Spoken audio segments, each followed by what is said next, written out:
The Penultimate Chance Saloon. Written and read by Simon Brett. Chapter 1. And by way of contrast, a woman in Cardiff divorced her husband on the grounds that he never went anywhere with her. He was not present at the hearing.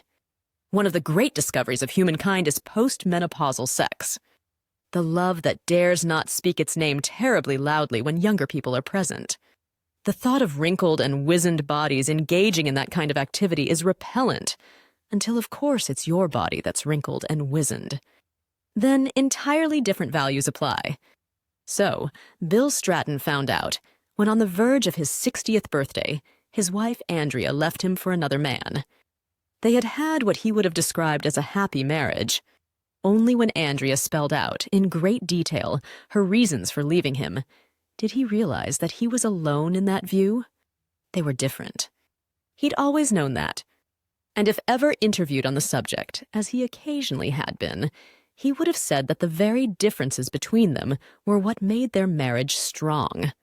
Andrea's view, he subsequently discovered, had been at variance with his for quite a long time, since the second week of the honeymoon, according to her. But he thought she was exaggerating. Surely, he'd said, it's not possible to spend nearly 40 years married to someone you're convinced is the wrong person. Andrea assured him that it was entirely possible. Her main criticism of him was that he was shallow. He took this on board to some extent, but he reckoned he probably wasn't deep enough to understand it fully. He had, after all, virtually made a career out of triviality. Bill Stratton had been mildly famous, and he had had a fairly easy ride. Having found his mild fame as a television newsreader, he had never been under the illusion that this was a particularly taxing role in life. His looks were good enough. In spite of a slightly crooked smile, his personality was amiable enough, and he had the ability to deepen his voice and look as if he was really suffering. When there was a disaster to announce, he had even gained the vacuous honor of a catchphrase. The news editors of his day were keen to end their bulletins on a light note and would troll the international media for amusing snippets, which Bill Stratton would introduce with a wry smile, followed by his trademark. And by way of contrast, the phrase increased his recognition factor and developed some surprisingly lucrative spin-offs.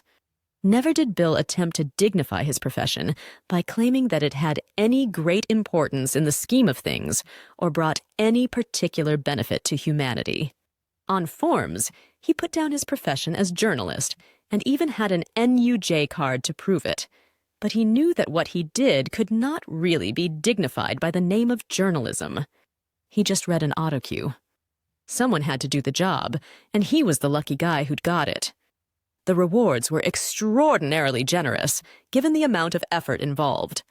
There had been a stage early in his career when he had tried to justify his employer's largesse to earnest friends of Andrea, and Andrea didn't have any friends who weren't earnest.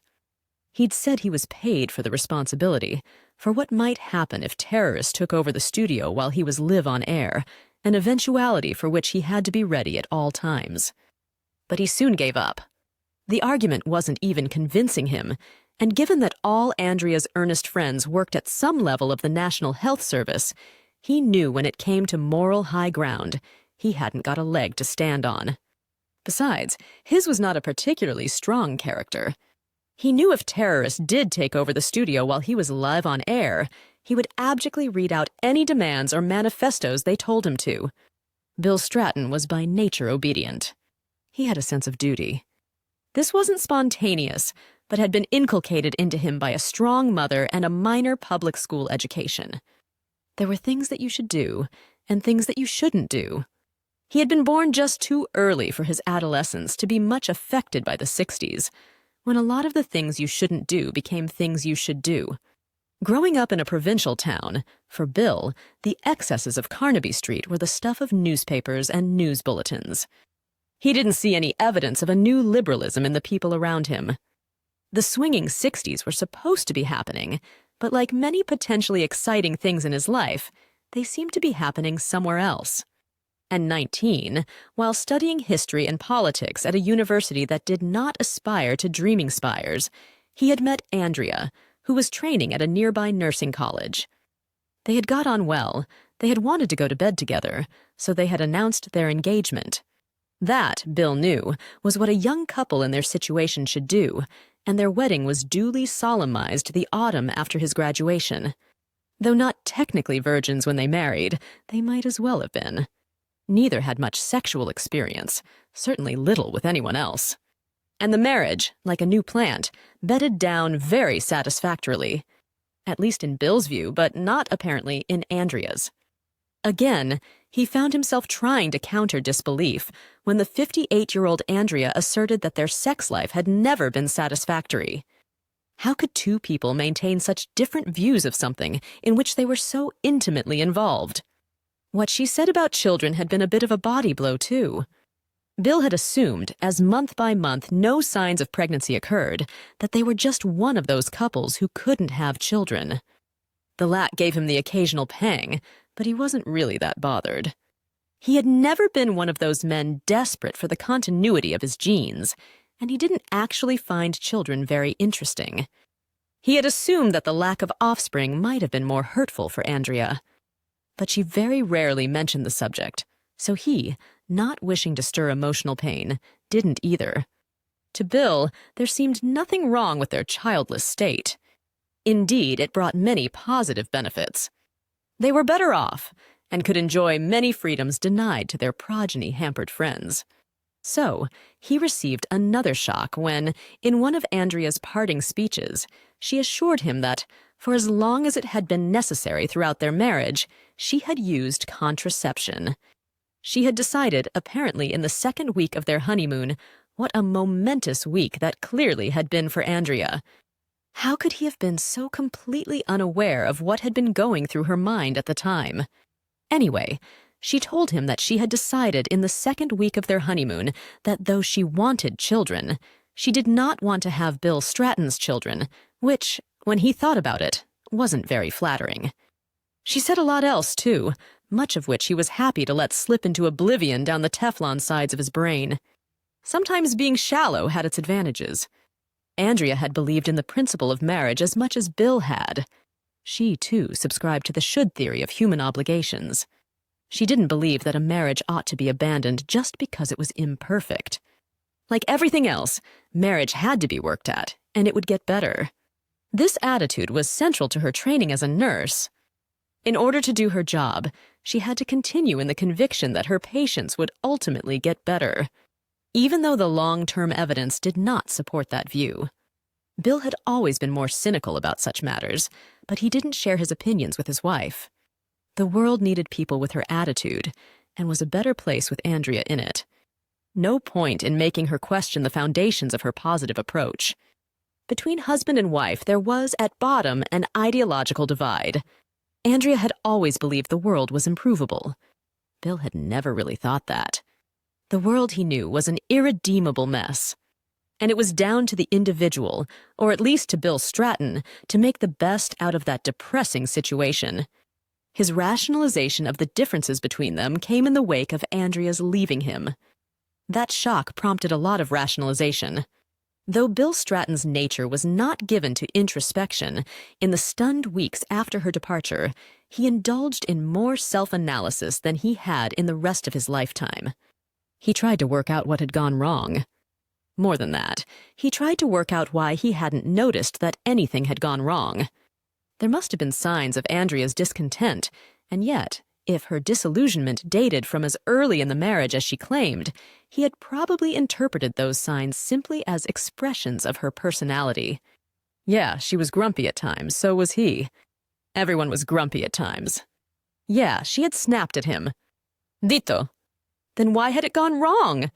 Soul-searching was an unfamiliar exercise to Bill Stratton, and he found it intriguing as well as painful.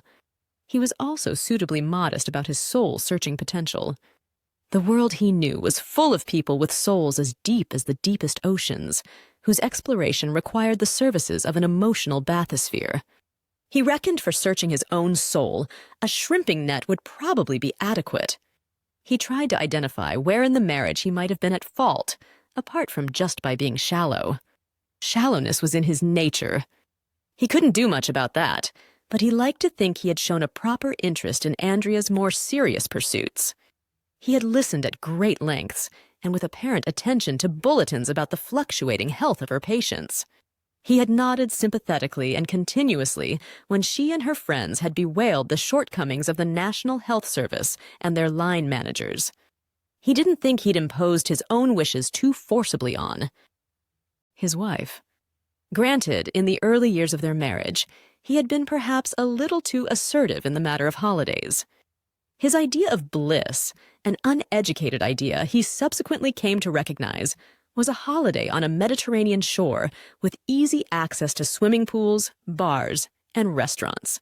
Only after 3 such holidays had Andrea made clear to him that she didn't enjoy spending time in tourist traps, which gave an unreal and completely sanitized impression of what the life of the country was really like. To give himself his due, Bill had responded. From then on, he had allowed Andrea to select their holiday destinations, and in the cause of avoiding tourist traps, he had suffered diarrhea in most countries of the Third World. He had expressed appropriate interest in herbal remedies, mud baths, and rebirthing rituals. As a result, though he had felt intermittently virtuous, he had never had much fun on holidays. But he had always thought he was behaving rather well as a husband, letting his own wishes be subservient to those of his wife. In fact, he would have said he'd done that in most areas of their marriage. But evidently, he hadn't done so enough to satisfy Andrea. He tried to think what other deficiencies he had as a human being, and he could only really come up with 2 major ones. First, he had never been very proactive. He rarely made things happen and was always quite happy for them to happen to him. And second, Bill Stratton suffered from that commonest and most debilitating of human failings, the desire to be liked. Inevitably, as he trawled the shallows of his soul during this post-breakup period, sex arose. A huge, bristling, obvious lobster amidst the surrounding transparency of shrimps. Sex, Bill Stratton knew from reading such unimpeachable authorities as the Daily Mail, was what made and broke marriages. Well, he had thought their sex life had been all right. Maybe more vigorous and frequent in the early years, but that was only to be expected. The attraction seemed to remain, and impotence was rare and usually alcohol-induced. They certainly weren't one of those couples from the Daily Mail whose marriage was a sham, or a marriage only in name. Even when they reached 50, Bill and Andrea Stratton still made love a couple of times a week, and it was fine. Absolutely fine. Though, if Bill had been asked the next morning whether they had made love or not the night before, he might have had to think about it. Granted, the frequency of intercourse had rather dropped off in their early 50s, but that was due to the menopause.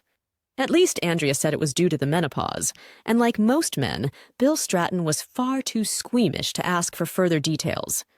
Being an only child, he had grown up in a house where his mother was the only woman, and the idea of her discussing the mysteries of women's bodies with him had been unthinkable. And the idea of his father discussing the subject with him was even more far-fetched.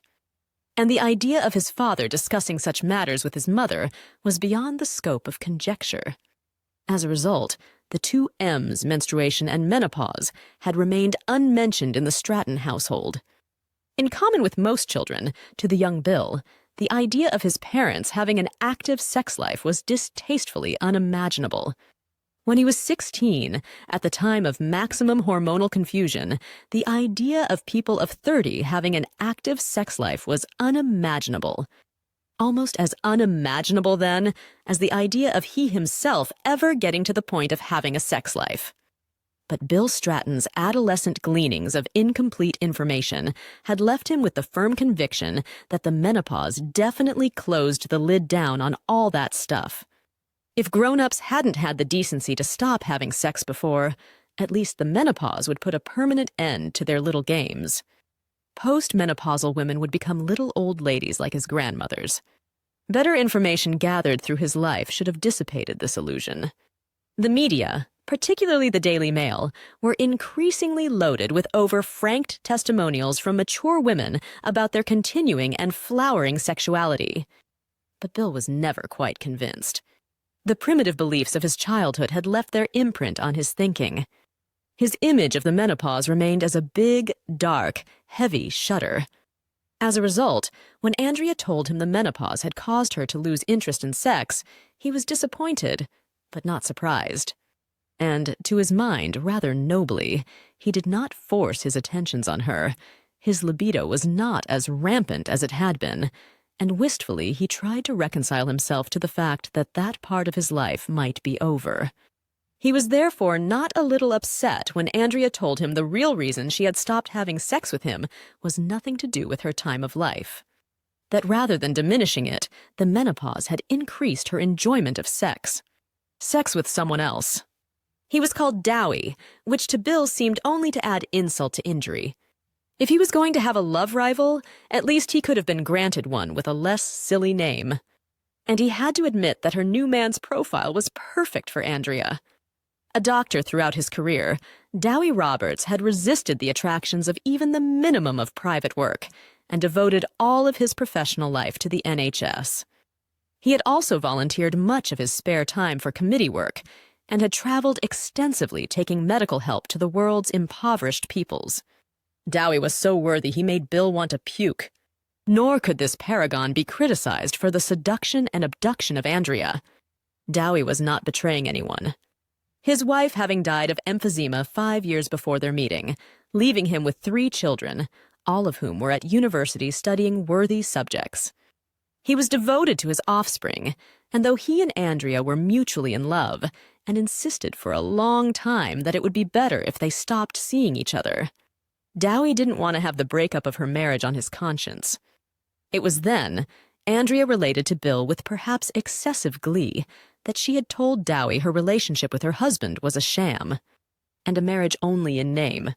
Now she had met the right person. All she wanted to do was to divorce Bill and make up for lost time. She also wanted to get to know Dowie's children and build up a relationship with the next generation that had been denied to her throughout her unfulfilled marriage. Andrea's logic and determination were difficult to argue with, and Bill didn't try that hard. When she was that clear about what she wanted to do, he knew from experience that there was little point in trying to dissuade her. So unwillingly, but with as much good grace as he could muster, he bit the bullet and agreed to the divorce. Andrea said that it was the best present he had ever given her, a phrase that didn't fill him with delight, and she wasted no time in walking back from the altar as the new Mrs. Roberts. So there Bill Stratton was, very nearly 60 and no longer married. And despite having had a continuous supply for nearly 40 years, he had very little experience of sex. One premarital fumble with someone else, and then wall-to-wall Andrea. He knew that men tended to be more numerical than women about such things, but he couldn't help counting. At the end of his marriage, Bill Stratton's score of women made love to was 2. Well, no, thinking back to that premarital fumble, to be accurate, it was 1.5.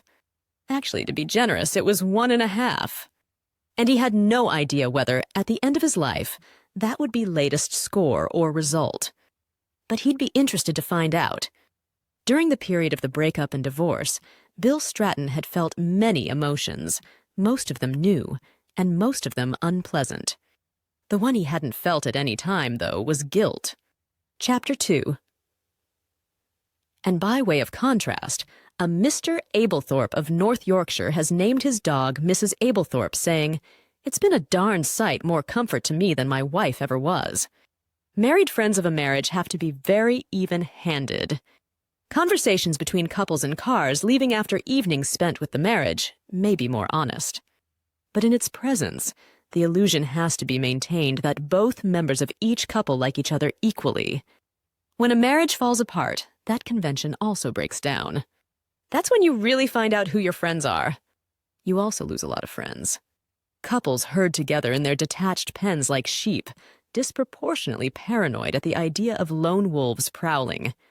A woman who, in the company of her husband at a dinner party, was canceled out and anonymous, becomes, having shed the marital encumbrance, a potent threat to the integrity of coupledom. After one token invitation to show sympathy, she is quickly excised from the couple's dinner party list. A recently unshackled man fares better.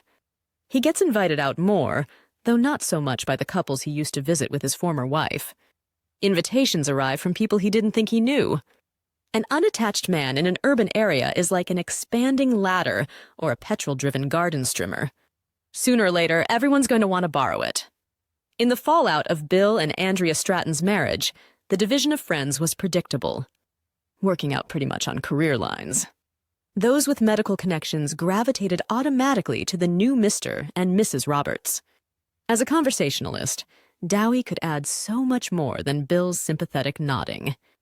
He could actually contribute his own experiences of the National Health Service's shortcomings and whinge along with the best of them. As for Bill, he found himself still in touch with most of his media connections.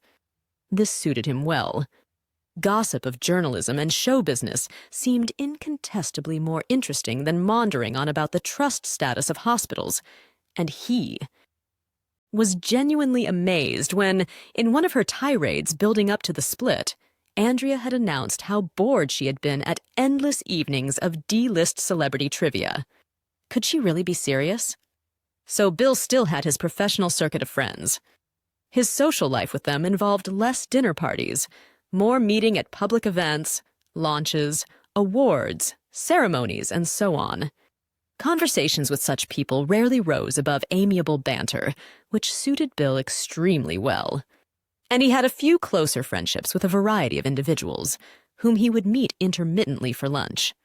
Andrea's social life, and by extension his while they were still married, had been more to do with seeing the same circle of friends time and time again.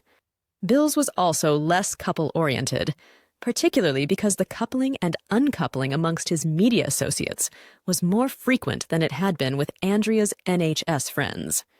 Bill's divorce made little impression on his group of casual acquaintances. Few of them had been aware that he'd ever been married. The one person with whom he was surprised to find himself still in touch was Ginny Fairbrother. Although she worked in the theater, he had always thought of Ginny as Andrea's friend. That went back a long way. The two girls had known each other at boarding school, and even through the wide divergence of their careers, had stayed in touch. Andrea had gone to nursing college, Ginny to drama school. When Bill had become a permanent part of Andrea's life, Ginny had been an intermittent ingredient in his. She would disappear for long periods, months away touring, filming, or enjoying increasingly high-profile love affairs. But she'd always come back to share her experiences over the pine kitchen table of the Strattons' Putney home. Bill was very happy with this arrangement, which guaranteed him the continuing company of an undoubtedly attractive woman. Had he not been married, Virginia Fairbrother would have been way out of his league, but the coincidence of her having his wife as a childhood friend gave Bill Stratton unembarrassed access to this exotic creature. Their relationship had always encompassed a level of flirtatiousness, which Andrea, knowing how entirely safe she was, mildly encouraged. Ginny had also proved useful to Bill on a professional level. There were occasionally receptions or award ceremonies which Andrea couldn't make, because she had some pressing hospital commitment. Though, knowing what he did after the breakup, Bill wondered whether some of these had been fictitious. And if Ginny also happened to be free, she would often accompany him to these events. They enjoyed each other's company. They could share giggles at the display of egos around them, and generally have a good, relaxed time. Given Virginia Fairbrother's blossoming fame and Bill Stratton's own mild celebrity, their presence together sometimes prompted the tabloids to speculations of steamy romance. Neither of them minded the insinuations. They did their images no harm, but both thought the fact that they were made was hilarious. Despite their empathy, Bill had still always thought of Ginny as Andrea's friend. He was therefore surprised when, as the tsunami of the divorce was receding, one of the first nights he spent in his new flat, he received a telephone call from Virginia Fairbrother. "I've no idea where you are," said the voiceover, which had sold everything from anti-aging cream to annuities. "But I thought there was a strong chance you'd still have the same mobile number." As you see, you were right. Really good to hear you, Ginny. So, how are you enjoying your resurrection as a single man? Quite honestly, I haven't had time to think about it. There's been so much practical stuff to do. Selling the big house, getting this place. Which is where? Pimlico. 2-bedroomed, according to the estate agent, but the whole lot would fit into the kitchen in Putney. Still, very sensible to move closer to the center. Do you think so? Definitely. Good. The conversation was becalmed for a moment. Bill knew they had soon to get on to the subject of Andrea, not to mention Dowie, but he was in no hurry. He wanted to prolong the glow engendered by Ginny ringing him. But it was she who broke the impasse. I think we should meet for dinner, Bill. He thought that was an excellent idea. Inevitably, it was a new place.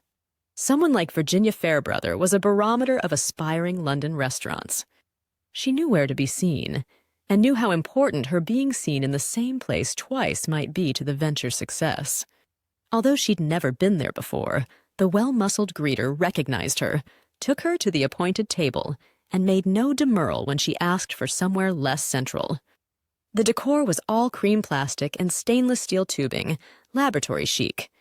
The asymmetrical white crockery and thin cutlery maintained the image of kidney bowls and scalpels.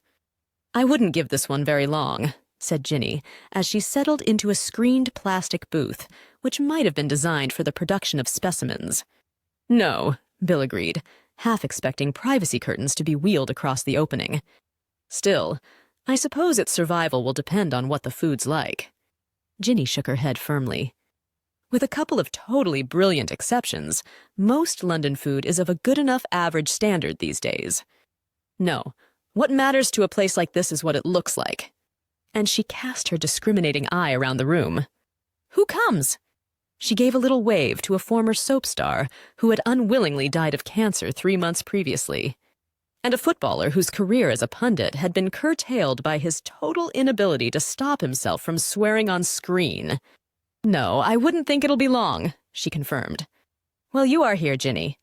That must give the place a lift. She reached across the table and gave his hand an appreciative rub. Sweet of you to say so, darling, but I don't think I'm quite the level they need. Afraid my wrinkles are starting to join together and shape up into a cell by date. Bill Stratton went to great lengths to assure Virginia Fairbrother how inaccurate her self-assessment was, and he meant it. When Andrea had first introduced him to her, Ginny had been tall and thin with striking red hair. She was still tall and thin with striking red hair. Though presumably Bill wasn't really up on such female secrets, the redness was now expertly assisted. That evening it was worn in relaxed curls, pulled back off her face with that artlessness which can only be achieved through extremely expensive artifice. The face itself, always sharp-featured, had not relaxed into fat. Rather, the years had tightened and burnished it like a much-polished bronze. Her skin glowed from a recent week's filming in the Mediterranean, and Virginia Fairbrother was far too skilled an operator for there to be any indication where the makeup stopped and the tan started. And yes, there were wrinkles, a fine tracery of lines which tightened and proliferated when she grimaced or smiled. And being an actress, she grimaced and smiled a lot. But Bill Stratton's eyes found nothing ugly in the wrinkles. They defied blandness and infused character into the famous face. Of course, Ginny knew how to dress, too. The hair and tan was set off by chunky matte brass jewelry, earrings, a choker, and an incomplete circle on her thin wrist. The dress, shin-length to show enough tanned leg, was in some ruched cotton material the color of dried blood. Virginia Fairbrother looked stunning, but then she devoted her entire life to looking stunning. They ordered gin and tonics and consulted the menu. At least the medical theme wasn't carried through there. No entries for dialysis of deviled kidney or roast hip replacement of lamb. Ginny and Bill, following her example, made their selections quickly, and gave the order to await her with an unfeasibly small bottom. No, said Jenny, looking round the ward. I don't think this place will last long. She raised her glass. Cheers, they clinked. So how does it feel, Bill?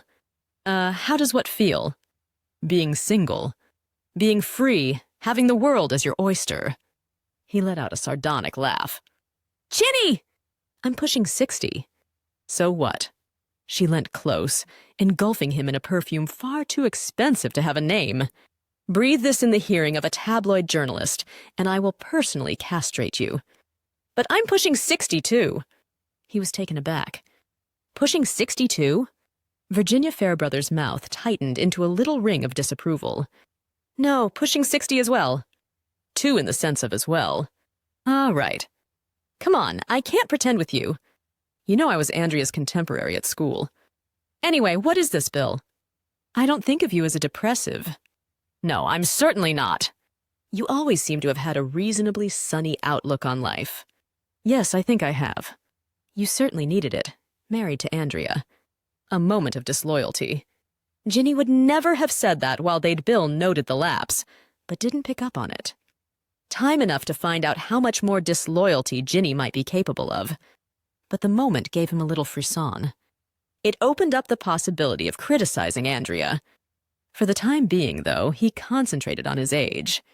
I just feel being 60, you're not 60 yet. Well, nears makes no difference. So I've had my career, that's over.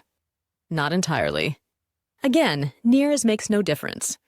I've had my marriage, that's over. I need to rethink. Emotionally. What do you mean? Do you need to rethink what your emotional needs are in your new circumstances? All right.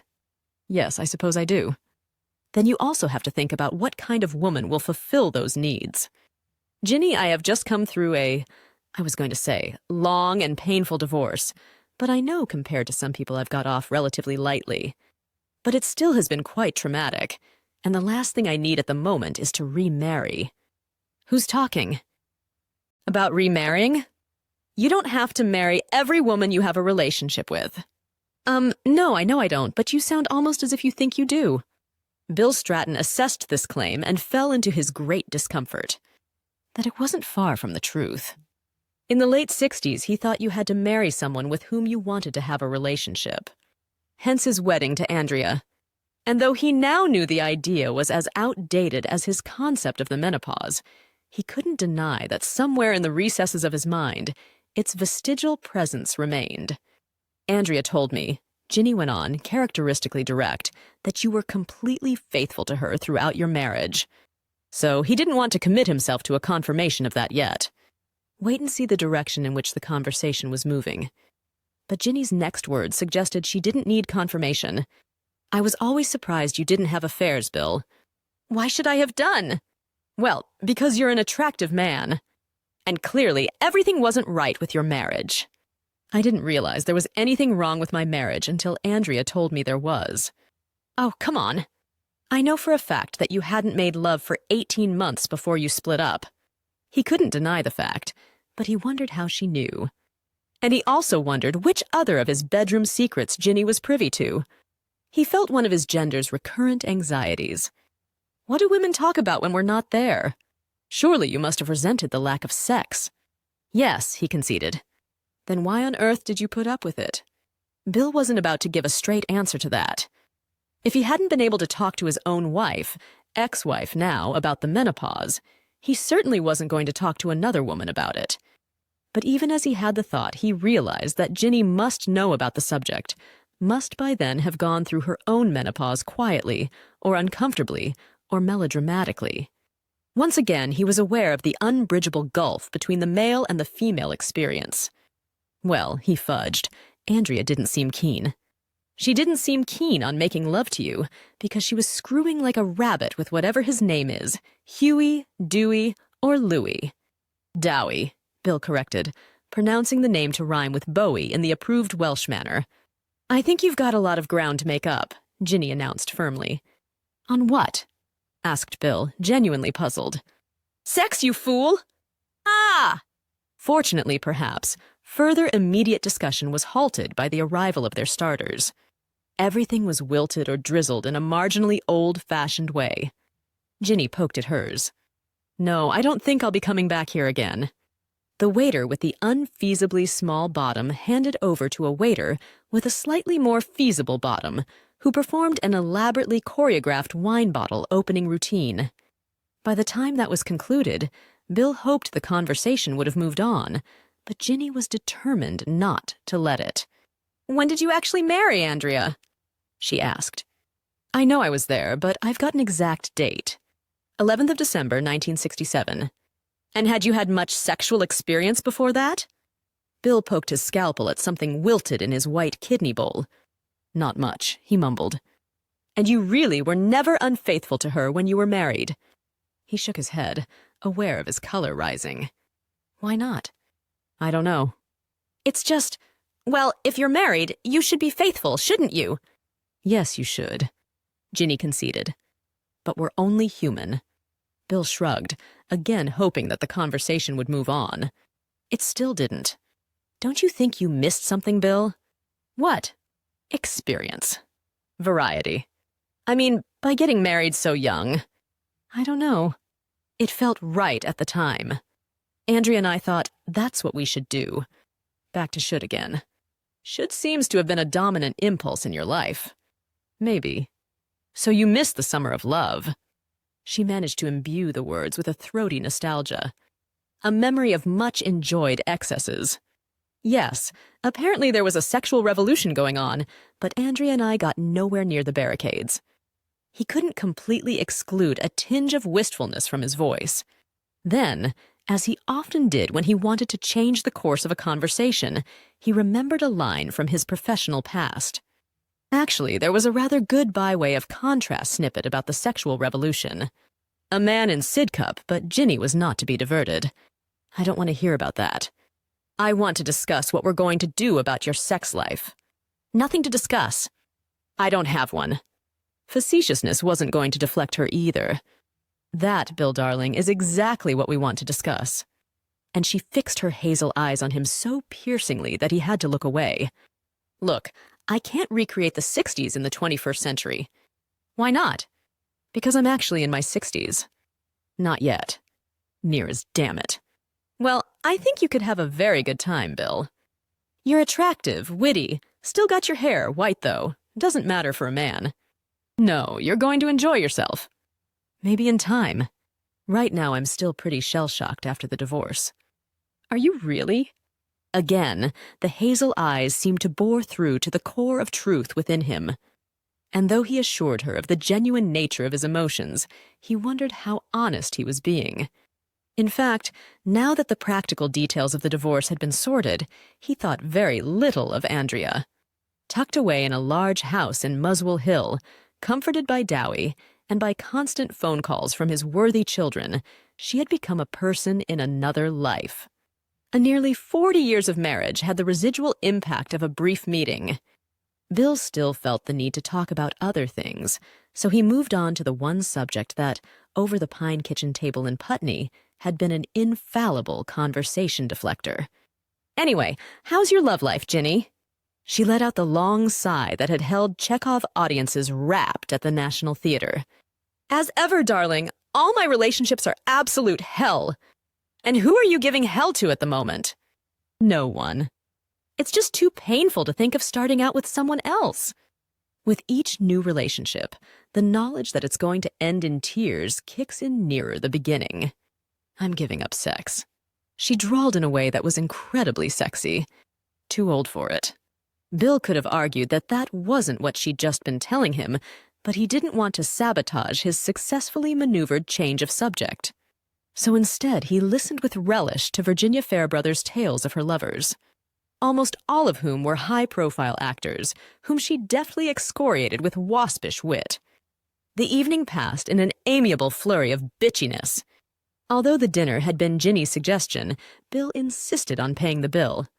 When her taxi arrived and he dithered as to which cheek to peck first, he was surprised to find the softness of her lips pressed against his, and that night, alone in his double bed in Pimlico, there were stirrings inside Bill Stratton's pajama trousers of something he had almost forgotten about. Chapter 3. And by way of contrast, a newsreader on a local television station in Indiana, who proposed to his girlfriend during a news bulletin, received 54 acceptances. In semi-retirement, Bill Stratton was actually well-heeled. He was a member of the last generation whose pension arrangements looked likely to meet their post-career needs. His income had always been reasonably good, at times exceptionally good, and he had been able to salt away the maximum allowable percentage into pension funds. And unusually in such situations, he had profited from the divorce. Andrea had always had a dark secret, which she was at pains to keep from her right on NHS friends. Her parents had money. As a result, they had subsidized the young Strattons' first house purchase, thus putting them a few rungs above their contemporaries on the property ladder. This bonus, at a time when only the deeply stupid could fail to make money out of buying and selling houses, had increased exponentially with each subsequent move until by the time of the divorce. The value of the Putney house almost embarrassed Bill. It certainly embarrassed Andrea, so perhaps guilt was a factor in her ready agreement that the profits of the sale should be divided 50-50 between them. The purchase of the Pimlico flat, lavish though it was, had still left Bill with a wad of capital, which he had invested in an unspectacular but safe savings account. And his earnings potential had not died totally with his retirement from full-time newsreading. His agent, Sal Juster, rang him regularly with requests for minor presentation or personal appearance jobs. These were random and unsolicited, but Sal assured him that he had only to say the word. For her to start the positive marketing of Bill Stratton, which will bring a flood of new offers. And, she kept urging, he hadn't begun to explore the lucrative after-dinner speaking market. Bill found this knowledge a reassuring comfort blanket, but he hadn't as yet said the word. In the surprisingly benign haze of his post-divorce life, he didn't want to rush into anything. And then, of course, he still derived some income from BWOC. This was the acronym of his catchphrase, by way of contrast, which, remarkably, had turned into a rather effective small business. At the time of his maximum exposure on the nation's news bulletins, Bill had been approached by an enterprising small publisher. If the best of the, by way of contrast, sign-off stories were gathered into a small book, the entrepreneur suggested, they might make an attractive little package for the Christmas funny market. Producing the book would not involve any work on Bill's part. The publisher's editor would contact the television company's researchers to find the content and knock it into shape. All Bill Stratton would be required to do was to give his name to the project, have his photograph showing his famous crooked smile, take him for the front cover, and the publisher was deeply apologetic for making this final outrageous request, write a 250-word introduction to the book. In return for these strenuous efforts, the book would be published as the work of Bill Stratton. He would receive a substantial advance and a generous scale of royalty payments. After a good nanosecond of self-questioning, he agreed to take on the project. Shortly before this offer, Bill had first been approached by Sal Juster, proposing that she should represent him. Regarding himself as a mere newsreader, he couldn't imagine that he'd ever need the services of an agent, but saw no harm in agreeing to her suggestion. Sal had taken on the By Way of Contrast book as their first mutual project, and to show how valuable she would be to her client in the future, had forced the publisher to make the advance even more substantial and the scale of royalties even more generous. The book had been published to catch the 1998 Christmas trade. As a familiar television face, Bill Stratton was wheeled out on all the daytime chat shows, where he quoted a few, by way of contrast, oddities, and smiled the self-depreciative crooked smile he had spent his entire career mastering. The Christmas funny market differs from many areas of the publishing business in that its books are never going to be read all the way through. Though it shares this quality with other categories, recipe books, gardening books, and certain literary novels, nowhere else is the lack of ambition so blatant. The aim of a Christmas funny is simply to ease the agony of an English Christmas Day afternoon. The food has been eaten, the presents distributed, the television listings ransacked in vain for anything watchable, and ill-matched family members are finally faced with the dreadful option of having to talk to each other. Old arguments about money seethe under the surface. Resentments engendered in the nursery are about to be revived. Criticisms based on changing attitudes to child-rearing are on the edge of being voiced. The forced bonhomie of the last few hours is about to implode. Then, just before the fragile family shatters, someone picks up the Christmas funny, a desperate gift to a relative without any discernible interests, flicks it open, and lightens the threatening atmosphere by disclosing information about the size of the largest omelet ever made, or showing around the Japanese invention of a pocket-sized jacuzzi, or pointing out hilarious photographs of dogs and cats with amusing speech bubbles. Compendiums of fart jokes are riffled through, politicians' gaffes ridiculed, and in that moment of family panic, even the collected works of humorous columnists become funny. Hearty laughter follows. Over hearty laughter, as the initial impact of the original joke gives way to the diminishing returns of repetition. But the Christmas funny has served its purpose. Staved off the renewal of family feuds, bridged that ghastly half-hour gap until it is legitimate to say, well, I think we probably ought to be off now. The Christmas funny may be called upon to perform the same function a second time on Boxing Day, in those families unlucky enough to have two sets of ill-matched relatives to entertain. But otherwise, it has achieved its end. Mission accomplished, the book can be relegated to a distant shelf or bedside table, never to be opened again. Or to the loo as an aid to concentration.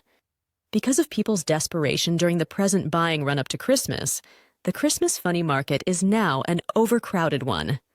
No idea is too silly, no celebrity too far down the alphabetical listings for a tiny volume to be rushed out in the hopes of winning the publishing lottery, of becoming the Christmas funny that gets into the bestsellers lists. Well, in 1998, Bill Stratton's By Way of Contrast was fortunate enough to achieve that envied status. He would never know to what degree the Christmas murder rate that year was reduced by tension-breaking readings about dysfunctional Welsh marriages, kittens trapped in handbags, and the exploits of amorous snake charmers. All he did know was that the book sold and sold. Suddenly, through no effort of his own, Bill Stratton had become a best-selling author. In 1999 and 2000, sequels followed. Rather imaginatively, they were called By Way of Contrast 2 and By Way of Contrast 3. Although not selling as well as the original, they didn't do badly, and for each one, Sal Juster negotiated an even more substantial advance and an even more generous scale of royalty payments. Though his only creative input remained writing the 250-word introduction, or in fact, making minimal changes to the previous one, Bill Stratton's literary career blossomed. The By Way of Contrast, books generated a great deal of correspondence.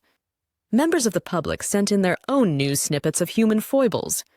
When the books hit the bestsellers lists, the flood of mail became so fierce that the publishers brought back a recently retired office manager 2 days a week to deal with it.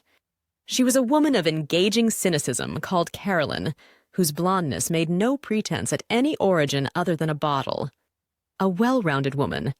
Spreading amiably towards fat, Carolyn had a taste for chunky gold jewelry, bright print dresses, and cigarettes.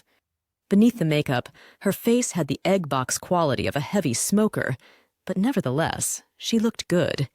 She possessed, in one of those withering phrases with which Andrea dismissed many women, an obvious sexuality. And whenever Andrea said that, the word brassy lurked behind the phrase. Carolyn also possessed, more importantly for Bill Stratton, a son who was an expert in computers.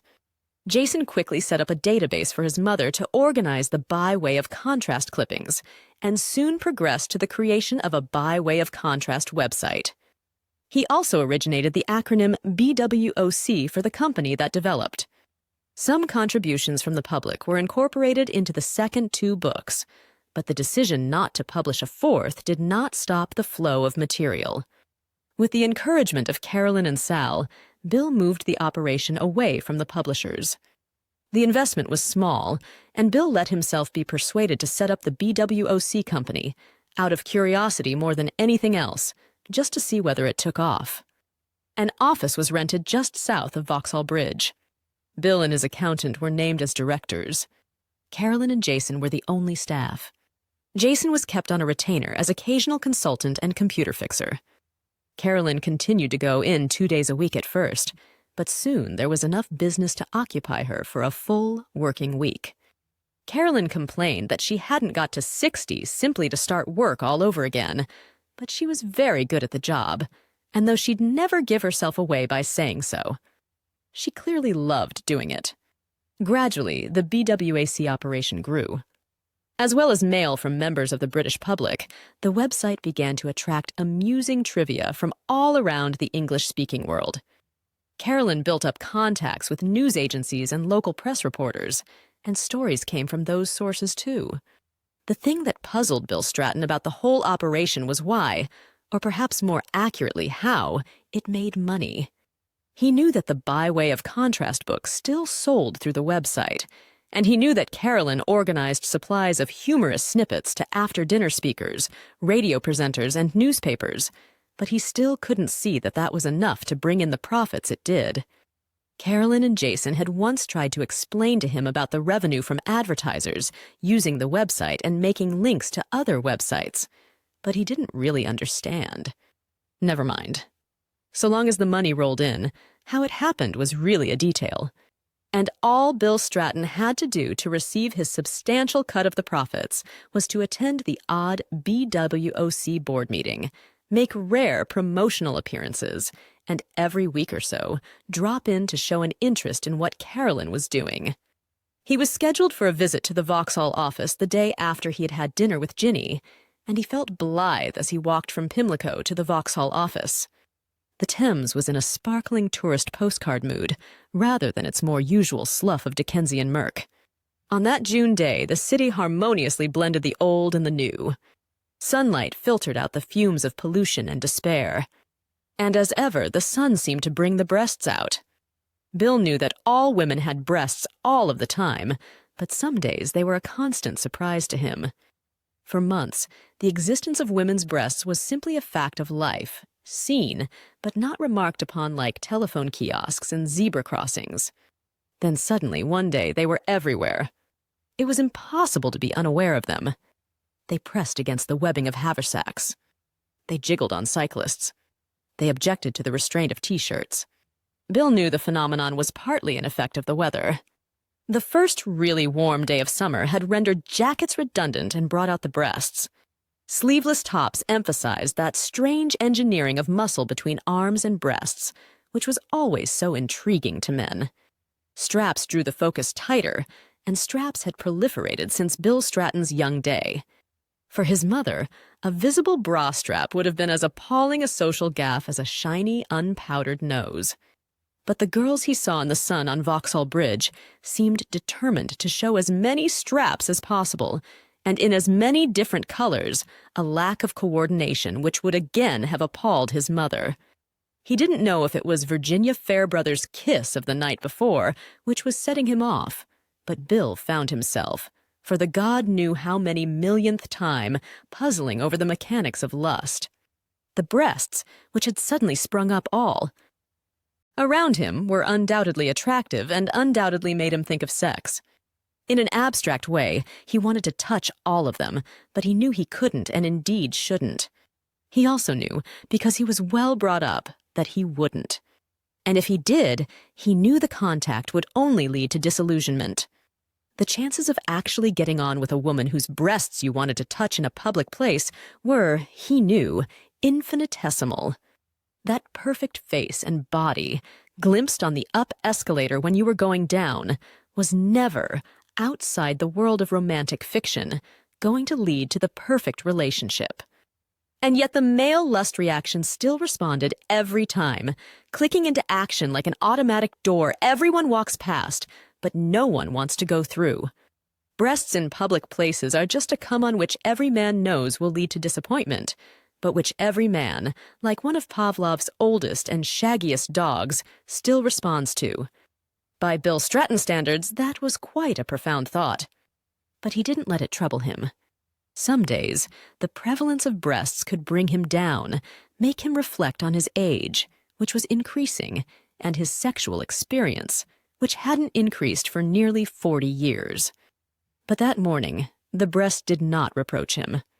They were just more of the beauties of London, sights to be seen. That morning, nothing could shake Bill Stratton's mood. That morning, Bill Stratton felt blithe. Not only blithe, but positively virtuous. Approaching 60, Bill had recently been summoned for a well-man MOT by his private health insurers, and the resulting report had been surprisingly positive. Yes, a few components were showing signs of wear, but no more than should be expected in a mechanism of that age. His teeth might need some attention before too long. He should probably drink less, and losing a little weight wouldn't hurt. But basically, he was not a bad specimen of a male approaching his 70th decade.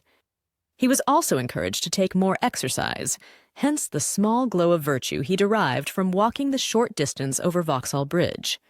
Since his checkup, he used taxis a lot less for short journeys. Without going to the lengths of buying a bicycle, he walked a lot more, and even paid a weekly visit to a gym. Bill was genetically fortunate in that he was never going to put on a lot of weight, but his new regime had reduced the incipient spare tire around his waist. He was well aware, and if he hadn't been, Sal just as constant reminders would have made him aware that a continuing supply of presentation work required him to take care of his appearance. As ever, Caroline had Radio 2 and a cigarette on, and didn't hear Bill letting himself into the office. She was photocopying with her back to him. Again, it was probably his meeting with Ginny the evening before that made him aware of what a particularly nice back Caroline had. Like the breasts on Vauxhall Bridge, her curves were archetypally female, and Bill felt an urge he never had before to place his hands on his employee's ample bottom. Resisting was not difficult, but the fact that he had felt the temptation put him into a state of pleasant bewilderment. The confusions of the divorce had dammed up many of his feelings, and it was good to know they were beginning to trickle back. Hopefully unaware of his thoughts, Caroline became aware of his presence and turned to face him. Her blue eyes held their usual skepticism, seeming to demand that everyone she met should prove themselves to her. Bill found himself wondering whether she behaved the same in more intimate circumstances. Would a lover, too, have to face the hard challenge in those eyes? He racked his brains to remember the little he knew of Caroline's private life.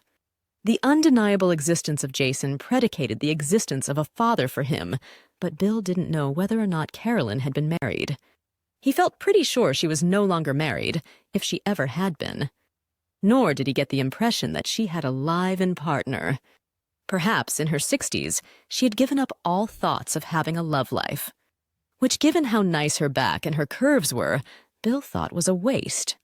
For someone. All he knew for certain was that Caroline's generalized cynicism became particularly intense when she spoke of men. So, the big boss. She said, as she always did, her intonation at the same time confirming that Bill was the big boss and subtly questioning his right to the role. Her voice was unreconstructed South London. The years she had spent in publishing had not been allowed to sand down the roughness of her origins, and the cigarettes she had puffed throughout those years had accentuated it. There was no side to Caroline. People took her as they found her, or not at all, and it had to be said throughout her career, people had been very happy to take her as they found her. "How's it going?" asked Bill, as he always did. She shrugged. "The stuff comes in. People still want the stuff. What more can you ask?" "Nothing." "Tea?" He always said yes. The fact that he never drank tea outside the BWOC office was irrelevant. When Caroline had first offered him tea without the option of coffee, he had accepted. And when she had produced a cup that was heavily sugared, he had not demurred, though sugar in any other form rarely passed his lips. It was part of his tea ritual with Caroline, and he didn't dare to change any detail. He wasn't exactly frightened of her, but he could imagine the derision with which she would greet his announcement of what he really liked in the way of beverages. "Oh, for God's sake, Bill, you idiot, what do you say?" It was the same with the cigarettes. Neither Andrea nor he had ever smoked, although quite a lot of her NHS friends did. Without actually asking them to desist, Andrea had always made much of opening windows and fanning the air in the Putney kitchen. As a result, though Bill had echoed his wife's opinion whenever the subject came up, smoking held a guilty allure for him. Though he'd never taken up the habit himself, he got a charge out of sharing Caroline's cigarette-fueled decadence. The sweet hot tea tasted wonderful. Sweet hot tea is a traditional treatment for people in shock. And that morning, Bill Stratton did feel as if he were in a state of shock. Or at least in a state of comfortable confusion. "Very good thing you and Andrea split up," said Caroline, typically direct. "But what?" asked Bill, who had not been expecting something quite so typically direct. "I was amazed you stayed together so long." "You never had anything in common?" "I think we did." "Like what?" A characteristically confrontational challenge. Well, well, we had the big house in Putney. Even as he said the words, Bill knew they weren't enough. But he was having great difficulty in coming up with any other answers to the question. Carolyn snorted a reaction, but didn't pursue the subject. Anyway, how are you getting over the divorce? Don't feel too bad? Bill was relieved that the questions had got easier. No. Well, it's all right for men. Always somehow come out of that kind of situation on top. Women need marriage. For many of them, it's the only security they've got. But come the breakup, it's men who always do best. Just one more of the advantages of being born with a tassel. Carolyn's views on the subject of the species had nothing to do with feminism. In fact, they predated feminism by a long time. They reflected the accumulated observations of working-class women over the centuries, that their menfolk were fundamentally lazy and couldn't be trusted any further than you could see them. Although he might have argued gender politics in more sophisticated company, Bill found Carolyn's attitude obscurely comforting. When a woman started from such a low base of expectation, there was much less chance of a man disappointing her. And men go through life in doom, laden fear of disappointing women. I like to think Andrea and I have achieved a civilized divorce. Caroline blew out a derisive stream of smoke. Now such thing. You'll both be seething vats of nitpicking resentments for the rest of your lives. You may be right. But that's certainly not the way either of us is feeling at the moment. How do you know what Andrea's feeling? She's married to Dowie, who is apparently the great love of her life. She's able to be a mother hen to his children, which is apparently one of her lifetime ambitions. She has all the relationships she's ever wanted. I would imagine she's very happy. And how about you? What do you mean? Have you got all the relationships you ever wanted? I still don't understand. I'm asking whether you've started on the geriatric dating trawl yet. I think it's still a bit early after the breakup. I thought you said that you were feeling fine. Yes, but I want to get my breath. I don't want to rush into another long-term commitment. I asked about dating, not long-term commitments. And I must say, you're unusual even to mention the idea. Most men I've met wouldn't recognize a long-time commitment if it came up and slapped them in the face. Carolyn's knee-jerk reaction had kicked in. The male gender could not be mentioned without a reference to its perfidy. I'm in no hurry. Well, you should be. I know how old you are from the biology on the books. How long do you reckon you got left? I hadn't really thought about it. Then you should have done. And don't just think about life expectancy. Think in terms of active life. You should be cramming in as much activity as you can before everything drops off. Is that what you're doing, Carolyn?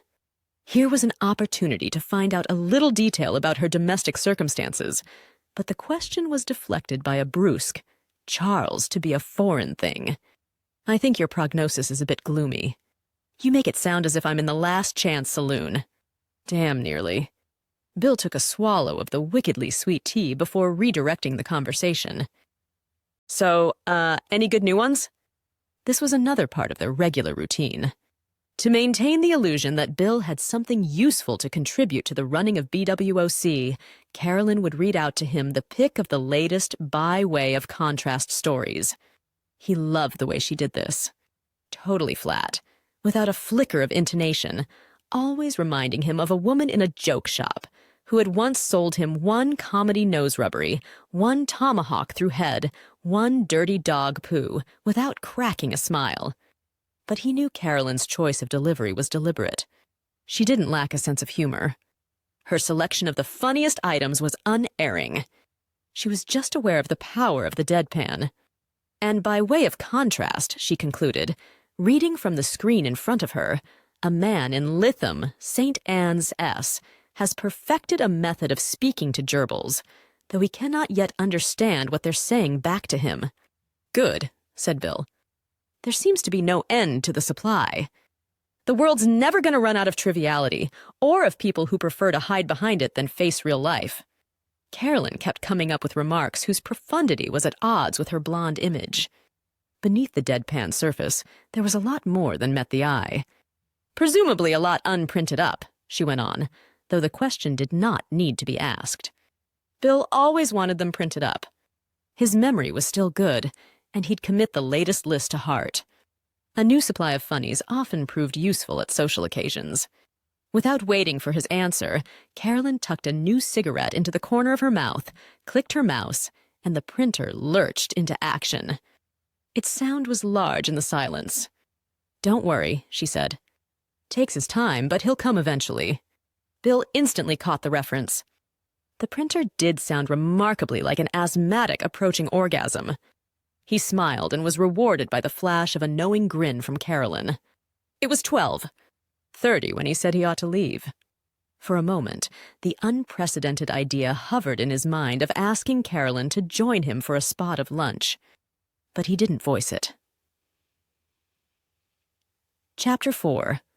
And by way of contrast, a man in Cirencester, accused of disorderly behavior after drinking 2 bottles of whiskey, asked for another case to be taken into consideration. "The trouble is," said Trevor, "that life's too bloody short." Said Bill, neither supporting nor contesting the assertion.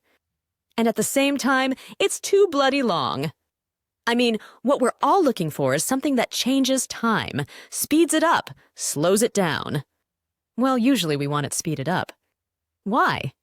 "Well, because otherwise it all takes too bloody long." "But what takes too bloody long?" "Life!" They were sitting in a pub in Bayswater, not far from Trevor's flat. In fact, very near Trevor's flat. The nearest pub which Trevor regarded virtually as an annex to the flat. In fact, he called it the Annex. "Fancy meeting up for a drink in the Annex?" was his customary summons. The one that got Bill there that evening. They'd known each other for decades. Trevor had been an aspiring television news editor when Bill Stratton had started reading the bulletins, and they'd stayed friends, riding the roller coaster of Trevor's professional and emotional life. Once, in a moment of sudden soppiness, he'd said, "Wives may come and go, but a good friend like you, Bill, mate, that's forever." Trevor's most recent wife had been his 4th, but she had left him for much the same reasons as the first 3.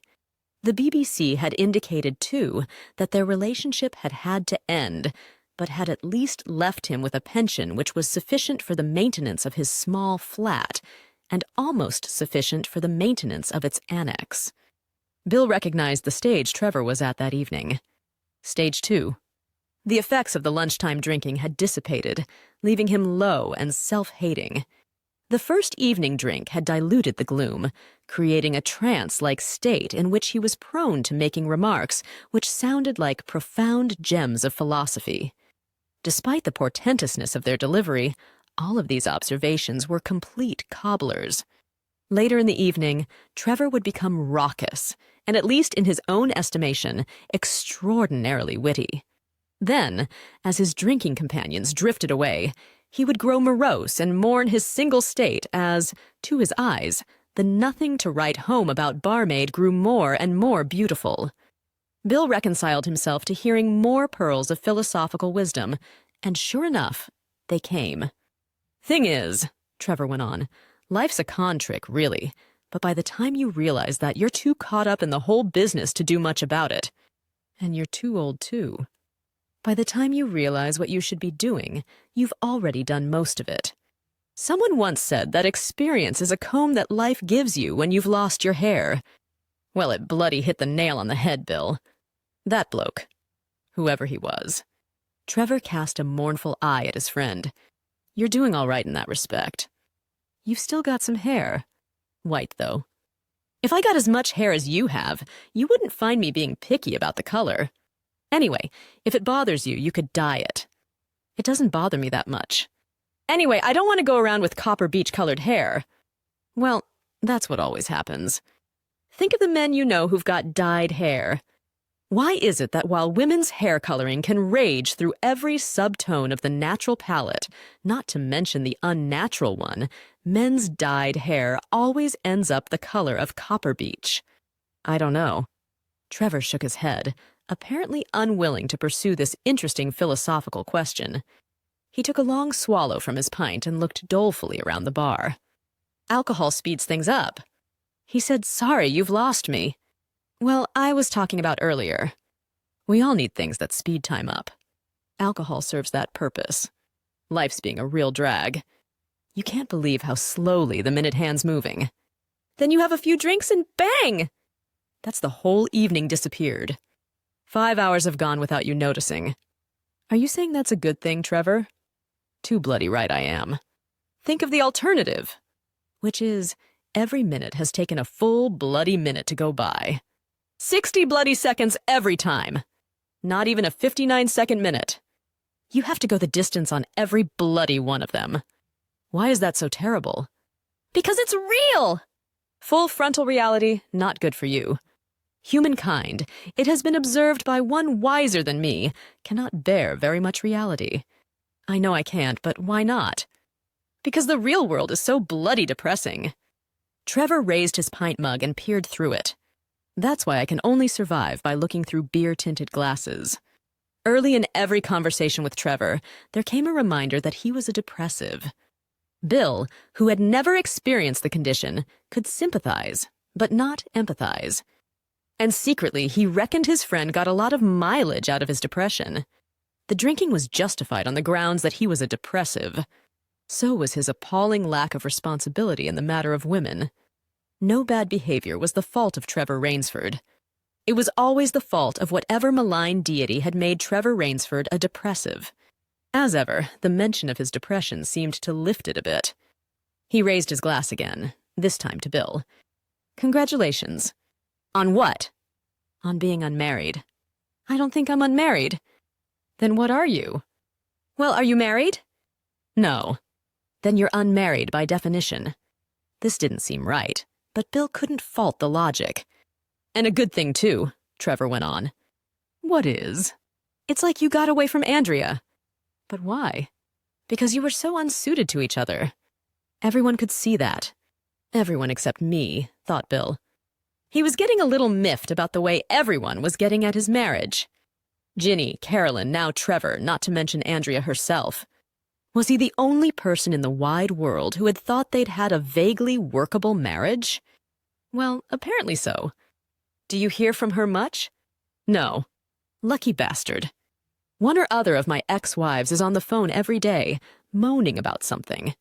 Usually money. Andrew and I managed to sort out that side of things fairly amicably. All right for some. Do you still see any of them? Not if I can help it. See any of the children? Not if they can help it. Trevor let out a deep sigh. His lack of relationship with his children caused him a lot of depression. Though not enough depression to make him go and try to build bridges with them.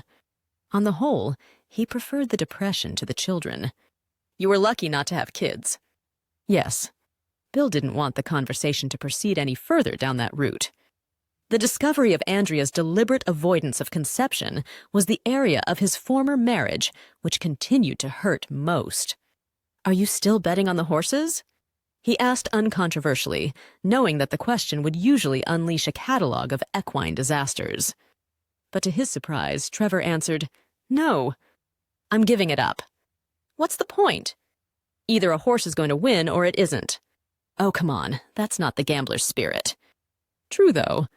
Yes, everyone knows it's true, but I thought gamblers were impervious to the truth. Everyone knows betting's a mug's game.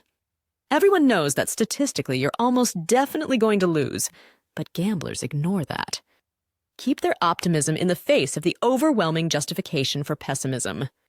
That's how gambling used to work with me, Bill. But as with all illusions, once you see through it, you can never really believe again. It's like losing your faith, and you've lost your faith in horses. Totally. Gambling just doesn't do it anymore, which is a pity, because that's another of the activities that used to speed time up a bit for me. The tension of picking a horse to back, the build-up to the off, the excitement of the race itself, the reaction to the result. Even when it was a loss, which it usually was, half hours could flash by during that process until you were aware of time again. And then you could build yourself up again for the next race. A stage where I'd bet on anything the betting shop would offer. Horses, greyhounds, even virtual horse racing. I mean, how sad is that? Grown men getting excited about contests between computer-generated animations of horses. But now, Trevor shook his head mournfully. Doesn't do it for you. Nothing does. Another swig from the pint pop. Except this. What about women? Now you two are unmarried. A lugubrious shake of the head. No more sex for me. Why not? Can't seem to do it. Bloody thing doesn't work anymore. But don't you think that might have something to do with the alcohol? Who cares what it's to do with? All I know is that it's an unalloyed blessing. There was a period when even an undressed salad would get me randy, but that's all gone. When I think of all the time over the years I've wasted thinking about sex, trying to get sex, trying to get out of sexy relationships. Can't believe how good it is to know all that nonsense is over. I've even stopped having fantasies. God, the brain activity I used to devote to dreams and making it with a younger woman. You know, pretty little thing in her 20s. For a moment, the nostalgic thought almost rekindled something, but only for a moment. The fire was truly out. All gone, I'm glad to say. I mean, Bill, if you stop to think how much of a man's life is wasted by women, trying to get them into bed, yes, trying to get them to like you, but also, and this is a real time waster, trying to understand them. That old Freud poser, what do women want? Well, the answer is nobody bloody knows. Even women don't know, so how the hell should poor, pathetic men have an inkling? The point about the question is that, like all the really important questions in life, it doesn't have an answer. It's taken me far too long to realize that, but finally, I've got a handle on it. And you can't believe the relief. I no longer feel guilty about my inability to understand women, because now I know for a fact that the assignment is impossible. For the first time in my life, I can think straight. My mind is completely unclouded. So you cloud it up again with alcohol. I know. Trevor grinned. Bliss, isn't it? He looked across at Bill and once more raised his glass. Welcome to post-sex heaven. I beg your pardon? Count your blessings. You've managed to get out of your marriage to that witch, Andrea, and now you can enjoy yourself. Yes, I intend to, said Bill cautiously. And you never have to think about women again. The memories of Ginny's kiss and Carolyn's back were too recent for Bill entirely to endorse that sentiment. He couldn't quite envisage a definition of enjoying himself that involved no women at all. I think I'll let my mind follow its own course, Trevor. If it wants to stop thinking about sex, then fine. If not, well, I'll wait and see. There is stuff you can take to stop his thinking about sex, you know. Are you talking about bromide given to the soldiers in the First World War, and supposedly during national service too? I'm not talking about bromide. I'm talking about this. Trevor gathered up their glasses. Come on, we'll have a couple more of these. Chapter 5. And by way of contrast, a man in New York has proposed to his psychotherapist, reckoning marriage would be cheaper than paying her by the hour. You're still nursing a lot of anger. I don't know that I am. Oh, believe me, Bill, you are. I've just read this book called Anger, Men at Work, and you fit perfectly into the 3B category. You're a Mr. Nice Guy. You match the profile exactly. Bill offered no prompt, knowing that Sal would elucidate anyway. They were having lunch in a little Turkish place in Fitzrovia, just round the corner from the office of Sal Juster Associates. Insofar as the vagaries of Sal's diets would allow, this was their most regular meeting place. It says in the book that Mr. Nice Guys like to be liked. Don't most of us? Yes, but with them it's an obsession. And they're afraid that if they express anger, then people will stop liking them. Sounds reasonable to me. No, but the point is, they won't even express legitimate, justified anger. When someone's really shafted them, they'll still be nice to them. Anything for a quiet life, said Bill easily. It may be a quiet life, but it's not a healthy life. Mr. Nice Guys are prone to stomach ulcers, sleep disturbance, and depression. Well then, I must be in the wrong category because I don't suffer from any of those. Potentially. You suffer from them? Potentially. You mean they'll catch up with me one day? Yes. I can wait. Bill, repressing anger is very dangerous. And you must have so much hatred of Andrea inside you that you're just not vocalizing. You don't know how much I vocalized it. When she first said she wanted a divorce, some fairly vicious comments were exchanged. Yes, but that was just between each other. And now that you no longer have Andrea around to vocalize your anger too, you're suppressing it. You're suggesting that I should moan onto everyone I meet about what a cow my ex-wife was. Why not? That's what most divorces do. Well, I don't need to. Sorry to disappoint you, Sal, but I think I've pretty well got over the divorce. Oh, you may think that, but you haven't. I read in this book, The Relationship Amoeba, Splitting and Starting a New Life, that to get over a divorce, it takes a month for each year that you were married. Well, maybe I'm one of the lucky ones who gets off more lightly than that. I do worry about you, Bill. That's very kind of you, and it's much appreciated. But it's not necessary. He grinned across at his agent. Sal Juster was small, with short dark hair, and rather endearingly stained teeth from the cigarette she kept giving up and going back to again. Her navy blue eyes were surrounded by wrinkles of permanent anxiety. She wasn't just anxious for herself, she was anxious for everyone else, and particularly for her clients. Her role in life was as a little Miss Fix-It. If she saw something was wrong with the circumstances of one of her friends, then her God-given mission was to sort it out. The trouble was that her friends were often totally unaware of the problems that she set out to fix for them. Still, Bill appreciated her as a good agent and a pleasant lunch companion. She didn't look as old as the 60 years which mere mathematics dictated she must have lived, and she never talked of retirement. Agents don't retire. She said her makeup was heavy with punctiliously defined lips and eyebrows. She was full-breasted and would probably have been plumper, but for the ever-changing regimes of dieting and exercise to which she subjected her body.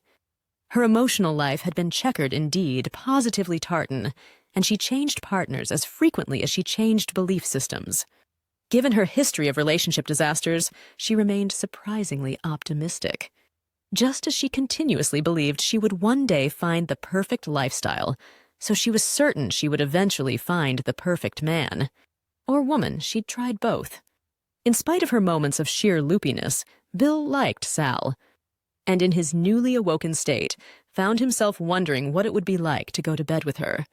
Interesting, certainly. He felt sure she'd put as much research into sexual technique as she had to all other aspects of her life. No, the sex would be fun. What might not be quite so much fun would be the inevitable deconstruction of the act afterwards, and the quotations from all the books she would have read on the subject. I still don't believe you, Sal went on. You must be bottling up a lot of resentment. Why? All those years with Andrea. The corrosion of continuity. I beg your pardon? It's a quotation from a book called Throttling the Individual, An Analysis of Marriage. It says how destructive living with someone totally unsuitable for you can be. You're saying Andrea was totally unsuitable for me? Always. Totally. Another, to add to the list of gloomy commentators on his marriage, if they all thought that, why had none of them said anything before? He suspected there might be an element of hindsight here. He knew the divorce had polarized his and Andrea's friends. Those who had decided to join his faction perhaps felt they needed to be extravagantly anti-her, and possibly gathered round a sizzling nut roast in the Roberts household in Muswell Hill. Andrea and Dowie's friends were equally dismissive of Bill Stratton. Yes, well, if you don't mind, Sal, I'd quite like to move off the subject of my marriage. When I arrived here today, I was feeling quite good about it. Had come to terms with the situation, but now, No, you only think you've come to terms with the situation. There's a very good bit on that in this book. Front-loading, the masks we make for, he raised both hands in supplication. Please, could we just talk about anything other than my marriage? Like what? Well, why not my so-called career? You are my agent, after all. Yes. Sal hesitated for a moment, unwilling to give up the opportunity of sorting out Bill's post-divorce trauma, but decided she could always come back to that. All right, I did want to talk to you about work anyway. I think the moment has come for us to get proactive. Oh? Now you no longer have Andrea holding you back. It's time for us to maximize your earning potential. Just a minute. I wasn't aware that Andrea ever held me back. Of course she did. She disapproved of you capitalizing on your commercial appeal. She never said that. She didn't have to say anything. She'd just wrinkle her nose at the idea of you being paid for opening supermarkets or handing out prizes at award ceremonies. or when he thought about it. Bill realized that Sal was probably right. Andrea had always been dismissive of celebrities prostituting themselves, and she had been pretty sniffy about the personal appearances, or PAs as they were known in the business, that he had done. The further he got away from the marriage, the more he could sympathize with the outsider's view of it. Andrea and he really had had very little in common. She thought that stuff was beneath you, Bill. Maybe. But you don't, do you? God, no. I might question the sanity of someone who'd be prepared to pay me for doing that kind of stuff, but I have no reservations about doing it. Good. I'll do some ringing round. Lots of people always looking for PAs. Any name from the television doesn't matter who it is. Bill had known this reality for so long that it had no power to wound him. And I really do think it's time you were launched on the after-dinner speaking circuit. You always used to say your evenings were sacrosanct. You liked spending them with Andrea. Yes. Though from various other things you said, I gather she was out most evenings doing health service committee work, or what have you. Once again, Sal had come very close to the truth. There had certainly been more busy evenings for Andrea towards the end of the marriage. Idly, Bill wondered whether they had been genuine health service committees, or what-have-you cover-ups for evenings spent with Dowie. Presumably, the affair had started with clandestine, snatched moments and paroxysms of guilt. Bill wondered how much the knowledge would have worried him if he'd been aware at the time. It certainly didn't worry him now. He seemed to be coming round to the consensus view, that the only remarkable thing about his marriage was that it had lasted as long as it did. Anyway, now you don't have that problem. I can really start building up the after-dinner bookings for you. Whoa! Whoa, Sal, just a minute. One thing you're forgetting is that I've never done an after-dinner speech in my life. Not technically, but for heaven's sake, you've spent your entire professional life talking in public. Reading in public. Big difference. No, it's not. For an after-dinner speech, you just learn what you would otherwise have read. Easy peasy. But people who do after-dinner speaking are usually people who've done something with their lives, so they have something to talk about. A lot of them have never done anything. They're just people who the audience recognizes from the television, who stand up, drop a few names, and tell a few jokes. You fit the profile perfectly. Thank you. I would point out, though, that I don't know any jokes. Oh, Bill, you have the biggest archive of jokes of anyone I know. How do you mean? Are you being deliberately dense? BWOC. Oh, what is BWOC but an infinite resource of funny stories? I suppose you're right. I'd never thought of using it in that way. Really, Bill, you have the commercial instinct of a frozen pea. Of course you can use it all tried and tested lines and all, however unlikely they sound, genuine news stories. Exactly. They're perfect. Combining humor and journalistic integrity. What a formula. Oh, they go down a storm on the after-dinner circuit. And also, the great thing is, that's what the audience expects of you. They see your name and they immediately think by way of contrast. The fact that you then tell a stream of by way of contrast stories is exactly what they want from you. He was rather coming around to the idea. Tell you what, I'll make one booking for you sometime in the next few weeks, just to try out. You knock together 20 minutes of BWOC stories, or get Caroline to do it for you, and we're good to go. Well, if you're really scared, I'll come and hold your hand for the first one. I might be glad of that. By the way, Sal, can I ask, what sort of money would we be talking for doing this stuff? She told him. It seemed a ridiculously large amount. But then, of course, as you get better known, we can ask for quite a lot more. The waitress offered him more chili sauce on his Iskender kebab. And he accepted!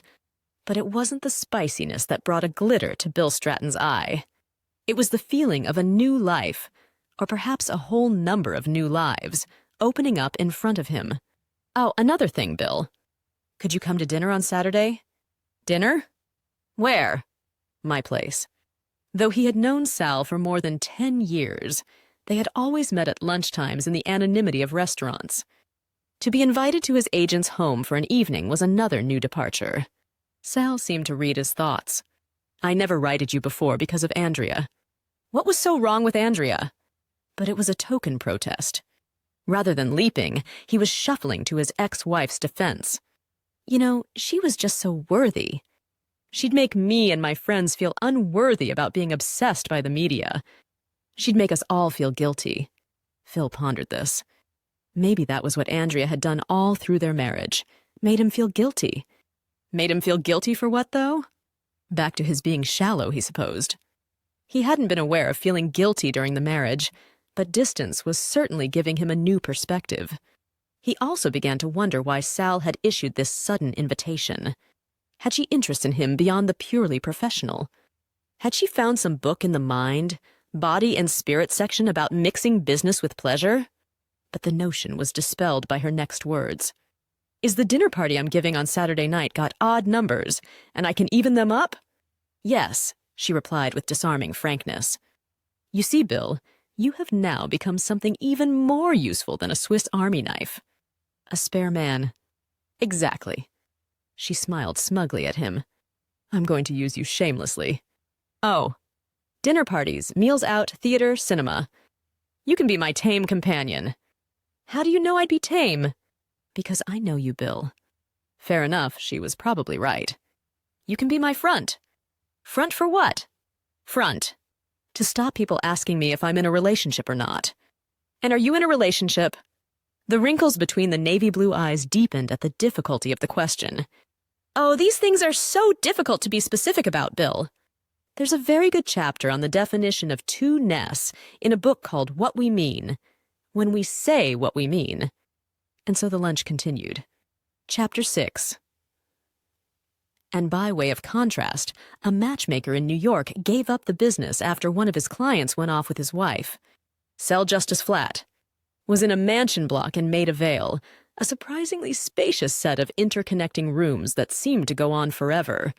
Because he was making his first visit there, Bill Stratton was unaware how frequently the positioning of the flat's furniture was changed, according to Sal's latest readings of feng shui or other lifestyle advocacies. What he saw, however, looked very opulent. He didn't flatter himself that Sal could afford such luxury on 15% of his earnings, but he knew she had many other higher profile and therefore more lucrative clients.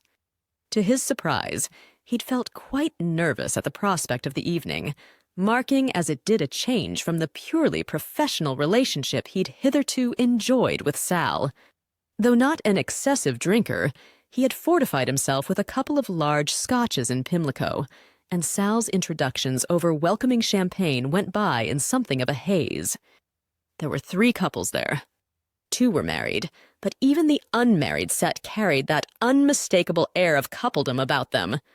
One pairing was clearly second time around for the man. The wife had to be 20 years younger, and there was much talk of children. In the husband's old eyes, pride in his trophy wife had long since given way to sheer horror at the thought of going through small children and school fees again. To Bill's surprise, there was also a guest who had a distinctly proprietorial attitude to Sal. Had he not announced the fact to everyone, his gray, straggling ponytail would have proclaimed him to be something in the music business. He spoke dated black slang, in an accent from which he had not totally managed to eradicate his public school education. He announced that he was called Eli, but the challenging way he did so suggested that it probably wasn't the name he had been christened with. From what was said during the evening, his relationship with Sal was relatively new and, Bill suspected, unlikely to get very old. Then there was Maria. Though normally good with names, the scotch or his nervousness made it hard for Bill to fix the identities of the other guests. He remembered all the names he'd been given on introduction, but he couldn't be precise about which was attached to which guest. With Maria, though, he had no problems. She was a short, what his mother would have called petite, woman with sparkling brown eyes, in a face oil of oleate into a fine sheen, and then cunningly touched with makeup. Her skin was tanned from a recent visit to somewhere more exotic than the British Isles, but was taut without that crumpled look sunbrowning can give to an older woman.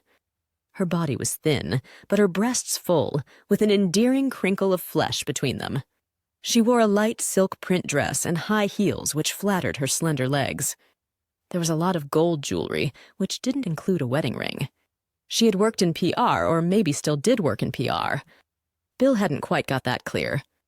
Maybe he hadn't been concentrating, or maybe Maria had deliberately left such details obscure. Obviously, she recognized him as Bill Stratton from the television. Everyone over a certain age did. And within minutes of meeting, she had mentioned his catchphrase. Again, everyone over a certain age did. This prompted him to tell her a few choice gems from the BWOC collection. They were mostly lines he had trotted out on chat shows when promoting the books, but he was surprised how well he remembered them. Maybe Sal's idea of his converting them into after-dinner speaking material wasn't so daft after all. Maria didn't. Seemed to know the other guests very well, though she had the social skills demanded by her profession and could clearly maintain a conversation with anyone about anything. But in fact, she spent most of the pre-dinner drinks being amused by Bill. And when it came to eating, the serendipity of the seating plan also put him next to her. As he drank more and presented his BWOC lines to a more general audience, he was aware of showing off for Maria's benefit, of gauging her reactions and feeling gratified when he gained a big laugh from the assembled throng.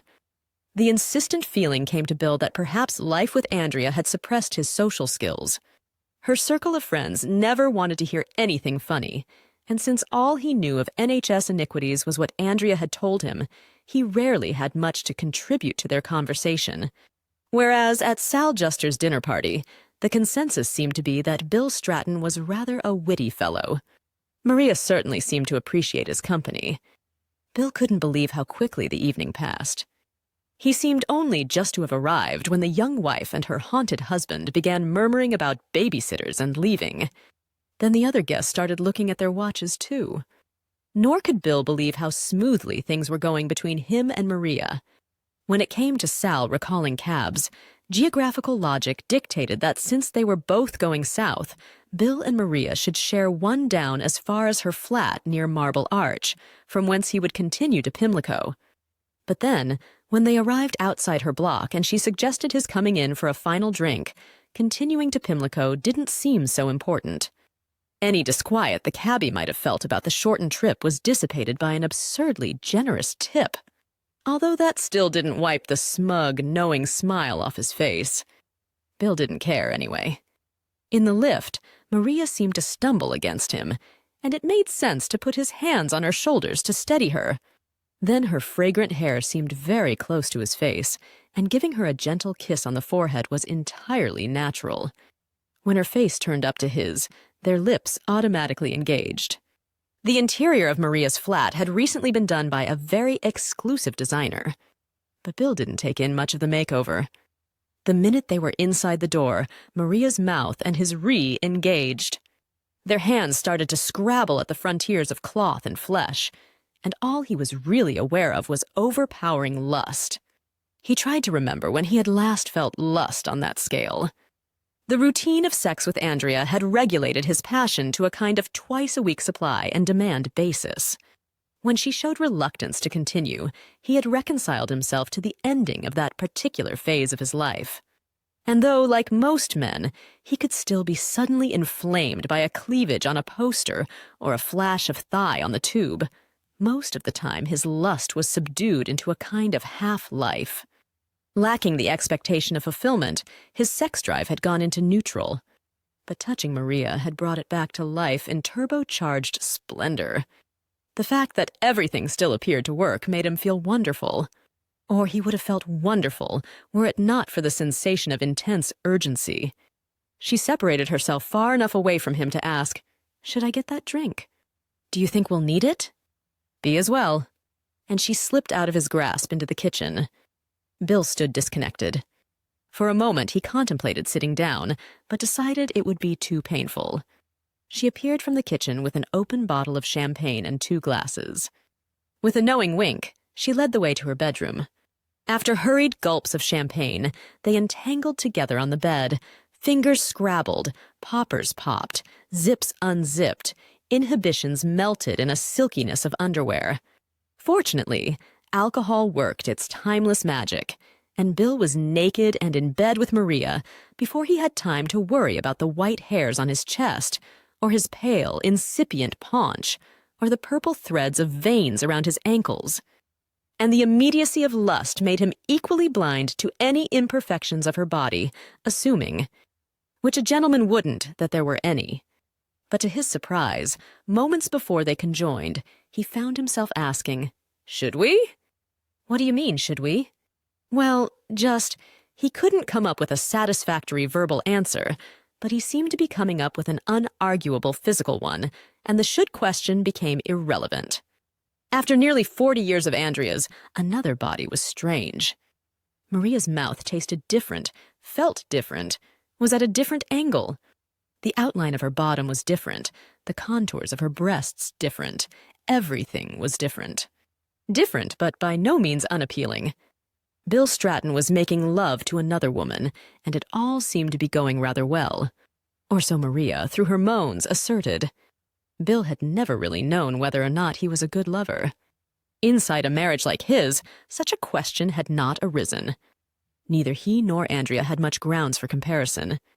And when she had had grounds for comparison, in other words, dowie, she had given the impression there was no comparison. Dowie was what she'd been looking for all her life. He made her feel like a woman. So Bill, having failed for so long to give Andrea either of these satisfactions, concluded that he probably wasn't a very good lover. But that was not the message he was getting from Maria. Even through the distractions of what his body was feeling, his mind was sufficiently detached to know that her commendation might be part of a routine. Flattery, women's magazines insisted, was a necessary stimulus to the male libido. But Maria did sound as though she meant what she was saying. And Bill began to wonder whether, in fact, Andrea hadn't taught him rather well. She had certainly known what she wanted in bed, and guided him to the actions that gave her pleasure. These involved the use of hands, lips, and tongue, at least as much as any other part of his anatomy. And Maria seemed to appreciate such ministrations, too. Also, though it was only during the very earliest moments of his married life that Bill had suffered from premature ejaculation, it had to be said that, with the years, his ejaculation had become increasingly mature, and Maria seemed to appreciate that slowness, too. At the moment when he finally came, he saw over her shoulder on the bedside table a framed photograph, taken fairly recently from the way she looked. In a garden, with a woman who had to be her daughter, and a young man who logic dictated was her son-in-law, and 4 small children. Undoubtedly 4 grandchildren. But in the haze of Maria's carefully lit bedroom, he didn't feel as though he were cuddling a grandmother, or to put it another way, cuddling a grandmother. It didn't seem like such a bad idea. Even though, after his orgasm, he became more aware of the difference of her body from Andrea's. The different way her flesh was distributed, the different areas of hardness and softness. Gallantly, he disentangled himself from her, only to pour them more champagne, which they drank before returning to their cuddle. They didn't say much. They didn't seem much to say. But the silence between them was benign. They must have dozed. Bill woke blearily to a totally unprecedented sensation. Maria's hand working with some determination between his legs. "Come on," she murmured throatily. "I'm sure there's a little more where that came from." This was uncharted territory for Bill. Uncharted since the very early days of his marriage, when a certain rampancy had ruled. At least 30 years must have passed since he last came twice in the same session. A marital sex tends to stop after the orgasm, certainly after the male orgasm, though hopefully the woman has got something out of it too. A little friendly kiss, perhaps, then roll apart to continue worrying about the mortgage. With Maria, though, he didn't even know she had a mortgage, but he sure as hell knew he didn't have a joint one with her, which was very comforting. As his body came reassuringly back to life, Bill realized that he knew almost nothing about Maria. Their dinner table conversation hadn't been very revelatory. All he knew about her was that she was manipulating his body with a great deal more enthusiasm than Andrea had ever shown. He let himself go with the flow, or at least go till the flow. And the second flow was even more enjoyable than the first. But again, once the expressions of flattery and gratitude had been made, there didn't seem a lot to say. The remains of the champagne were consumed, and eventually Bill Stratton said the inevitable, "Well, I suppose I'd better be on my way." He wasn't sure how this was going to be taken. Maria knew he was divorced, so wouldn't be assuming he had a wife to get back to. Equally, he didn't feel up to the effort of inventing reasons why he had to get back to Pimlico. Fictional dogs to walk, dependent aged relatives, demands of an early start in the morning. But Maria took it like a lamb. "Yes, all been very nice, but we don't want the magic to fade, do we?" "Well, if you want me to stay," he began, not sure how he could end the sentence. Fortunately, she didn't give him time to. "No, that's fine. Keep your illusions. I don't look so good in daylight." "Nor me," he chuckled as he eased his body off the bed. He did now feel very tired, and the accumulated alcohol was getting to him as well. He also felt awkward. No one looks good getting dressed, and he didn't know whether to reassume his scattered clothes facing Maria or with his back to her. Facing, she'd see his white chest hair and incipient paunch. Turned away, she'd see his rather creased bottom and the little knot of bluish veins behind his right knee. Instinctively, Maria seemed to sense his dilemma. Lifting herself up off the bed, she moved towards the bathroom door. "Going to run myself a bath. Don't know if you fancy one? Or a shower?" She didn't make the invitation overpressing. No, I'll do that at home." Maybe just a quick wash. She drew aside to let him into the bathroom. He washed a small part of him. A very small part by now. Then they changed rooms and he dressed in private. When he was ready, he knocked on the bathroom door. Maria opened it, revealing herself dressed in a fluffy dressing gown. She had started to take off her makeup. Her brown eyes were deeper set in wrinkles. There were slight lines of puckering around her mouth. And when she smiled, he could see the skilled bridgework of her teeth. "I just wanted to say, thank you for having me," said Bill fatuously. "The pleasure was all mine." "I can assure you it wasn't." "Good. Can you let yourself out?" "Just make sure the door clicks shut after you." "Of course. Goodbye." She puckered her lips further. He gave them a dry kiss. "Be in touch." "Yes." It was nearly 3:30. He found a roaming late-night cab with a mercifully taciturn driver, whose silence was rewarded with a large tip when he drew up outside the Pimlico flat. And as Bill Stratton entered his domain, he felt really good. He had a sex life again. Even ignoring the dubious qualification claims of his pre-Andrea fumble, his personal total was now undeniably 2. He knew that there were people who had achieved that milestone before they were 60, but that didn't take away from his achievement. His other response was entirely masculine. At the welcome moment of the first climax with Maria, he hadn't thought, "I look forward to doing this many more times with this woman." He had thought, "I look forward to doing this many more times with lots of other women." Chapter 7. And by way of contrast, a local authority initiative to cut down gossip in a Gloucestershire village failed because everyone knew about it 3 weeks before it was launched. "So?" asked Sal on the phone at 11 o'clock the following morning. "So what? You and Maria? What about me and Maria?" "Oh, come on!" "You went off together. We shared a taxi because we were both going south." Yes. But you spent the entire evening gobbling each other up with your eyes. So, I want to know how far the gobbling continued." Bill felt rather shaken by this interrogation. He had woken only half an hour before, tired, but surprisingly not hungover. His head felt light and scoured, but his mind felt good. The events of the previous night had left him with a warm, almost complacent glow. And for a while he wanted to enjoy that glow. He certainly didn't want to analyze its causes. Sal, though, evidently did. "Come on, tell me!" "Oh, I did want to say thank you for the evening. Lovely dinner. I was going to ring you, but never mind that. I want to know what happened last night." "What makes you think anything happened last night?" "Call it woman's intuition. Or, in fact, don't bother with woman's intuition. Maria told me she fancied you." "Oh? When?" "When she nipped out to the kitchen ostensibly to help me with the coffee. She'd really come out to thank me." "Thank you for what? The dinner?" "No, you fool!" "To thank me for setting it up. Setting what up? God, you're being obtuse, Bill. To thank me for setting up you and her. You mean it was a setup? Oh, of course it was.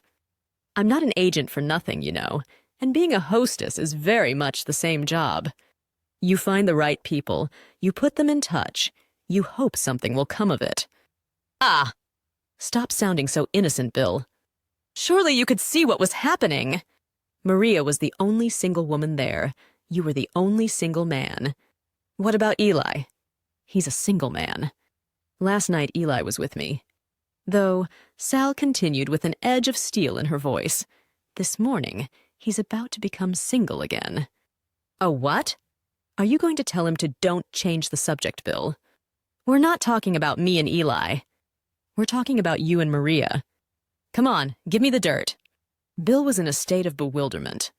Obviously, he was aware that matchmaking happened. During their marriage, Andrea had occasionally set up dinner parties where some sad, bereaved anesthetist was meant to get off with a recently dumped nurse. But Bill hadn't anticipated finding himself in that situation. The divorce must have affected him more than he realized. Preoccupations with its details had fuddled his thinking, slowed down his reflexes, allayed his suspicions. So he and Maria had been set up. Obvious, now you come to think about it. Why had he been so innocent the night before? He tried to work out whether this new knowledge changed his reactions to the previous night's events. What had felt totally spontaneous now seemed in retrospect a little calculated. But that didn't worry him too much. More disturbing was the fact that what he had thought of as a private encounter now had a public dimension. Sal knew all about it, and if Sal knew, a lot of other people would also soon know. But was that such a bad thing? He wasn't betraying anyone. Given the difference in their social circles, news of his assignation with Maria was very unlikely to have reached Andrea. But if it did, so what? Could be rather a good thing, actually. Demonstrating that he wasn't moping for her, wasn't envying her domestic coziness with Dowie. Was, in fact, getting on with his own life. He'd still rather Sal didn't know about it, though. But undeniably she did, and what's more, she wanted every last gory detail. "Give me the dirt," she repeated. "I don't think," Bill replied in a voice of aristocratic decorum, "that it is proper for a gentleman to reveal the secrets of a lady's boudoir. But if you don't tell me, I'll find out from Maria." "Maybe she too," said Bill, maintaining his formal manner, "has some instinct for discretion and will not respond to your vulgar interrogation. Dare you believe it, Sunshine? Been such a long time waiting that now Maria's finally got laid, everyone in London will know about it within 24 hours. This was another ramification of his actions that Bill had not anticipated. Indeed, the more he thought about his situation, the more he realized how little he had anticipated of anything. He wondered what the chances were of anyone he knew hearing about his amorous adventure. How different from his own were Maria's social circles. He realized he hadn't a clue, except that she worked or had worked in PR, and that she was a grandmother. He knew absolutely nothing about his previous night's sexual partner. With slight shock at his own callousness, he recognized that he wasn't that interested in finding out more about her either. "Well, if you're going to be a spoil-sport and clam up on me," said Sal, affecting the tone of an aggrieved child, "I'll just have to get the dirt from Maria herself." "Have you rung her yet?" Bill was puzzled. "No. Why should I?" "Oh, heaven's sake, Bill! You have been out of the dating loop for a long time, haven't you? I've been married to Andrea for most of the last 40 years. Yes, of course, you poor bugger. Sorry, allowances must be made.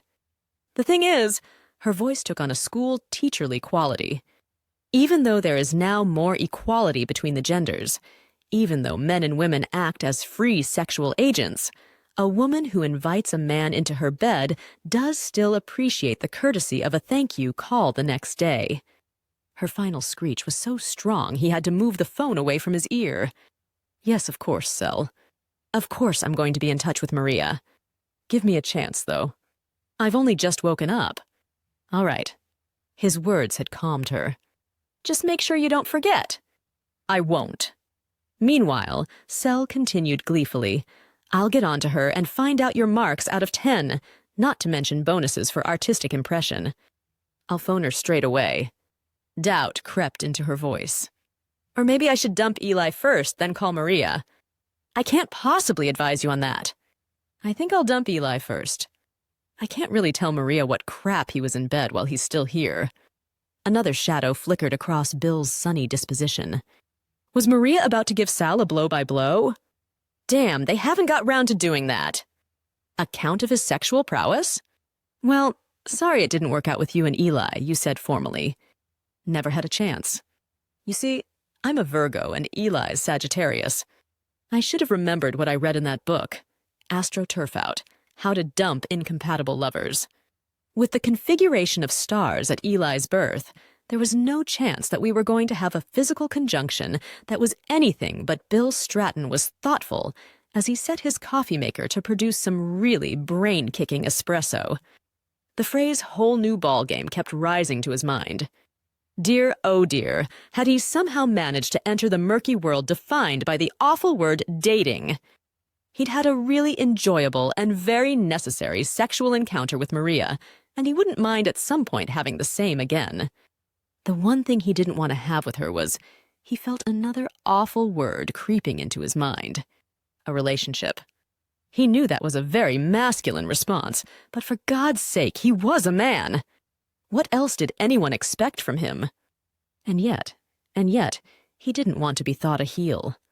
The pathetic desire to be liked had been the guiding principle of his life. For most of his marriage, that hadn't been a problem. He had believed that Andrea liked him, though that may have been an illusion, and her earnest friends at least tolerated him as her trivial appendage. But now, he needed someone to explain the rules of the complex new world in which he found himself. The espresso was ready. He took perverse pleasure in scalding his mouth as his system took in its first caffeine shock. Sal had been right. He did need to contact Maria. Not to do so would be simply churlish. He stretched out his hand towards the phone, but immediately, doubt assailed him. What should he say to her? He trusted himself to come. Up with something more gracious than a thank you, ma'am, to follow his wham and his bam, but exactly what would be appropriate to his new circumstances. He tried to remember their conversation of the night before, but all that came back to him were BWAC lines. Maybe that was all their conversation consisted of. No. Tricky to talk to her. He might end up revealing too much about himself, or taking on the role of porter for her baggage. There had to be a safer way. He reached for the yellow pages. Surprising how many florists there were in central London. He supposed they'd always been there, but when you're not looking for something, you don't see it. Surprising also, for a rare user of the service, how many of them offered same-day delivery at no extra cost. He dialed the first number on the list, and the transaction was quickly concluded. Rejecting red roses as hazardously symbolic, he settled on a large hand-tied display of summer blooms. He decided against adding Belgian chocolates or a bottle of champagne. Yes, that would do.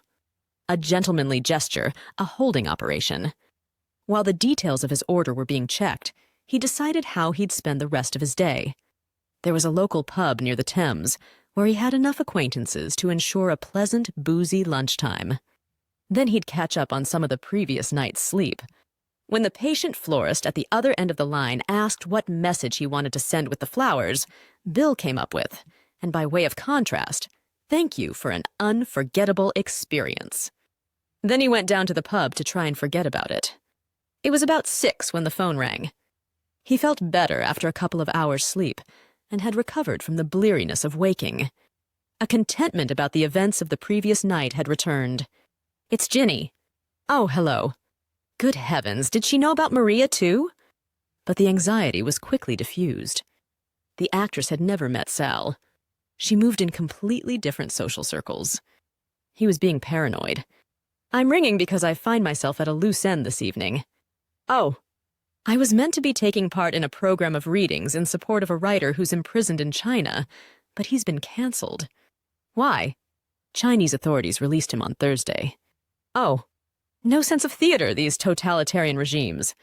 We've had to pull the plug on the whole show. Bad luck. I'll survive. So anyway, I find myself with this lovely, juicy Sunday evening free. And since there's never anything to watch on television on Sunday evening, this was absolutely true. But Bill had still intended to watch it. That's what he felt like, a little undemanding cosseting. Mindless television and a few glasses of wine would do the trick. So anyway, Ginny went on, I'm at a loose end, and if you happen to be at a loose end too, well, I thought we could meet up for a bit at supper. I'd love to, but I'm afraid I'm committed elsewhere. Bill was surprised by the speed and the instinctiveness of the lie. Also by why he'd lied. An evening with Ginny had got to be more interesting than Sunday night television schmaltz. Oh, she was too professional to sound put down. Don't worry, very short notice. Just the off chance we must do it another time. I'd love that. Give me a call. Oh, I will, Ginny. Of course I will. After he had put the phone down, he found himself still in a state of mild shock at his behavior. Ginny meant far more to him than the woman he had been with the previous night, and yet he'd instinctively turned down the offer of her company. Surely he hadn't done it for reasons of guilt. No, he didn't feel guilty.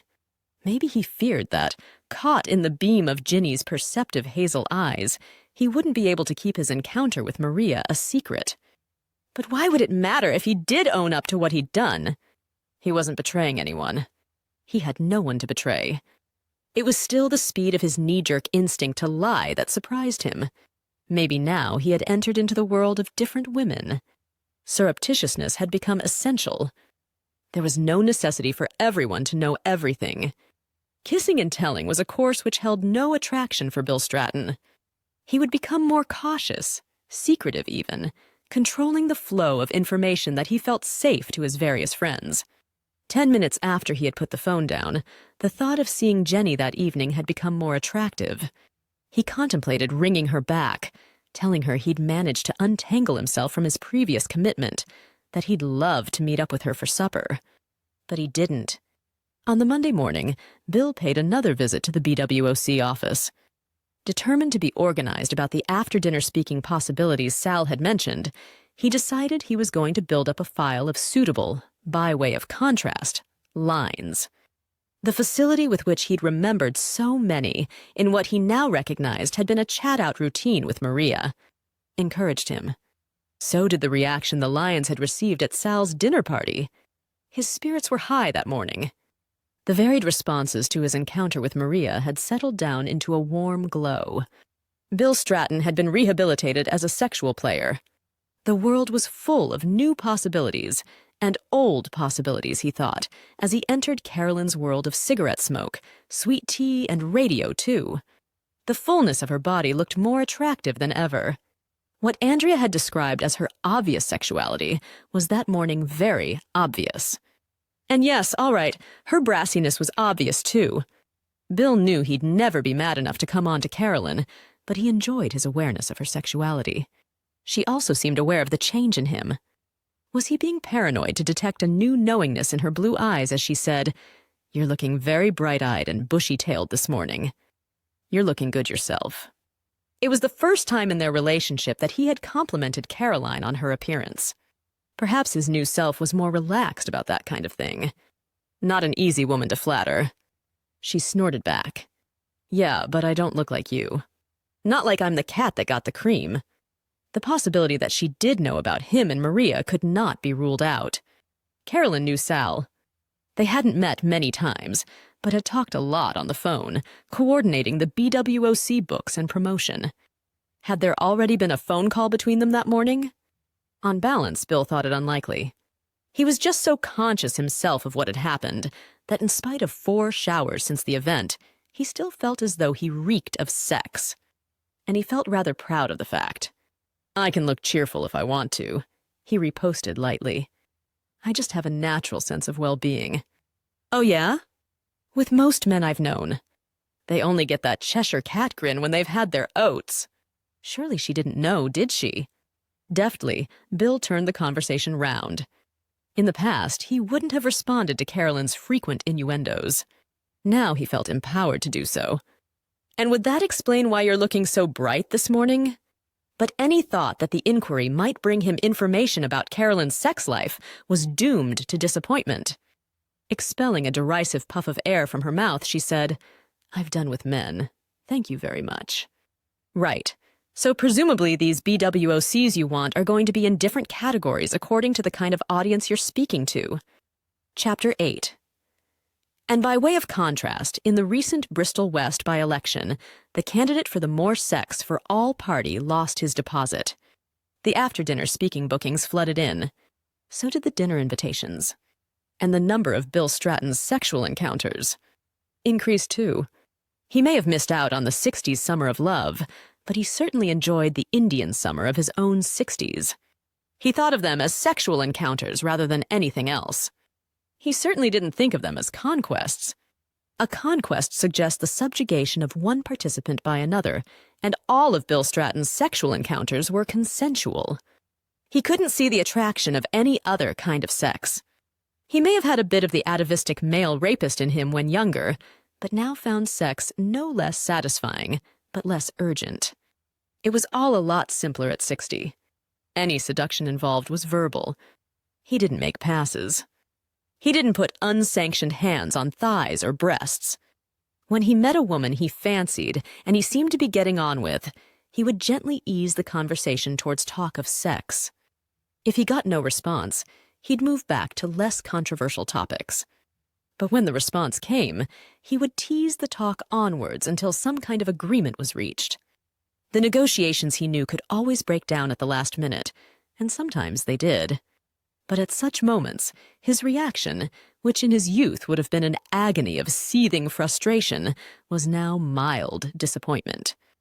The sex itself sometimes worked and sometimes didn't, but usually it was at least interesting. And Bill Stratton, having spent most of his adult life with one woman, came to realize how much he liked women as a gender, how much he enjoyed being in the company of women. What he remembered about sex from his minimal premarital experience was the difficulty of finding opportunities to do it. He thought back to a time of constant frustration, when he didn't have a flat or even a car, when parents proved obstinately determined not to leave the house for any length of time, when bus shelters were too public and golf courses too wet. But now, for a single adult, the opportunities were infinite. Most of the women he coupled with in London were single too, with homes of their own. When he was traveling around the country doing his after-dinner speaking, his contract always provided him with that philanderer's essential, a hotel room. And of course his own flat was permanently available. But he never took any of the women back there. He didn't want them to know about his domestic life. Despite being recognized as a minor celebrity, he wanted to preserve an element of anonymity. The fact that his life had become a sequence of one-night stands, it caused him little guilt. The majority of the women with whom he shared his enthusiasm were equal players and wanted no more. Often divorcees, they were as wary of relationships and commitment as he was. Yes, there was the occasional tear or harsh word, but they were the exception. And Bill Stratton deeply felt that he deserved a lot of sex. He remembered seeing a television interview with John Betjeman towards the end of his life, in which the old reprobate, asked if he had any regrets, stated the plaintive wish that he might have had more sex. Bill Stratton never wanted to find himself in that position. Only once he was out of his marriage to Andrea did he realize how much he had felt cheated of his part in the 60s sexual revolution. He had a right to as many lovers as possible before age finally took its toll, before the descent of that final shudder which would indicate the end of all sexual activity. Bill was also surprised by how easy it was. After his should we moment with Maria, he suffered no more such qualms. The shoulds and should-nots, which once ruled his life, had lost their potency. Finally, he felt grown up. He knew that not all his friends would agree with his definition of maturity. Although he felt confident he wasn't, his behavior might be seen by some as predatory. Sal would psychoanalyze the hell out of him for seeking sex rather than relationships. Caroline would shake her head wearily at further confirmation that you men are all the same. And Ginny, he tried to shut his mind to conjectures about what Ginny might think. The way he avoided hearing such unsolicited opinions about his rediscovered sex life was by the simple expedient of telling nobody. And that went for male friends as well as female. He knew that some men like nothing better than to share details of their conquest with others. But to Bill, the idea of spilling the beans to someone like Trevor was anathema. He liked to think his reticence was a point of honor, an unwillingness to make public the name of ladies with whom he had shared an intimate moment. But really, he knew that such self-justification was casuistry. Remarkably, even in London, his policy of not going to bed with any woman more than once had not led to any embarrassing subsequent encounters. Dinner parties to which he was invited always tended to be in different circles of acquaintances. Being an unattached, presentable, straight male was valuable currency in London social life.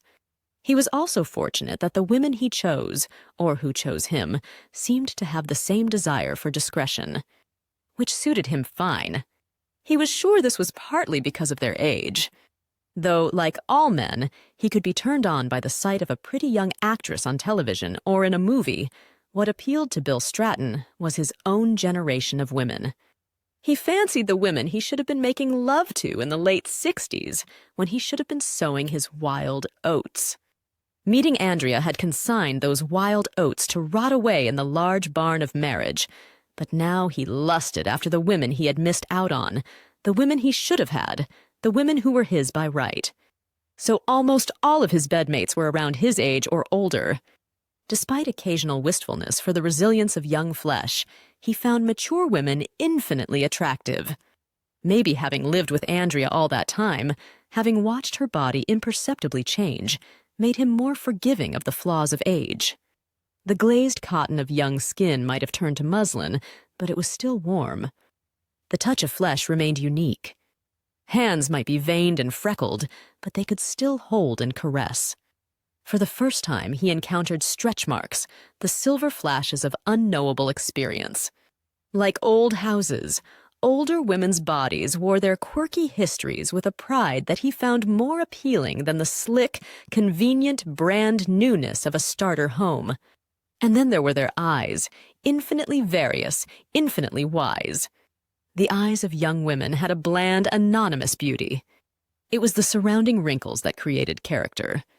There was also a basic fairness about Bill Stratton.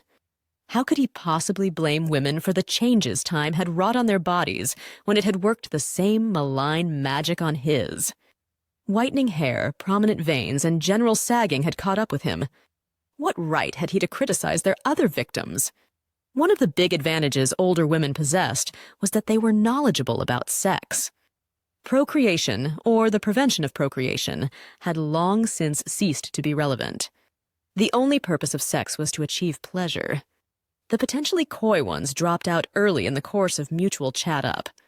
Those who stayed the course revealed themselves to be at least as keen on a sexual encounter as Bill himself. They knew what they wanted, and they weren't afraid to instruct him on how to help them achieve it. As a result, Bill Stratton's sexual technique improved beyond recognition. He was a diligent and generous pupil, ready to pass on to his next partner the benefits of what he had learnt from the previous one. And though he wouldn't have been so crude as to subscribe to the line that it's better to make love to older women because they're so grateful, he was pleased that his efforts usually seemed to be appreciated. He rather suspected his current lifestyle could not last forever. But he felt no qualms about it. And had anyone asked him to explain his behavior, he might well have used the justification of that great arbiter of contemporary morals, Bill Clinton. Because I could. Could, in Bill Stratton's book, was a great improvement on should. Varied and wonderful were the sexual encounters of his period of freedom. Bill, that was stunning! Thank you, Rachel. We aim to please. Oh, God! Her hand leapt to her mouth. I haven't taken my pill. But surely you're, well, not to put too fine a point on it at your age. Not that. Blood pressure. Ah, Cheryl, you're insatiable. No, I'm not, Bill. I can be satisfied. Oh, by the right person. Ah, Sheila. Was that from a car crash? No, hit replacement. And by way of contrast, let's try this. Ooh, Celia. He never stayed the night. Some of the women claimed they wanted him to, but most made no demurral when he left. Partly they had learnt by experience, and that was what they expected of men, and partly they were realistic about the unforgiving focus daylight might bring to their charms. God is merciful as we get older. He gives us failing eyesight, together with the instinct to take our glasses off in bed. But he still hasn't managed to fix the way we look in the cold light of day. Bill knew anyway that his magnetism was finite. He didn't want to stay the night with any of the women. He didn't want to risk getting too close to what he thought of as his GCD. In Bill's mind, GCD stood for Guaranteed Charisma Duration. It's the length of time for which a man can still stay attractive to a woman who doesn't know him that well. In other words, it's how long he can stay fiendishly witty, charming, caring, fantastic in bed. The length of time before he becomes tired, selfish, thoughtless, short-tempered, sexually drained himself. The length of time during which the magic of a relationship can be sustained. In other words, until he needs a shave, a fart, or a crap, just like every other man she's met before. Bill was punctilious, though, about his expressions of gratitude. Even when the sex hadn't been that good, a graceful message of thanks was always conveyed. And having tried it out satisfactorily on Maria, he saw no reason to change the formula in which the message was expressed. His online interfloric account was kept busy, nor did he bother to think up a new form of words to accompany the flowers. And by way of contrast, thank you for an unforgettable experience. It sounded all right. It was gracious. And it reminded the woman that she had been made love to by a minor celebrity. So far as he was concerned, the flowers closed the transaction. The moment he had given the woman thanks for an unforgettable experience, he was at liberty to forget her as soon as possible. Bill was generally very impressed by the efficiency of the Interflora website, though from his point of view it did have one flaw. The service would remember a customer's credit card details and an address list of the recipients of the customer's floral gifts, but it didn't have a memory for the messages sent with each bouquet.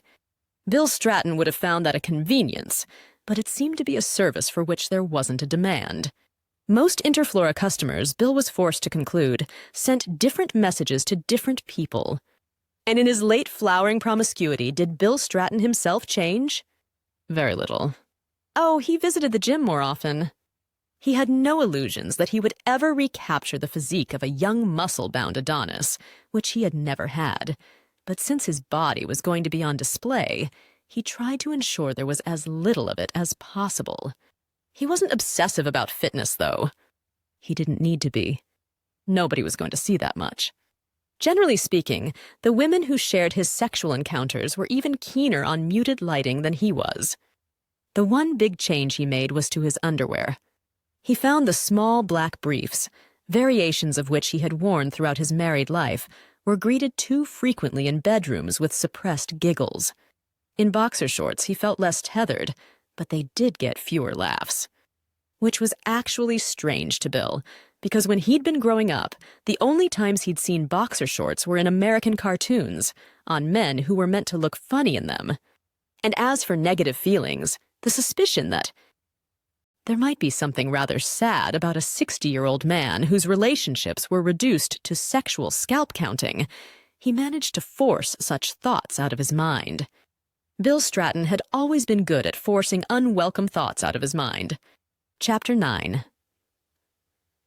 And by way of contrast, an 18-year-old woman in Macedonia has been granted a divorce from her 97-year-old husband on the grounds of his unreasonable sexual demands.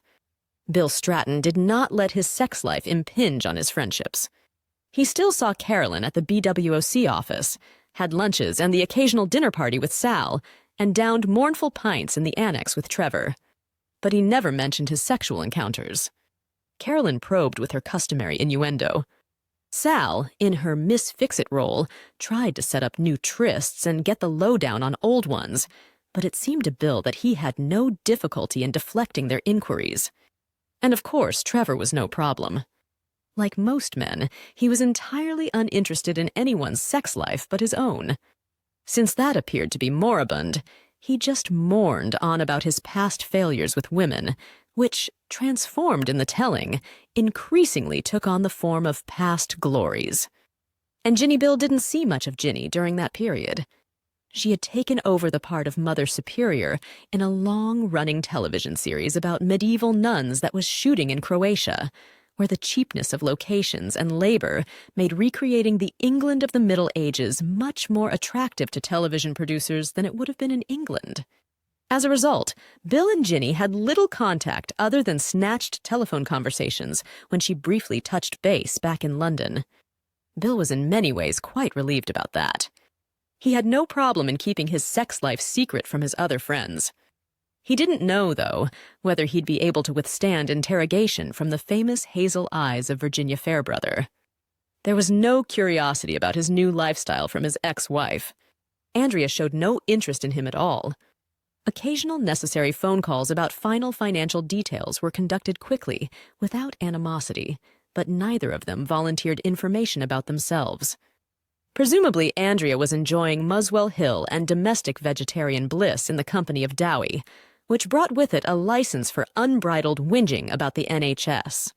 She had reached her nirvana. Only once did Bill feel tempted to share some of the secrets of his new emancipation. And that was surprisingly with Trevor. They were sitting in the inevitable annex, and Trevor was working through his inevitable depression about how old he felt. And you keep asking yourself, what's his point? Why should one go on when there's not to look forward to? I see my body decaying by the minute.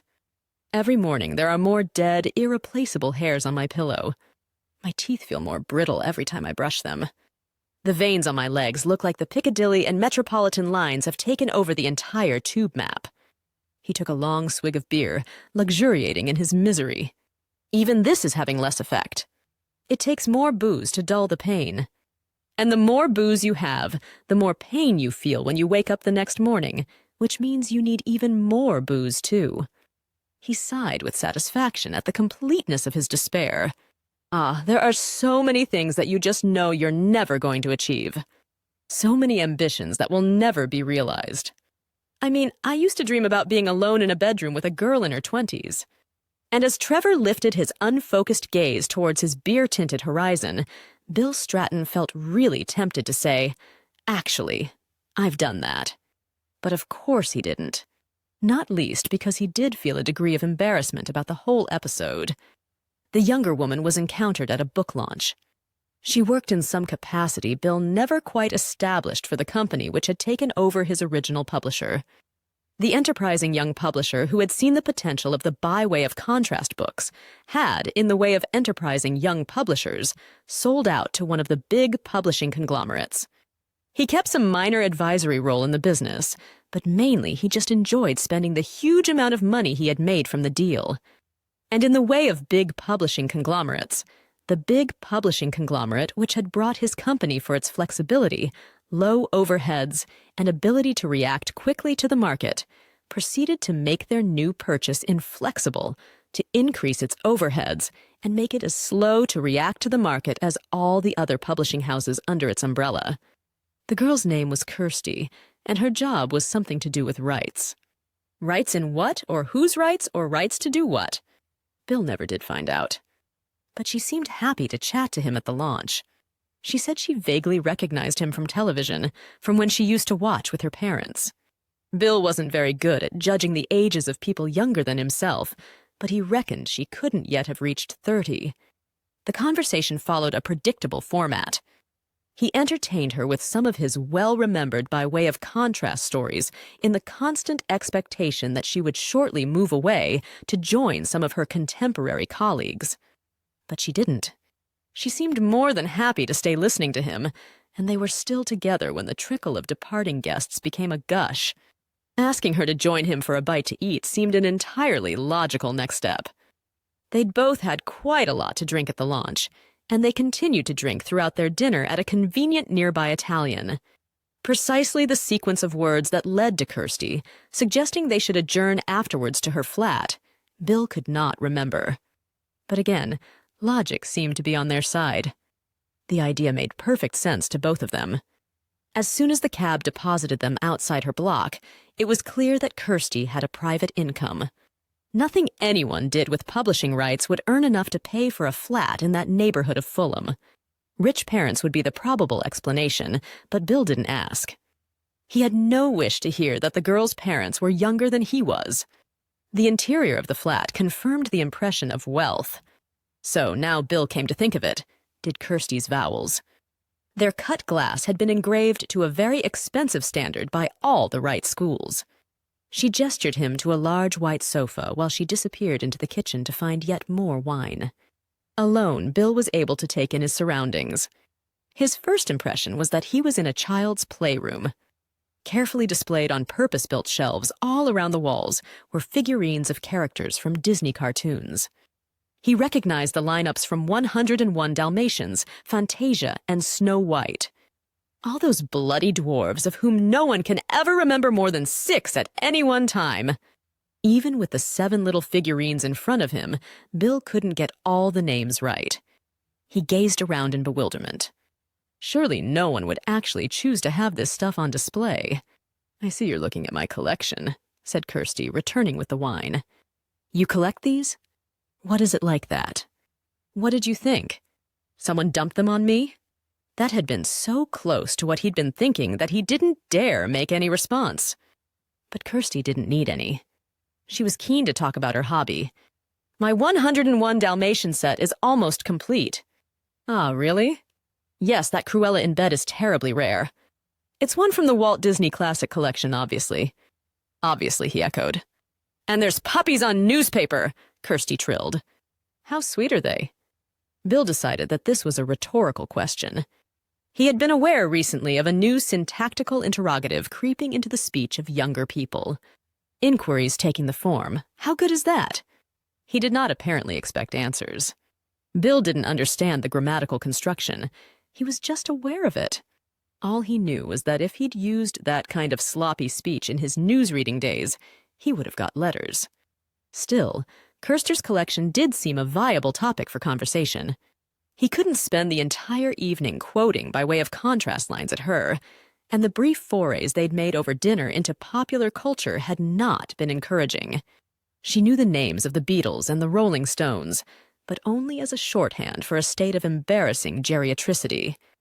And her own musical favorites were equally unfamiliar to Bill. In fact, only the context made him realize that she actually had been talking about musicians.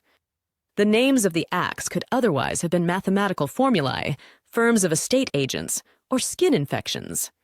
And there had been an awful moment when he had managed to flood Kirsty's face with bewildered disbelief by asking her how often she went to discos. By the time he'd realized that the right word was club, he'd decided that music was probably a good subject to keep away from. The cinema had proved over dinner to be an area of similar mutual incomprehension. Bill enjoyed films, but chose what he went to with care. He always based his decision on reviews by critics whom he respected, whereas Kirsty appeared to be influenced only by a film's pre-release hype. As a result, her cinema diet consisted of worthless comedies with pretty boys in them, failed attempts to launch the Hollywood careers of American sitcom stars, mindless blockbusters full of special effects, and, worst of all, inevitably inferior remakes of movies which had been perfect the first time round. Though he had never seen any such films, Bill Stratton knew them all to be meretricious rubbish. He decided to keep off cinema as a subject for discussion. So, though Kirsty's collection of china figurines may have been inspired by cartoon films, they still provided an innocuous topic. Chiefly because Bill had no opinion about them at all, except the vague conviction that they were rather hideous, and because Kirsty seemed prepared to go on about them at great length. Until that evening. He had not known that a world of collectibles existed, nor the passion and energy that a true aficionada could invest in trawling endless websites for the vital piece of china that would complete a set. So he dozily sipped his wine and issued the occasional sympathetic grunt when she explained the difficulties of tracking down Beauty and the Beast busts, or limited editions of Cinderella's chess, or a holiday goofy with cello ornament. This conversation, or rather monologue, only lasted the duration of 1 glass of wine, but it felt longer. Then, deciding that he had misinterpreted Kirsty's intentions for the rest of the night, Bill took an elaborate look at his watch, yawned, and said, "Well, perhaps I'd better be off." But then she threw him totally by asking in a slightly disappointed tone, "Aren't we going to get to bed together?" "Well, yes." "All right." As he said the words, Bill realized they could have sounded a little more gracious or enthusiastic. Nor did he feel the situation was entirely retrieved by his adding, "if you like." Still, his clumsy response didn't appear to worry Kirsty. "I'll get the wine bottle. You go through to the bedroom." She was a long time getting the wine bottle. Maybe she was also making some intimate feminine preparations in one of the flat's bathrooms. Bill sat gingerly on the edge of the bed, wondering whether he was expected to start taking his clothes off. He decided against the idea, unwilling to expose his aging body earlier than was strictly necessary. There were rather more lights on than he might have wished. Feeling something of a prat, he just looked around the room, which was a shrine to Bombi, Beauty, and the Beast, and Winnie the Pooh. This last collection was displayed on a shelf above Kirsty's double bed. To Bill, who'd grown up with them, E.H. Shepard's original illustrations were sacrosanct, and the crude Disney versions of the characters were as great an aesthetic affront as the New English Bible had been to the authorized version. But that was another opinion, ideally not to be shared with Kirsty. As he waited in this temple of Disney Anna, Bill didn't really feel lust, just curiosity. When Kirsty returned and kissed him gently on the lips, she smelt of fresh perfume and tasted of toothpaste, proving that she had indeed titivated herself up for him. He wondered with mild anxiety what, after the evening's drinking and the Italian food, his own breath smelled like. Still, he couldn't bother about that. There was kissing to be done. And Kirsty did seem extremely keen on kissing. As their bodies stretched out together on the bed, lust returned, fumbling with clothes began. Kirsty drew apart from him. "We'll be more comfortable in bed," she announced practically, and then, thank the Lord, she switched off the overhead lights. Bill stayed seated to remove his shoes and socks. He had reached the time of life when perfect balance could not always be guaranteed, particularly after an evening of wine. Already uncomfortably aware of his age, he didn't want to compound the stereotype by falling over. Kirsty's clothes were off, and she was under the duvet where the heat crept, with some relief to join her. For this encounter, he was really glad he had made the transition to boxer shorts. He looked deeply into her eyes, then realized he still had his glasses on. Deciding clear vision must be sacrificed to avoid the laughable image of a bespectacled naked man, he took them off. He wished Kirsty, too, had glasses to take off, so that she'd only get a fuzzy outline of his aging body. "Have you got one with you?" she asked suddenly. I'm sorry, what?" This confused him. Basic sex, the kind of sex they were about to indulge in, surely didn't need any props. "A condom." "Ah, do you have one with you?" No, actually." When he considered the matter, it was remarkable that the question had not arisen before. There were enough earnest newspaper articles and television documentaries about safe sex. Primary school children seemed to be taught condom use before they were taught their alphabet. And all this earnest advice repetitiously pointed out that condoms were not just mandatory for their contraceptive properties, but also as a means of avoiding infection. And yet, no one of the women with whom Bill Stratton had made love during his post-Andrea flowering had mentioned the word condom. None of them had been at risk of pregnancy, but equally, none of them knew his sexual history. The first post-AIDS panic seemed to have died down. The fierce questioning about previous partners which had happened then, when a potential lover virtually had to get planning permission for each sexual encounter, seemed to have become less urgent. Certainly none of the women with whom Bill had conjoined recently had mentioned the idea of his taking a medical before Congress, or of wearing a condom. Probably a generational thing, he decided. For his contemporaries, condoms still had wartime connotations. They were Johnnies or French letters, devices to protect our brave but randy boys from disease-ridden foreign whores. For the original post-pill generation, they were slightly distasteful. People whose first experiences had happened in the 60s didn't like the idea of having their sex shrink wrapped. The average heterosexual of his generation, Bill concluded, was extremely irresponsible about safe sex. Kirsty's questioning did prompt another thought in him, though. She regarded him as a procreational threat. He couldn't remember when he'd last seen himself in that role. In the very early days of his marriage, he'd entertained the possibility of Andrea becoming pregnant. But since then, sex for Bill had been totally separate from the idea of reproduction. Good heavens! He still had within him the capacity to become a father. He'd read somewhere that the sperm men produced declined in quality as they got older, but it still worked. Charlie Chaplin? Saul Bellow? The O'Connor? There were a whole lot of men who had become fathers at very advanced ages. When Bill reflected on those names, he decided it was not a club that he particularly wanted to join. "It's all right," said Kirsty resignedly. "I got some." The readiness with which she found the packet in her bedside drawer showed how well equipped she was for life as a single woman in the early part of the 21st century. Deftly, she popped a latex circle out of its foil and placed it on top of the unit. "For when we need it," she said, and leant forward to kiss him. The kissing was again very pleasant and gentle. So was the caressing. With a slight feeling of guilt towards his other post-Andrea women, Bill couldn't be unaware of the superior skin quality he was now touching. He began to understand why so many men worshipped at the shrine of the younger woman. During what he hoped would foreplay, Bill couldn't prevent his eyes from wandering to the shelf above the bed. Eeyore looked down at him disapprovingly.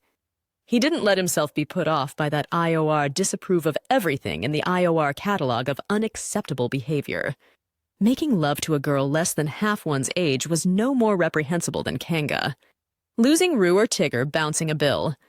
Still wished he was looking, though, at A. Shepherd's definitive images, rather than these winsome Disney-fied travesties. The purposeful movement of Kirsty's hands distracted him from nostalgia. "I think maybe we need that protection now," she said. This was a new challenge.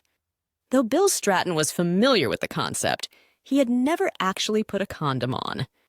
And of course, the important thing about putting a condom on is that there has to be something for it to be put on. And he found the nearer the point of putting it on came, the less there was to put it on. Panic began to flicker in his brain. Remarkably, in his recent glut of sex, the one thing he hadn't encountered had been personal malfunction. Oh, God! And it has to happen now, when I'm with a younger woman, a woman who spends her life surrounded by her contemporaries, men who go through life in a permanent state of semi-arousal. All the jokes he'd ever heard about old men not being able to get it up stampeded into his mind. But Kirsty proved a surprisingly sympathetic and generous sex therapist. From what she said, this was by no means the first time she had encountered such a problem. As Vigo returned to him, a marginal sense of superiority came with it. Maybe young men of Kirsty's age weren't such stallions after all. After the initial hiccup, everything proceeded smoothly. Bill Stratton's first sex with a condom definitely felt different, a bit remote even, but it was perfectly satisfactory. And Kirsty's responses seemed to suggest she got something out of the experience, too. After a mumbled, "Thank you," Bill lay in silence beside her, his mind full of the automatic masculine post-coital question. "How soon can I leave?" Books of etiquette are sadly inadequate in defining the recommended time lapse between an act of intercourse and the first. "Oh well, I'd better be on my way."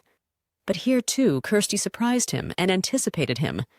With a brisk look at her watch and a got-to-be-at-work in the morning, she made it quite clear that Bill's cue to get dressed had arrived.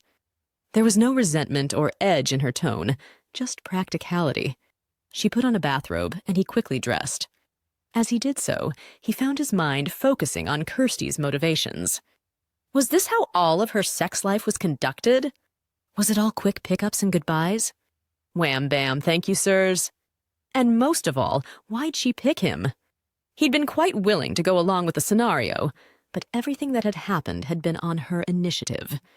Politely, she laid him out through the sitting room. That was really nice," he said. "Thank you." His words sounded pretty flat, but they would be reinforced the next day by an interflora bouquet with a note reading, and by way of contrast, "Thank you for an unforgettable experience." "That's all right," said Kirsty. "I've never had an old man before." As he looked at the figurine-loaded shelves of her sitting room, Bill Stratton knew exactly where he fitted into the scheme of things, and he decided that in future, he'd stick to women nearer his own age. Chapter 10. And by way of contrast, a recent survey in Canada has revealed that 13% of married couples had stopped having sex because they couldn't think of anyone else to think about while they were doing it. Bill would have been lying if he said all the sex was good. But it was all sex. Sex that was his due. Sex that he should have had in his 20s, when he had instead been putting everything into a marriage which ultimately had turned out to be worthless. Saving it for marriage had been his mother's strong recommendation. But she had failed to warn him that investments can go down as well as up. Meeting so many women, albeit on a superficial level, prompted Bill to think a lot about gender differences. He kept coming back to the same question, how different are women? And he kept coming back to the same answer, bloody different. Any man who aspires to spend time with them had better recognize that early on. At first, there were the simple biological differences, particularly that strange business of menstruation, which remarkably women don't find that strange. They make much less of a fuss about menstruation than men do. Men continue to find it bizarre, imagining how they would feel if their bodies were invaded in that way on a monthly basis. Whereas women behave as if it were, well, natural. But with the women who shared Bill Stratton's sexual encounters, that was no longer a problem. The menopause had sorted it all out, and Bill found that in many ways a relief. He had quite enough to think about without unpicking the chronology of menstrual cycles. He remembered back to the days of his marriage, when an entire weekend's plans could be dashed on a Friday night by the rustle of a cardboard box heard from the lavatory. Also, he felt the menopause put men and women back on an equal footing, like when they were children. Basically, men have never understood menstruation and never will. They spend the major part of their lives when they're dealing with women thinking, oh, I shouldn't have upset her. She has just had, might be about to have, her period, and they feel guilty. At least, Bill reckoned, the menopause restores a vaguely level playing field. Must be odd, though, having that happen to you. Though in one sense, women are luckier than men. They have the menopause as a sort of early warning system. Hello, dear. Just a reminder that you're well into the second half of your life. Nothing like that for the chaps. For men, death is a total surprise. No signpost in the masculine life between puberty and senility. Oh dear. And there were so many gender issues Bill Stratton didn't reckon he'd ever get the hang of. For instance, the fact that the end of menstruation didn't spell the end of female difference. The divide between the way men and women thought seemed to increase with age rather than diminish. Women's priorities remain totally at odds with those of men. For instance, women seem able to summon up infinite interest in a relationship per se. Anyone's welcome, relationships in the abstract. Whereas the only relationships men are interested in are their own. If the world were peopled only by men, one thing that would vanish pretty quickly would be romantic fiction. For that to work, the reader has to give a toss who ends up with whom, and men just don't. Men's and women's fantasies, too, follow totally divergent paths. The trouble with men's fantasies is they're also unrealistic. Most of them involve playing for England in some sport for which you never had much aptitude and for which you're now far too fat and beat up to be a contender. Whereas women's fantasies encompass the possible, the romantically possible. It is just possible that you'll go to Greece and meet some stud so naive and pissed that he'd think you're attractive. It is just possible that after a divorce, you might find your true self by pressing olives in Tuscany. Unlikely, but still possible. And that's before you even open the can of worms labeled sexual fantasies. What are women's sexual fantasies about? One thing's for sure, Bill Stratton concluded. I bet they involve a lot more talking than men's sexual fantasies do. But women's fantasies are really no odder than the realities of their lives. Although in his sexual encounters, he'd always tried to keep conversation on a light-hearted level, Bill had inevitably heard a lot about other people's relationships. Everyone has baggage, and everyone over 60 has so much baggage, but if they had to pay the excess, it would bankrupt them. Not having children of his own to bring to the conversation, Bill managed to avoid the bulk of his women's whinging about their offspring. But there was no such easy escape from the whinging about the men in their lives. His sexual partners, almost by definition, were not in warm and totally fulfilling relationships. Most were divorced or separated, and though they all said they didn't want to talk about their past and previous partners, very few of them could carry that intention through. So Bill did hear rather more than he might have wished about ex-husbands and lovers. Though none were accused of actual domestic violence, the men, it has to be said, didn't get a very good press. After the first few diatribes, Bill could quickly have filled in the blanks himself. The men had all started off all right, but they had changed. In many cases, it was marriage itself which had changed them. Before the wedding, they had been generous, loving, caring. But the minute the rings were on their wives' fingers, they were transformed. The mild-mannered Dr. Jekyll was gone forever, and the domestic tyranny of Mr. Hyde prevailed. The fact that so many of the women seemed to have endured bad relationships for such a long time reminded Bill of what Andrea had said about their own marriage. But surely he had never been as thoughtless as the husbands these women described, had he? The effect getting married had had on these former husbands had been devastating. They had instantly become jealous, possessive, and controlling. They had become watchful of their wives' every activity, and deeply resentful of any attempts they made to set up social or commercial ventures that didn't involve their husbands. The men had become acutely critical of their wives' appearance and homemaking skills. Their sole aim in life seemed to have become the total undermining of their wives' confidence. Bill heard the litany so many times, and the details tallied so exactly in each case that after a while, an irresistible fantasy developed in his mind. His sexual partners were not talking about different husbands. For each of them, it had been the same one. That was what must have happened. All divorced women had been married to the same man. Whoever the man was, he certainly got around a bit. Chapter 11. And by way of contrast, a man in Powys, who thought he had been conducting a secret affair for 12 years, was disappointed to find out that his local nickname was Jones, the adulterer. I'm still right. You're angry about what Andrea did to you. I've just read this book called Revenge, Relationship as a Blunt Instrument. It divides men up into categories. You are a classic rebound wrecker. Except, Sal, what am I wrecking? The feelings of all these women you're bonking. For heaven's sake! I'm not hurting them. I'm being very nice to them, and they like it. None of them is any keener to have a sustained relationship than I am. No. I've just read this book called Sex Objections. 101 Legitimate Reasons for Women to Refuse Sex. They're not refusing sex. That's the whole point. Nothing happens that isn't consensual. Bill, said Sal patiently. Will you allow me to finish? I was about to say that in this book, it says that the worst offense in relationships is to forget that the other person is a human being. Even in the current state of feminist thinking, there is nothing more demeaning for a woman than to be used as a sex object. I do not use them as sex objects. That had come out rather louder than he intended, and turned a few heads in the Turkish restaurant. Fortunately, though, most of the lunches there were Turkish, a tribute to the place's authenticity, and had no idea what he meant. Bill was still in a state of shock at Sal's revelation that she knew about his recent phase of promiscuity. Obviously, she had known about Maria, who had, as it were, started his balls rolling, but Sal appeared to know there had been others, too. How? Come to that. If she did know what he was up to, why hadn't she mentioned it before? Still, the how-did-she-know question was more important.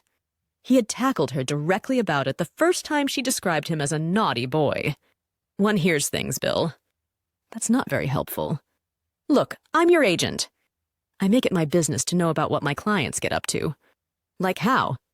Okay, after you've done a gig, the organizers sometimes ring up to say that it went well. Oh, he felt rather gratified. More often, though, they don't ring. He felt less gratified. So I give them a call just to see that, there weren't any disasters. And do they often report disasters? He asked, alarmed. No, no, no. Most of the time they're very happy with you. The fact that they don't ring means nothing's gone wrong. God, if there had been a disaster, I'd hear soon enough. He was sidetracked by curiosity. What sort of disasters do occur? Oh, drink, usually. I have one or two clients who have a tendency to take the dinner part more seriously than the after-dinner speaking part. Oh, but they tend not to get booked again, and pretty soon I stop representing them, so don't get any ideas. But I've never no. Your behavior has always been exemplary in that department. Everyone's very pleased with what you do. Ah, gratification returned. Nothing a mildly pissed audience likes better than hearing all those hoary old by way of contrast lines again. Oh, the gratification was diluted. Well, at least they're all genuine. Yes. She'd heard all this before. Your journalistic integrity remains intact. So there aren't any criticisms of what I do, then? Then what's the problem? No problem. As I say, there are never any criticisms, but there sometimes are sniggers. Sniggers? What kind of sniggers? Sniggers of the kind that go, "Oh yes, I think Mr. Stratton had a very good evening." He looked set to have a pretty good night, too. You asked how I knew you'd be leading a life of wild promiscuity, now you know. He was thoughtful for a moment, but nobody's complained. You'd know if the women had complained. I wasn't talking about the women. I was talking about the organizers, as you know full well. None of the organizers have complained. As I say, they just snigger. How do they know? It's not very difficult. What thoughts go through the average prudent masculine mind when they see a man and a woman leaving a hotel bar together? Oh, well, yes, I suppose so. Also, in a lot of cases, they're not surprised by what's happened. How can they not be surprised? They've never met me. They don't know that I might be on the lookout for, he came back for a sexual encounter. No, Bill, they don't know you, but quite often they do know the woman. Oh, I hadn't thought of that. I mean, I'm sure you think it's all the work of your amazing animal magnetism, but it does, as they say, take two to tango. The kind of woman who's an easy pickup for a one-night stand has quite frequently done that kind of thing before. Right. Bill wasn't enjoying this downgrading of his amorous adventures. It was as if he were becoming equated with the kind of man who drank too much. Not so good after lunch, you know. He asked the next question. You're not saying you reckon they must all be scrubbers? Sal's navy blue eyes looked steadily into his. I didn't use the word. He took a long swallow of the dusty red Yakut wine. Sal did the same. Then he re-engaged his eyes with hers. So, if my recent behavior is, as it seems, common knowledge, what effect do you think it's had on my image? That's hardly my problem, is it? The bookings are still coming in. Mind you, if being a randy old goat was a disqualification for celebrities doing PAS, and after dinner speaking, well, there'd be hardly anyone left on the circuit. All right, put it another way. What effect does your new knowledge have on the way you think about me, Sal? He didn't know what response he'd been expecting. Certainly not the one he got. A shrug. And, well, let's say it doesn't raise you in my estimation. He couldn't deny feeling a bit shaken by what Sal had said, particularly the bits about his using women as sex objects and going for easy lays. He closed his mind to the word scrubber. His own vision of what had been going on was much more positive, romantic even. He saw himself as the rather dashing lover, bringing a little sunshine into the women's clouded lives. But he wondered, after what Sal had said, whether he'd ever be able completely to recapture that self-image. Still, Sal was a woman. Women had never been great advocates of male promiscuity. She might even be a bit jealous. There was an undoubted attraction between them, and she'd probably just read some book called You've Got to Hide Your Love Away, Necessary Pretenses in Interpersonal Relationships. Bill could do without a woman sniping. What he needed was some mindless male solidarity. He rang Trevor and fixed to meet that evening in the annex. And you really have given up sex? I told you, yes. Or rather, sex has given up on me. The bloody thing doesn't work anymore. But Trevor, maybe if you met the right woman. I've spent my whole bloody life trying to meet the right woman. It hasn't done me any good. If I couldn't find the right woman when I was firing on all cylinders, or at least on the one important cylinder, then I'm hardly likely to meet her now. I haven't got anything in the way of cylinders to offer. No, I meant that maybe the right woman might be able to make you change your lifestyle. You know, someone who really cared about you could nurse you back to a more cheerful outlook on things, get you off the booze. Doesn't sound like the right woman to me. Trevor put a full stop to the line with a long swallow of beer. So you reckon sex really is over for you? Yes, I've told you. Why do you keep asking? My body has penetrated its last female body, and a good thing, too. Oh, you've no idea how much clearer my brain is since I've stopped thinking about women all the time. So if your brain's empty of thoughts of women, what's come in to fill the void? Trevor took another long pull from his pint glass. It seemed an adequate answer. Don't you think back nostalgically to the women you did make love to? He shook his head. Never. Forgotten all of them. You can't even remember how many women you have gone to bed with in your life? No. There was a long silence before Trevor said, 17. Ah. Bill resorted to his pint. How about you? Sorry, how many women have you gone to bed with? Bill had a moment of fear. Did Trevor's question imply that he, too, knew about his friend's recent behavior? After the bombshell from Sal, he was beginning to wonder whether details of his sexual encounters have been posted on some international website, so that there wasn't a person in the world unaware of them. Cautiously, he replied, Well, I spent nearly 40 years only going to bed with Andrea. That wasn't the question I asked. How many women have you gone to bed with? Bill was tempted. After a slow start, his total was now getting quite impressive, certainly exceeding Trevor's. There was an atavistic masculine attraction in the idea of crowing over his friend. But then again, if Trevor didn't know about Bill's recent liaisons, maybe it would be better for him to remain in ignorance. Oh, Bill lied. I don't know. He had a brief moment of anxiety with Carolyn, too. Something she said made him wonder about the confidentiality of his private life. He had dropped into the BWOC office to pick up the latest haul of by way of contrast lines. There was no necessity for him to do that. They could easily have been sent by a mail. But his visits were a regular part of his routine, one of the few elements of routine his life offered, apart from the round of PA, as in after-dinner speeches. And being in the office as BWOC's director gave him the illusion of being part of a busy business life. Also, he couldn't deny that he enjoyed being in the same room as Carolyn.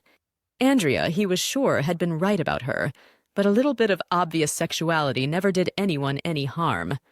Being with Carolyn made Bill think of being in a bakery and of other warm, rounded, fresh things. Of course, he was never going to come on to her. He'd heard far too much of her cynicism about men to risk that kind of tongue-lashing. But he did find her presence comforting, and he found the whiff of tobacco and the warm, sweet tea and the schmaltz of Radio 2. She was talking about her son, Jason, guru of the computer, creator and maintainer of the website, which allowed BWOC to run with such painless efficiency. He could be making millions, she was complaining. But what's he done? I only cut back on his IT work to concentrate on trying to become a stand-up comic. But is he funny? He always seemed rather serious when I've met him. God knows whether he's funny or not, she drawled throatily. He was funny when he was about 3 years old, but that's not the point. I made a lot of sacrifices to get him properly educated, and now he's turning down the chance to really clean up financially. Still, if that's what he wants to do, surely as his mother you'd support anything. He sawed that. So how is he otherwise? Otherwise? He's behaving like anyone else who had the good fortune to be born with a tassel. Like he owns the whole bloody world, at least as far as women are concerned. No regular girlfriends, then? No, and far too many irregular ones.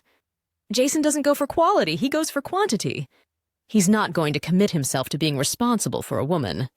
He's a real notches-on-the-bedpost man. And then she said the words that gave Bill a little trickle of anxiety. Just like you. Just like me? How could she know? How could she possibly know? Maybe there actually was a website called Bill Stratton Sexual Encounters. But no, it must be through Sal. Carolyn and Sal had to talk from time to time about the By Way of Contrast books. That must be the source of Carolyn's knowledge. Oh God, the whole bloody world knew, probably even Andrea and Bloody Dowie knew, and spent evenings over tofu bakes with their NHS harpies castigating his moral character. Why don't you say just like me? Bill asked cautiously. Her blue eyes X-rayed him. Because you're a man. Nothing personal. Just one of Carolyn's regular diatribes against his gender. He couldn't believe, and was rather surprised by, the level of relief that he felt. Chapter 12. And by way of contrast, a Salt Lake City Mormon with 9 wives married one more so that he could get a discount on air travel. The restaurant style this time was Moroccan Riad. Tables on the ground floor, matched by those on the 2 galleries above, were set against the walls around a central fountain. A glass covering at the top of the space gave an illusion of openness to the sky. Multitudes of candles and spiky metal holders twinkled against engraved cedar doors, and Zelig tiles of deep blues and greens. Their light flickered over carved stucco up tall pillars to ornately geometric friezes. Beautiful white-clad waiters flitted through the shadows.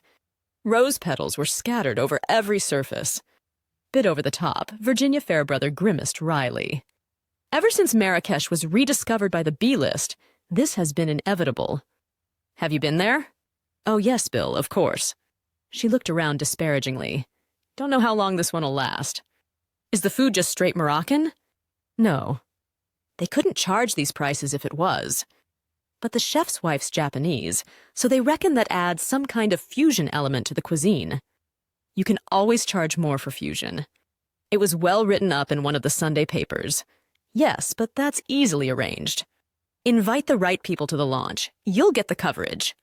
The difficult thing is to keep the right people coming when you're up and running. She looked around at the other diners. Her expression indicated that the new restaurateurs had failed in their mission. It had been a last-minute arrangement, an unexpected break in the Croatian filming schedule.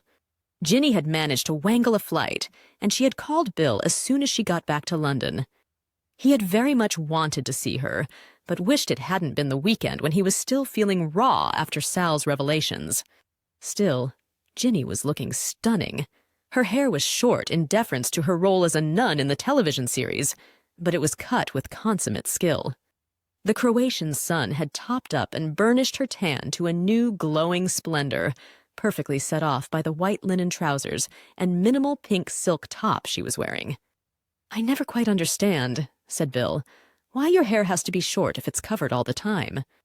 Then you've clearly never seen the series, poor Ginny. Mine is very definitely a wimple-off role. The whole show is, Sound of Music meets Prisoner Cell Block H. I'm sorry, I should have seen it. Quite honestly, darling, I'd rather you didn't. Rather a dilemma for me, actually. For the show to succeed, it needs millions of viewers. All I hope is that none of them are people I know. It's on ITV, though, so I'm in with a chance. She shuddered. There's such a thing as actors paying their mortgages too publicly, and I'm afraid that's the situation I'm in. Still, nobody's doing anything mildly intelligent on television these days, and since the theater works virtually dried up, she shrugged her magnificently slim shoulders. Beggars can't be choosers. She flashed him a sudden grin. Enough of my problems. Is your new career on the after-dinner circuit burgeoning? Seems to be going all right. Don't know why, really. I mean, I say exactly the same things every time. So, Bill, darling, if you were an actor, no one would complain about that. When I gave my Lady Macbeth, I said exactly the same things every time. If I hadn't, the audience would have asked for their money back. Yes, but what I trot out is far from Shakespeare. I mean, they're genuine, but they're basically just tired old snippets of yesterday's news. That's how they may appear to you. But what you have to remember is that that's not how the audience sees it. They are hearing it for the first time. I suppose you're right. Of course I'm right, Bill. Come on! This is not your usual perky self. Why are you down? He couldn't give the real answer. That being with her, realizing how much he liked her, relaxing in the company of a real woman whom he knew well, made his sexual encounters of the last month seem a bit, well, tawdry. The lunch with Sal had planted the seed of self-disgust within him. Being with Ginny made it grow. "I don't know," he concluded unsatisfactorily. "Something going wrong with your love life." "Good heavens, no," he said with too much vehemence. "I hope you do have a love life." "Well, when we last had dinner, you said you were still technically faithful to Andrea. I didn't exactly say I do hope that's no longer true. For your sake, remember all that ground you've got to make up." "Well, go on, Bill." She leant forward, teasing, provocative. "Tell me the truth. You've been picking up women and shagging them at every one of your after-dinner speaking gigs, haven't you?" It was hopeless. They all knew. There probably was a Bill Stratton sexual encounters. Con website. Nothing for it.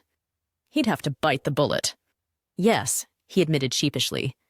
Well, not at everyone, but Ginny's indrawn breath and the change in her expression told him, too late, that he'd made a big mistake. She'd just been teasing him. She hadn't really thought he'd been picking out women and shagging them at every one of his after-dinner speaking gigs.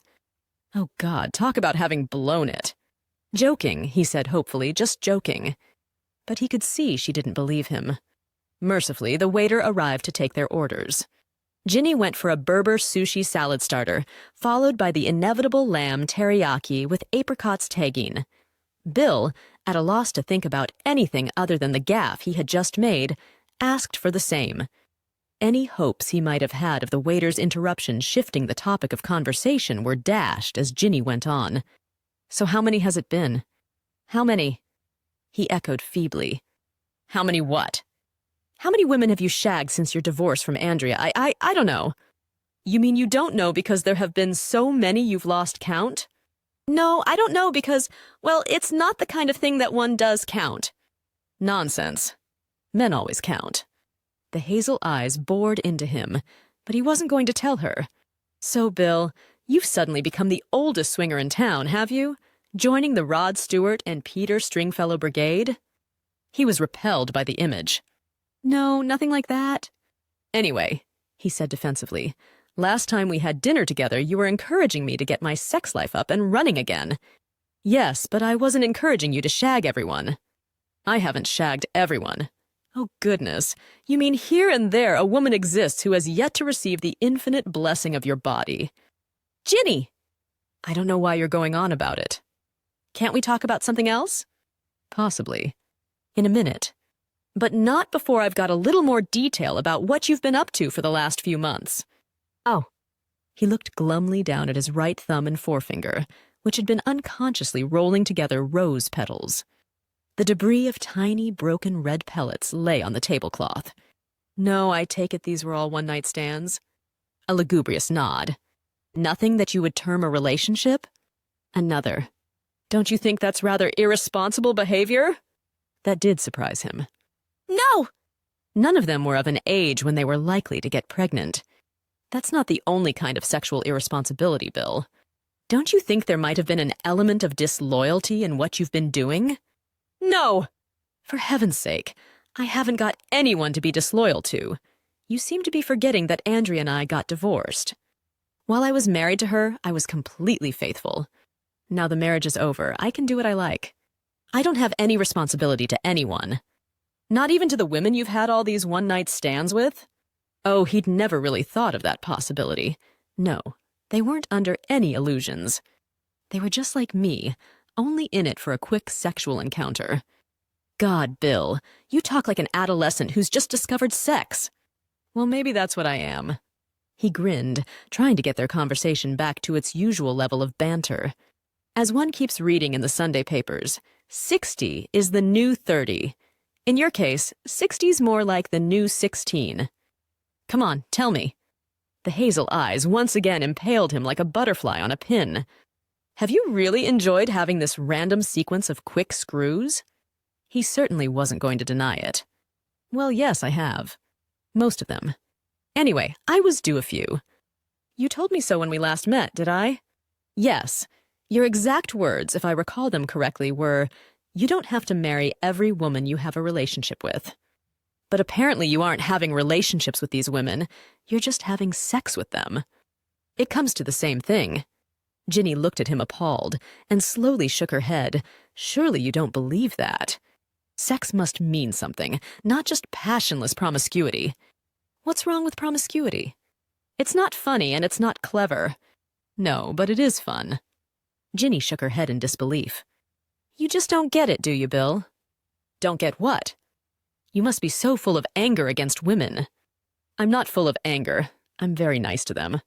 I give them a good time. She didn't seem even to hear that. I suppose it's your revenge for what Andrea did to you. Oh, don't you stop. Sal keeps saying that. Sal, your agent. Yes. Oh, a new thought came to Ginny. She isn't one of your conquests, is she? Good heavens, no! I don't do it with women I know.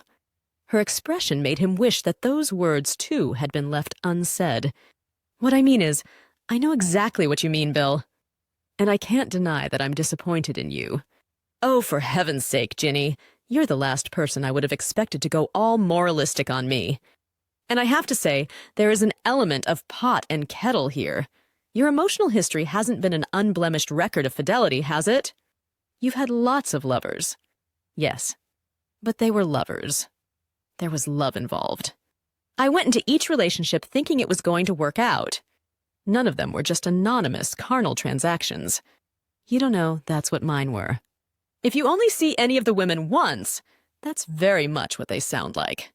One step up from using prostitutes, and with the big advantage that you don't have to pay. That stung him. Petulantly, he said, Look, I'm still recovering from my divorce. I'm not ready for a long-term relationship. Oh, don't come that one with me, Bill. God, you really are having a second adolescence. Most boys realize by their 20s how meaningless sex is without emotion. Most grow out of the notches on the bedpost mentality. For nearly 40 years of marriage, I didn't have a notches on the bedpost mentality. So that justifies your having one now, does it? Yes, it does. The response was instinctive, but he didn't vocalize the words. Jenny had hit the nail on the head with uncomfortable accuracy. She had spelled out exactly what he thought. Their Berber sushi salads arrived. But again, the break didn't deflect the implacable Jenny. I feel really sorry for you, Bill. Well, that's very sweet of you, but you don't need to. I'm perfectly happy. Are you, though? Listen, you're a nice guy, not from what you've been saying. Yes, you are. And you've got a lot to give emotionally. Which is why I was so pissed off to hear that you're just playing a numbers game, ticking off the lists of your conquests. They're not conquests. It's all consensual. They must all be the same kind of women. Maybe they are. Well, thank God I'm not that kind of woman.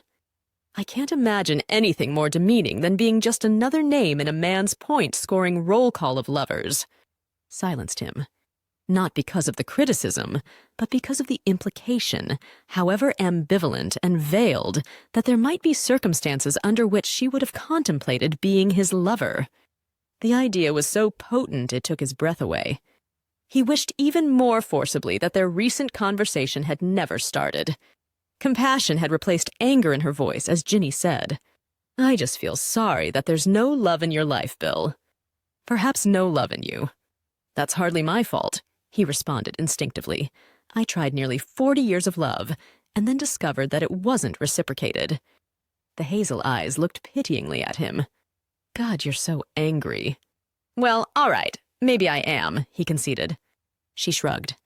Oh, it's your life, and sorry I shouldn't have come the heavy moralist with you. It's just, you're someone I care about, and so I want you to be happy. He didn't bother insisting again that he was happy. Ginny had managed to devalue his idea of happiness, and said rather grumpily, he repeated, I'm just not yet ready for another relationship. No, but you can still have some love in your life. It doesn't need to be exclusive love, like you had for Andrea. You can have love for friends, for people you meet. You should let yourself be open to love. How do you know I'm not? He asked truculently. I know. Serial philanderers shut off the possibility of love. Shagging lots of women is their way of immunizing themselves against it. Maybe. Come on. Think. Isn't there anyone in your life for whom you feel a bit of love? There were people, but he didn't think it tactful to mention either Sal or Carolyn to Ginny. Instead, boldly, he said, I feel a bit of love for you. She grinned, reached across the table and put her hand on his. And I feel a bit of love for you. A bit. She removed her hand. But rather less than I did at the beginning of the evening. Chapter 13. And by way of contrast, a Bengali woman accused of marketing a fraudulent love potion was acquitted by a judge who subsequently married her. Bill Stratton could not deny that he was shaken by what Ginny Fairbrother had said. Her perspective on his recent life did make it appear slightly shabby. That, coupled with Sal's words about people sniggering, diminished his self-image as a magnificent love god. He was just another more than middle-aged man trying to cram in as much action as possible before the final shutter fell. He was also intrigued as to why Ginny had taken him to task with such vigor. Fair enough that she should disapprove of his late flowering promiscuity, but she seemed to be taking it personally. As if it was her he'd let down rather than her entire gender, Bill didn't allow himself to think why she should have behaved like that. He just wanted to see her again as soon as possible and find a way to reinstate himself in her good books. But that was not going to be easily achieved. The morning after their dinner, she had flown back to Croatia, where she was scheduled for many more months of convent capers.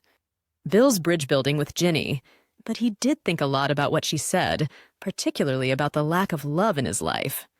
While he had been with Andrea, even though she subsequently denied its presence, he at least had had the illusion of love surrounding him, and it was true that love had not been a component in any of his sexual encounters since the divorce. Men were, of course, proverbially bad at using the L word.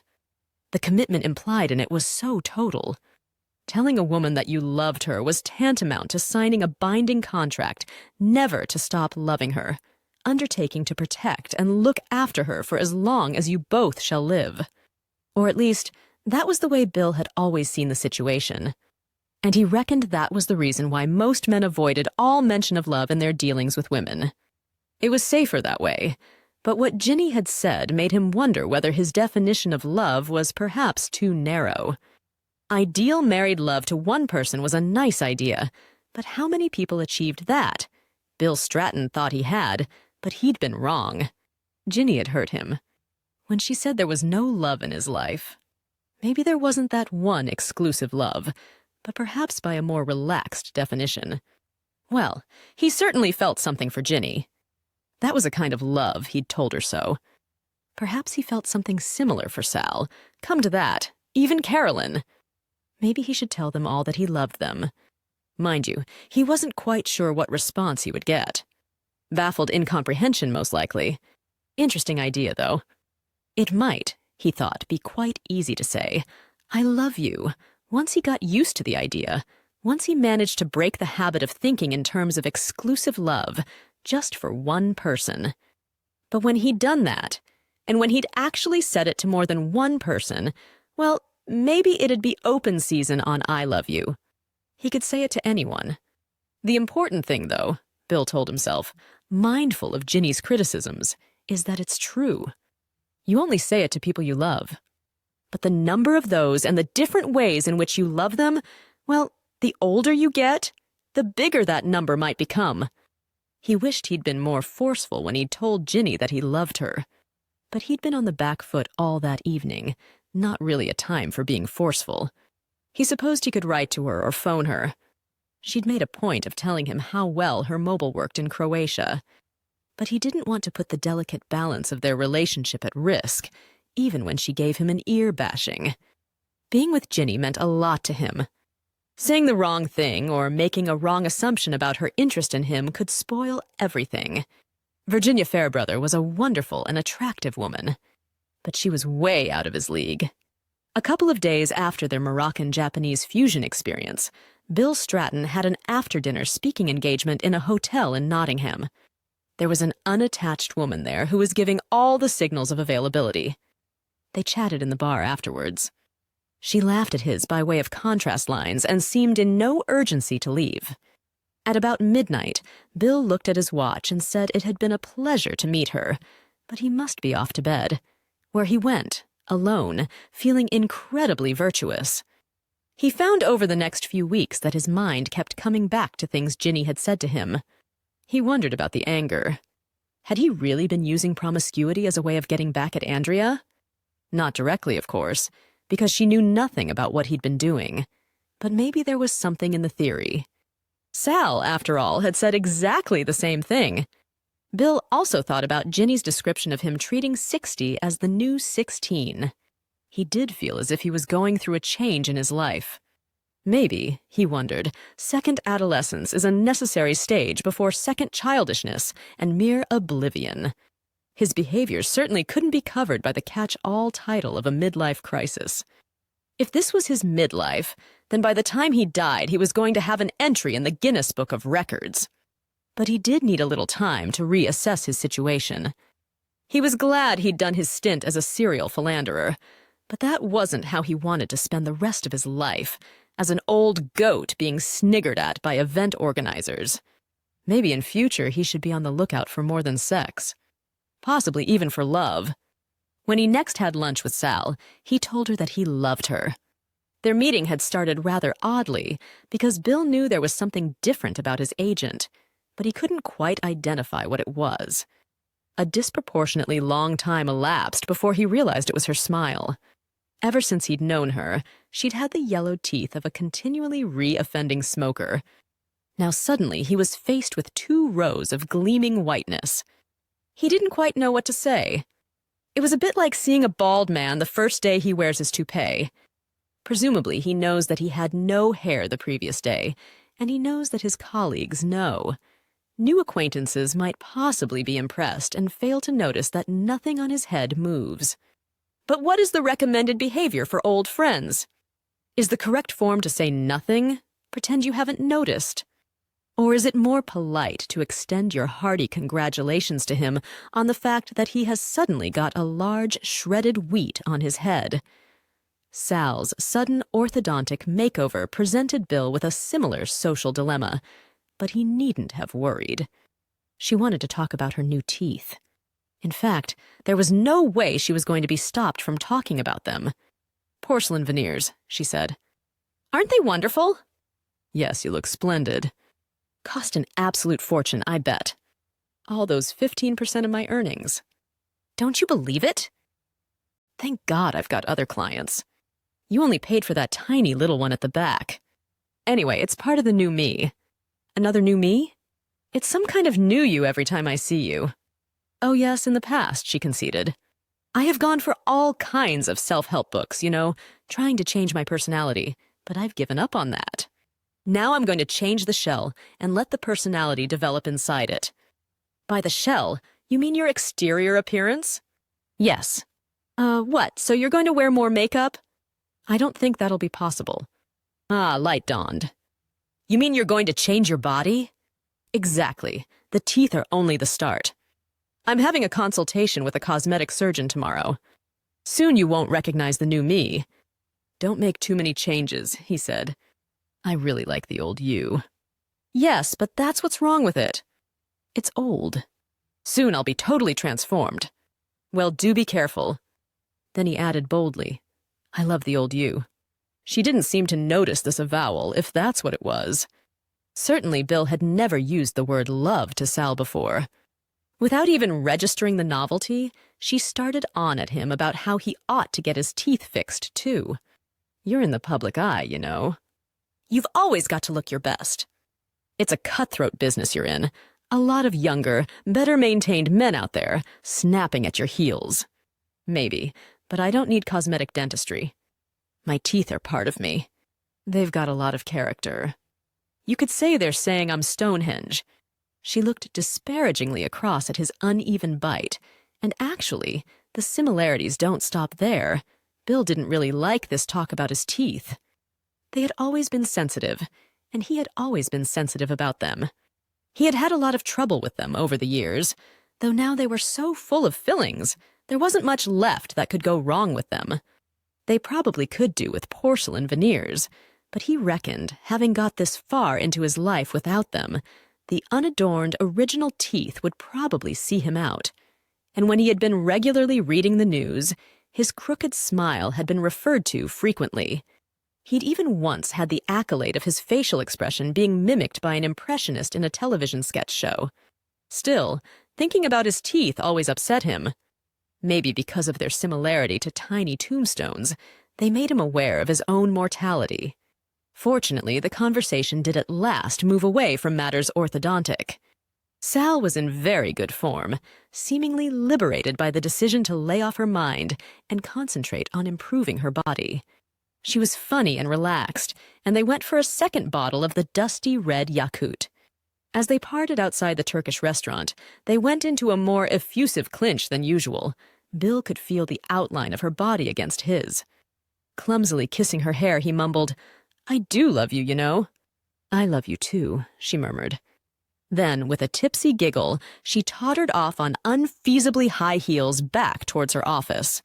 Sitting on the tube, back to Pimlico, Bill Stratton glowed. Maybe there was love in his life after all. He had never really thought about fancying Sal until that moment when she pressed her body against his. So there was something between him and Sal. And definitely something between him and Ginny. It was rather nice. The idea of being a little in love with more than one person. Suddenly he felt a huge surge of well-being, possibly buoyed up by having sunk a whole bottle of the Yakut. He felt the capacity to love every woman in the world.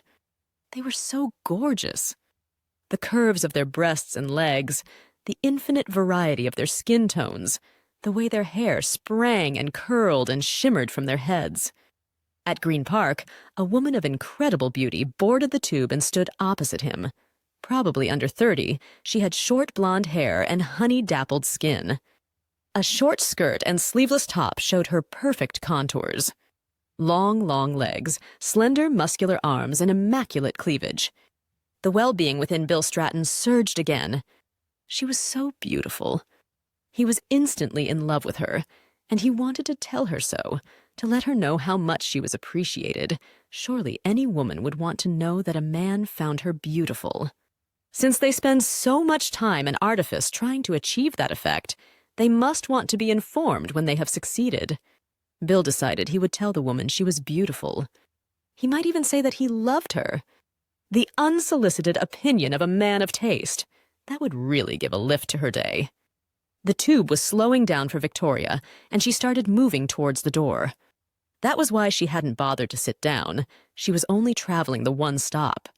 She was going to walk right past Bill, and when she did, he would stand up and tell her she was beautiful, and possibly that he loved her. He timed it beautifully. He stood up when she was directly in front of him, and he opened his mouth to speak. But then he saw the expression which had taken over her beautiful face. The expression which only he could have inspired contempt and distaste with an undercurrent of fear. Someone so beautiful got men coming on to her all the time. She loathed it. Bill wanted to explain that he wasn't a threat to her. He just appreciated her aesthetically. That he really wasn't coming on to her. It was over in a matter of seconds.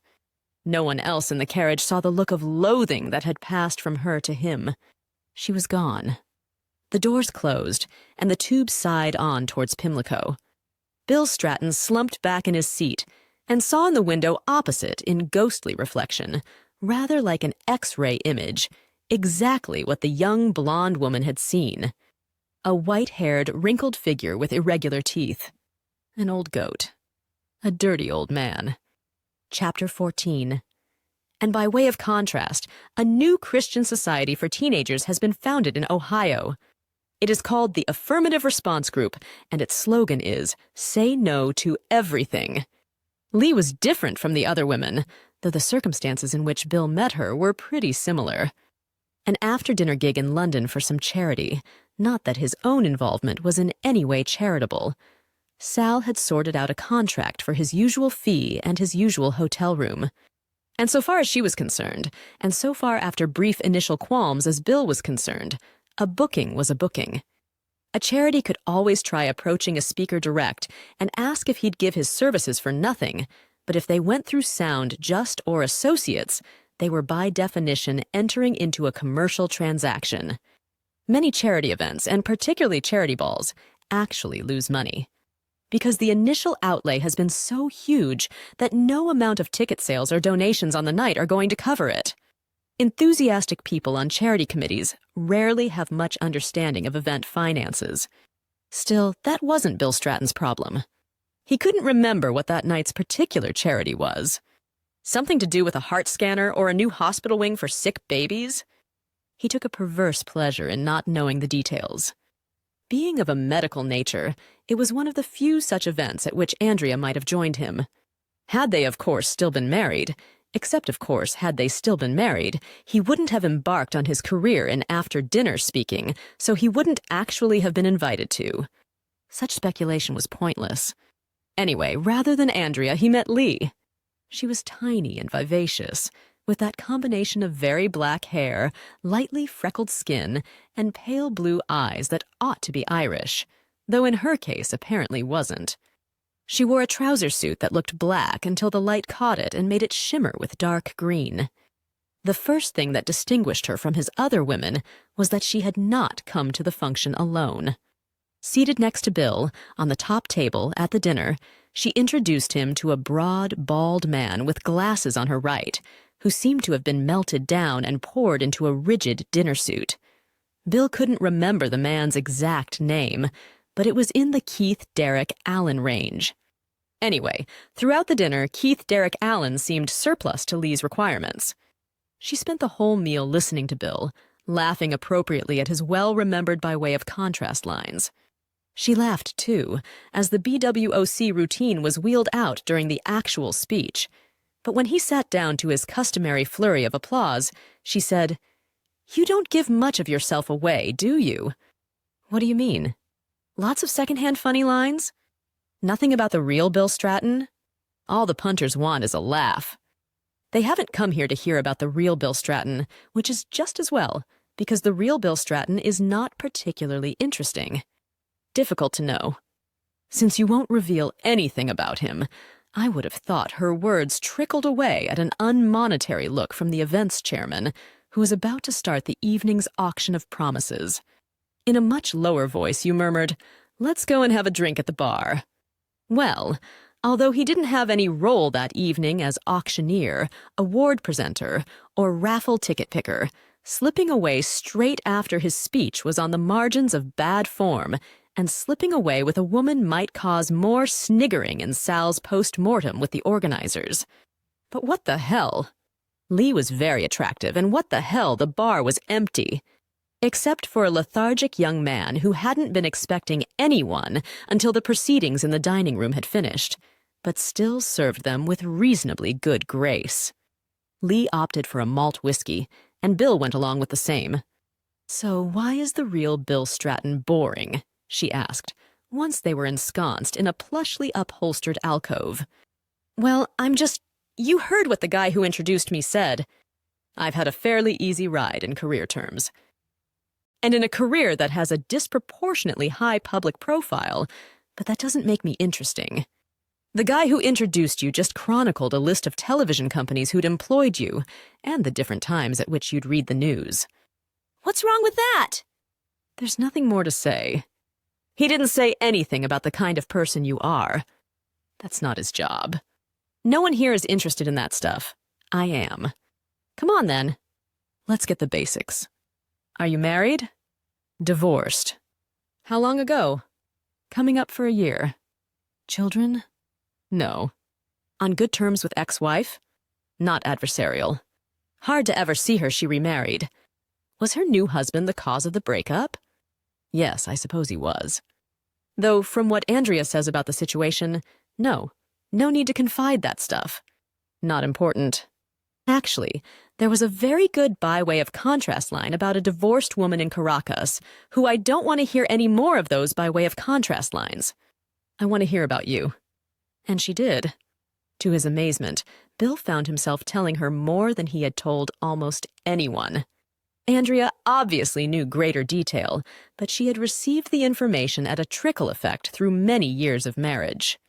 He had never talked about himself for such a sustained period. He kept trying to divert the conversation onto Lee and her life. He reciprocated her questions about marriages, divorces, and children, but the answers didn't come. Lee wasn't deliberately evasive. She just always asked for some other detail about his life that he couldn't resist responding to. The auction of promises and subsequent money-spongy events came to an end, and the other guests drifted through into the bar, but Bill was hardly aware of them. He was caught up in Lee's interrogation and in the translucent beam of her pale blue eyes. At one point, a rather anxious-looking Keith Derrick Allen broke into the aura of their conversation. Lee, I was thinking maybe it was time to be going." Fain, she gave no signs of moving. Keith Derrick Allen stood loitering like a man outside a sex shop. "Well, he said after a time, are you coming with me?" "No." It wasn't said with any edge or vindictiveness, just as a statement of fact. Ah. The idea took a while to percolate through into Keith Derrick Allen's understanding. "Right, well, I'll be off then." He made 2 bold steps towards the door, then reassumed his loitering posture. "So, I'll call you, shall I?" "Wouldn't bother." Though this was spoken as charmingly as Lee's previous response, this time Keith Derrick Allen was quicker to get the message. With a vainglorious cheerio, then, he strode off through the bar. "A long-term relationship?" asked Bill. "Couple of months. Never going to go the distance." He was boring. Should have recognized it earlier. Not enough time left to waste on non-starters. How do you recognize a non-starter? He was fishing, trying to gauge her reaction to him. That's the problem. When you start out, you don't know they're going to be non-starters. Otherwise, you wouldn't have started out, would you? He nodded, assimilating the logic of her words. "So, have you ever met anyone who wasn't a non-starter? Given the fact that I'm unmarried and not currently in a long-term relationship, the answer has to be no." That was more information than she'd given him all evening. Not currently in a long-term relationship, but maybe 5 minutes before, she had been in a long-term relationship with Keith Derrick Allen. Did 2 months count as long-term? Presumably, you're still looking for Mr. Right. Mr. Right was a concept I'd grew out of in my teens. The most I aspired to was Mr. Right for the time being. And what I usually end up with is Mr. Right for this brief moment, shortly to be re-identified as Mr. Totally and utterly wrong. Still, one of the very few benefits I've found in getting old is that I have lowered expectations and I'm quicker to cut and run. If something doesn't work, I no longer feel any obligation to hang around and make it work. And I wish a lot of women had caught on to that idea a good deal earlier in their lives. I wish I had come to that. God, the time I've wasted trying to turn men into something for which they've never had the basic aptitude. But now I recognize the great truth, summed up by some country and western singer, shoes don't stretch and men don't change. Does that mean you're anti-men, Lee? No, I still like them. I just don't expect much of them. That way I'm less often disappointed. But you still go out with men? Oh yes, but if there's no empathy there, or if the sex isn't any good, then I only do it the once, just like a man. Yeah, just like a man. The crowd of guests, their wallets emptied by an evening of charity, was beginning to thin. A few glanced towards the cocooned couple in the alcove. More sniggering to sell on the phone, Bill thought mildly. Still, let's hope we can give them something to snigger about. They'll be closing the bar soon, he said casually. Maybe we should continue our conversation up in my room? The pale blue eyes looked at him skeptically. So that you can make a clumsy pass at me? No, I promise I don't make clumsy passes. If we were both up in the bedroom, and if we discussed sex, and if we agreed we both wanted to, well, he shrugged in a manner that he hoped was eloquent. She said after a silence. That sounds like a reasonably good system. Well, it does make things kind of mutual, doesn't it? Yes. Consensual. What a good word that is, Bill. Lifesaver for men, isn't it? Makes them feel better about coming on to women. I don't come on to women. No? What have you been doing tonight? We've been talking. She nodded thoughtfully. Well, look. Let's have the sex or no sex discussion right here rather than going up to your room. Fine by me. Well, I do find you very attractive. She smiled and looked at him. Not without attraction either. We're both grown-up people. And how neither of us will see 60 again. So, So there was a very long silence. Bill was aware of the clatter of glasses being tidied up. So no, we don't go and make love tonight. He wanted to ask why, but didn't. But if you want to meet again, she handed him a card. There's my number. Then Lee leant across, kissed his cheek, and before Bill had time to reciprocate, was on her way across the bar to the exit in a glimmering of dark green. This was different. Bill recognized the change. If he rang Lee, he would be entering the arena of dating. The other women he had picked up on his after-dinner speaking jaunts had not been dates. They'd been the products of opportunism. But by refusing the invitation up to his room, Lee had immediately put herself into a different scenario, and Bill was not sure that it was a scenario of which he wished to be part. Asking someone out for a date involved forward planning. The datee had to be contacted, and if she was agreeable, a mutually acceptable day and rendezvous then had to be arrived at. All of this seemed to Bill a rather stressful amount of organization. To his surprise, the prospect also made him feel rather nervous. So many years had elapsed since he had last asked someone out that he had forgotten the volatile panics that attended such bold gestures. In a hotel bar, emboldened by alcohol and isolation, he could be glibly confident. But the formal business of picking up a phone and asking Lee to go out with him took him straight back to the jitteriness of adolescence. Also, going on a date did seem terribly public. In the varied groups of businessmen, sportsmen, and charity supporters, amongst whom he usually strutted his after-dinner speaking stuff, there was never anyone he knew. And though the organizers might snigger to Sal about the women he went off with, she didn't know any of the individuals involved. But if he invited Lee out, it would have to be to a decent restaurant where he might well be seen by someone he knew, and the news would soon get around. Bill Stratton would be seen to be dating again for the first time since his divorce. This fact, for some reason, made him feel under a lot of pressure. He wasn't really worried about the press.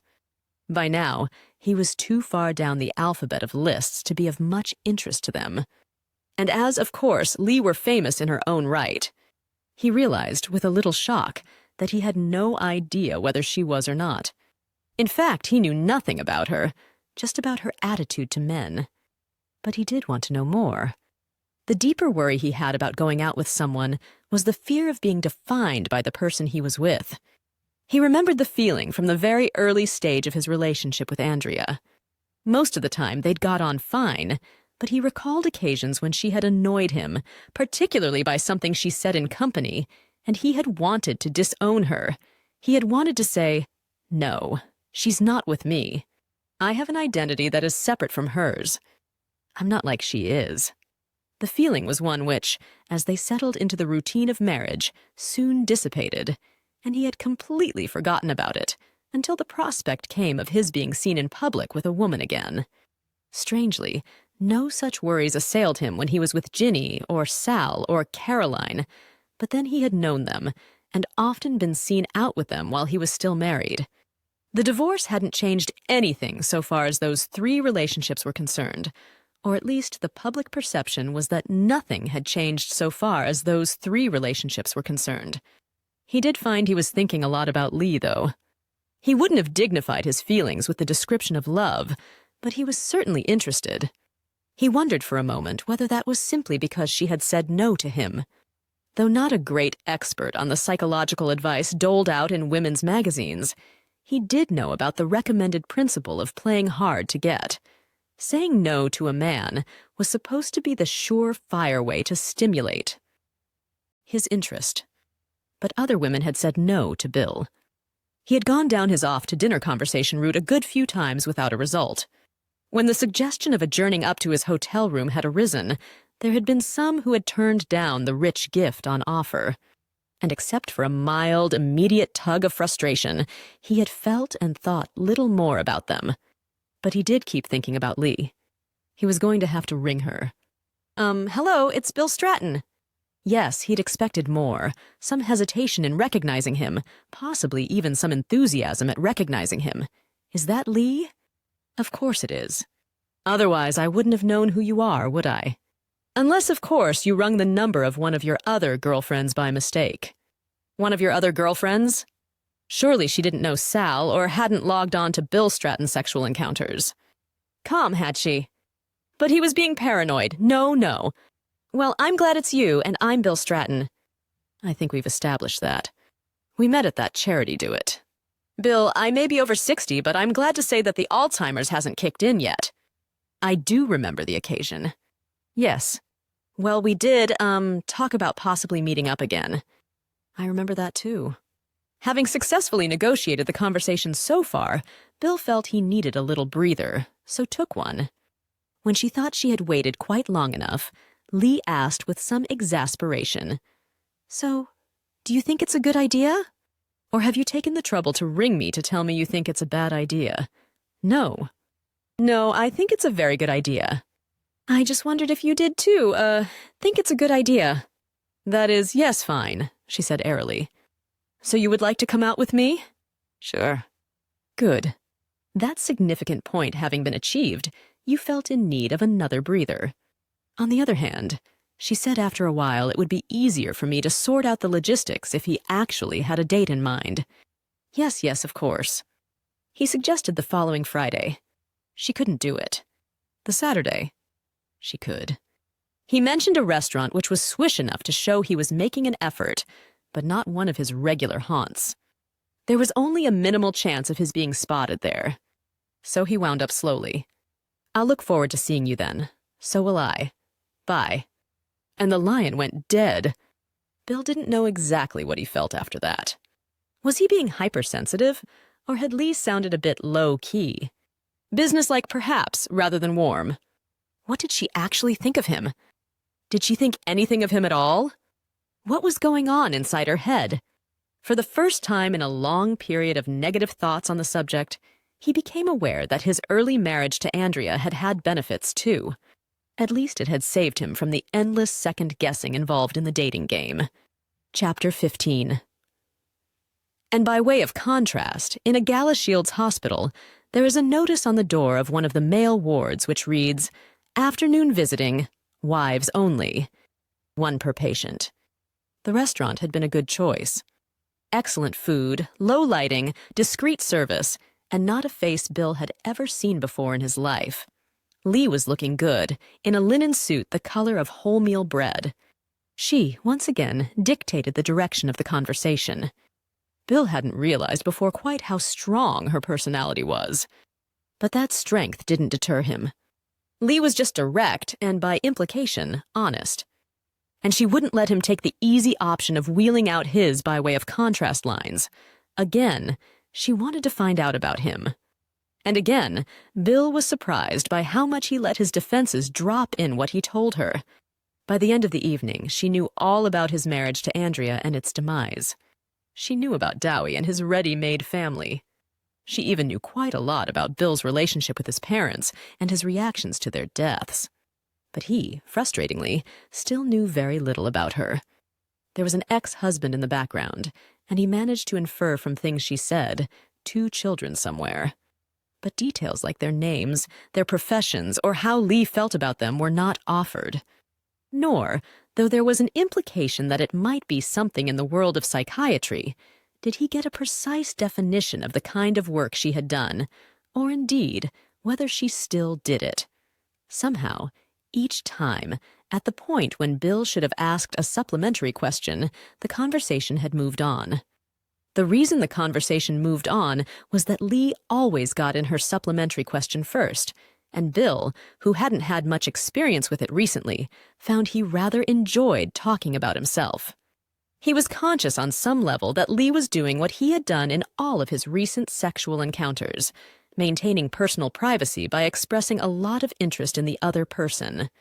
But he was quite enjoying her interrogation, a pleasant change to meet someone new who was actually interested in him. And there was something to be said for actual dating, rather than shuffling anonymous women off to anonymous hotel rooms.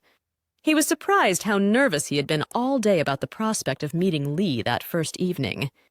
His anxiety had made him pee a lot, and peeing a lot had made him anxious about whether he'd got a prostate problem.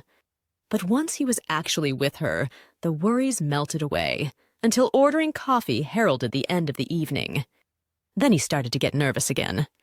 He couldn't forget Lee's strictures about the men she went out with. But if there's no empathy there, or if the sex isn't any good, then I only do it once. To him, there seemed to have been empathy during their evening together, but he didn't know whether it had come up to her standards. And if he had passed the empathy test, whether he had come up to her standards sexually. Once again, he was made aware of the perils of dating, of not knowing what the other person was thinking, of not knowing how to bring up the subject of what the other person was thinking. Lee's typical directness dealt with his second anxiety. We seem to get on all right, don't we? At least, so far as talking's concerned. Bill agreed that indeed they did. So, shall we see whether the sex works too? As she said this, she put her hand on his and tickled along the top of it with her middle finger. Well, that would be very nice. He knew it sounded feeble as he said it. Right, 2 rules. We go back to my place, and when I ask you to go, you leave. Happy with that? Bill agreed that he was indeed happy with that. Lee had a small house in Clerkenwell, a whole house, but there was no evidence of anyone else living there, no photos on the mantelpiece to open windows onto the rest of her life, though a collection of books on psychology reinforced the impression Bill had received of the kind of work she did. The decor of the house was affluent without being flamboyant. As she gave him a drink in the sitting room, Lee said, "Another ground rule. No love." "How do you mean?" "We're going to bed together because we like each other, and we think the sex might be enjoyable. But neither of us need pretend that there's anything more than friendship involved. No clingy emotions, all right?" Fine. They were the words men had been wanting to hear from women since Eve refused to say them to Adam. Okay. She gulped down the remains of her wine. Let's see how we go. They went pretty well. Lee knew what she was doing, and she knew what she wanted. Bill, after his long schooling by Andrea, knew what he was doing and could supply what she wanted. Good. Lee sighed after an hour of other contented sighings. "Do I pass the test?" asked Bill. Or wasn't the sex any good? He wouldn't have asked if her body hadn't already given him the answer. No, very nice. Thank you. Thank you. So, Lee, we could do it again?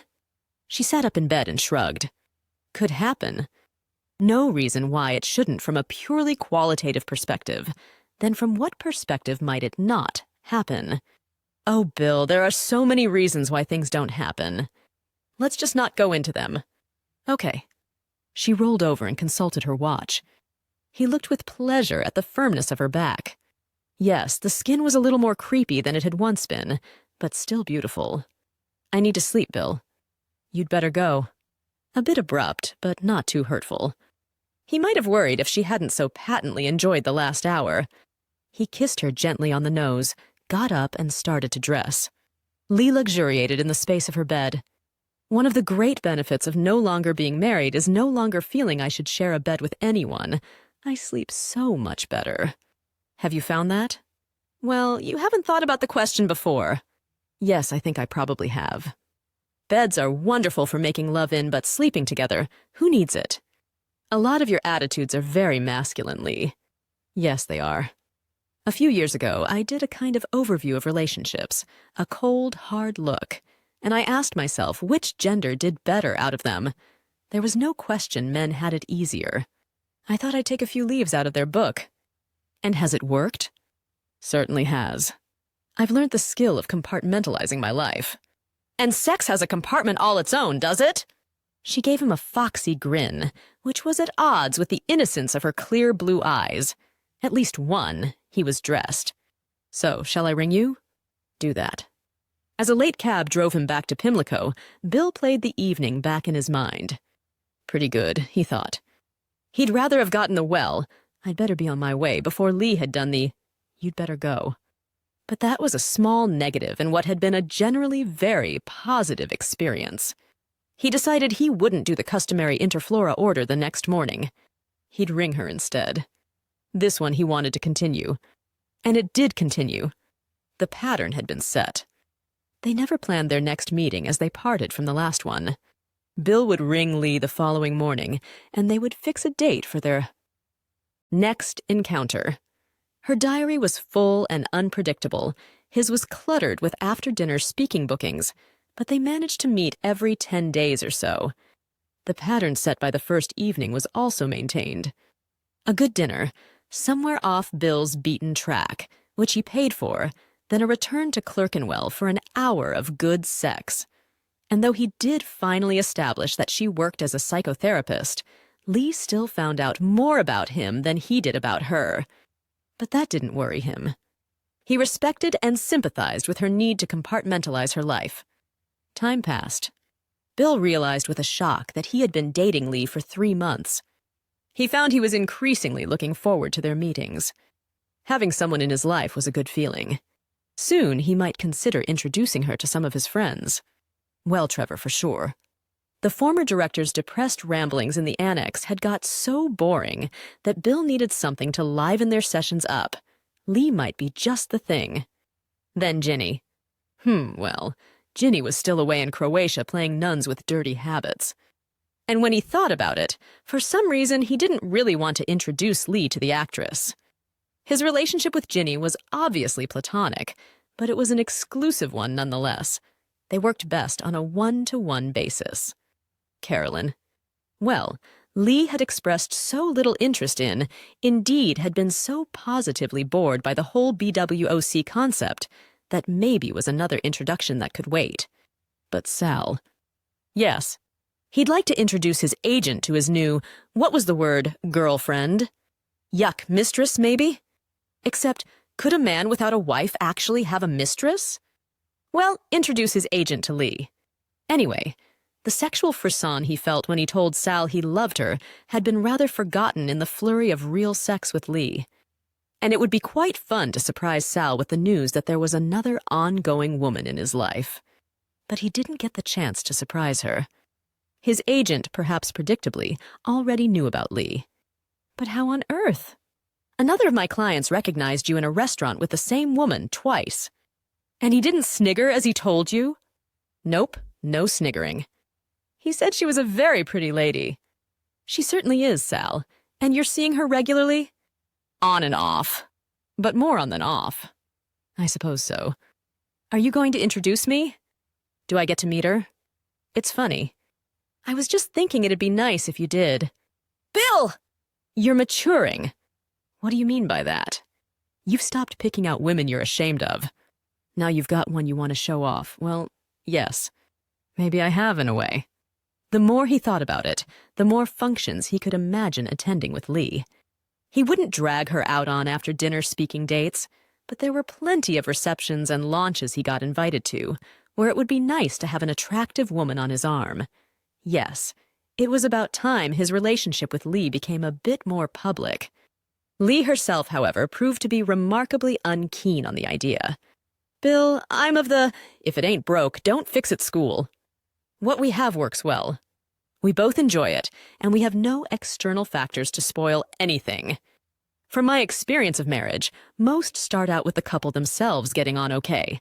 It's the pressure of other people that drives them apart. Other people in the form of fathers and mothers, particularly mothers. Children, friends who one partner likes better than the other partner does. That's what drives wedges between lovers. Other people. What we have, Bill, is very good. But it'll only stay good if we keep it compartmentalized. That was the very word I was prompting you to utter. Right. Bill found it odd. With all his other sexual encounters, the last thing he'd wanted was to introduce the woman to any of his friends. Now Lee had denied him that option. He wanted more and more to parade her as his, to get her to meet some of his friends. Sal, if nobody else. But do you think in time, our relationship will develop so that we do want to be a bit more generally sociable? Who knows, Bill? Like I say, if it ain't Brooke. Chapter 16. And by way of contrast, a member of the Australian Parliament, exposed by the tabloid press for maintaining 7 mistresses, has just been appointed Minister for Employment. Sir, I gather you have a new girlfriend? What? How? Sal? Caroline nodded. Bill wasn't sure how he felt about her knowing, but he should have anticipated it. Forget the imaginary Bill Stratton sexual encounters. Con website. That wasn't needed as long as Sal was around. And Sal and Caroline were regularly in touch about BWOC business. So nice is she?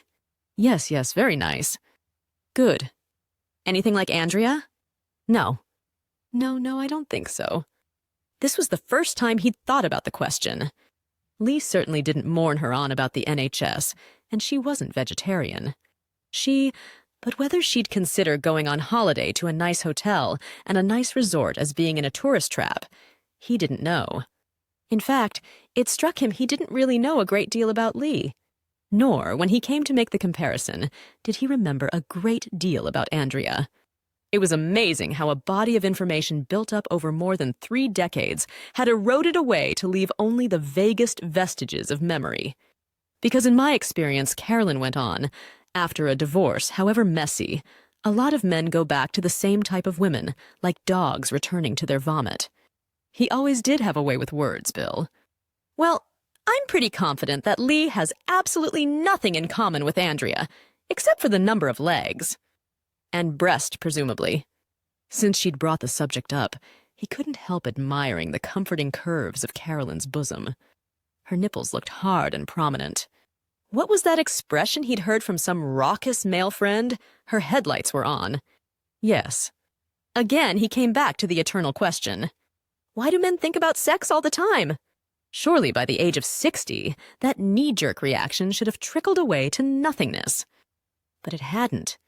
He found himself idly wondering what Carolyn would look like naked. So will I be meeting her? Lee, was it? That's her name, yes. But you won't be bringing her into the office.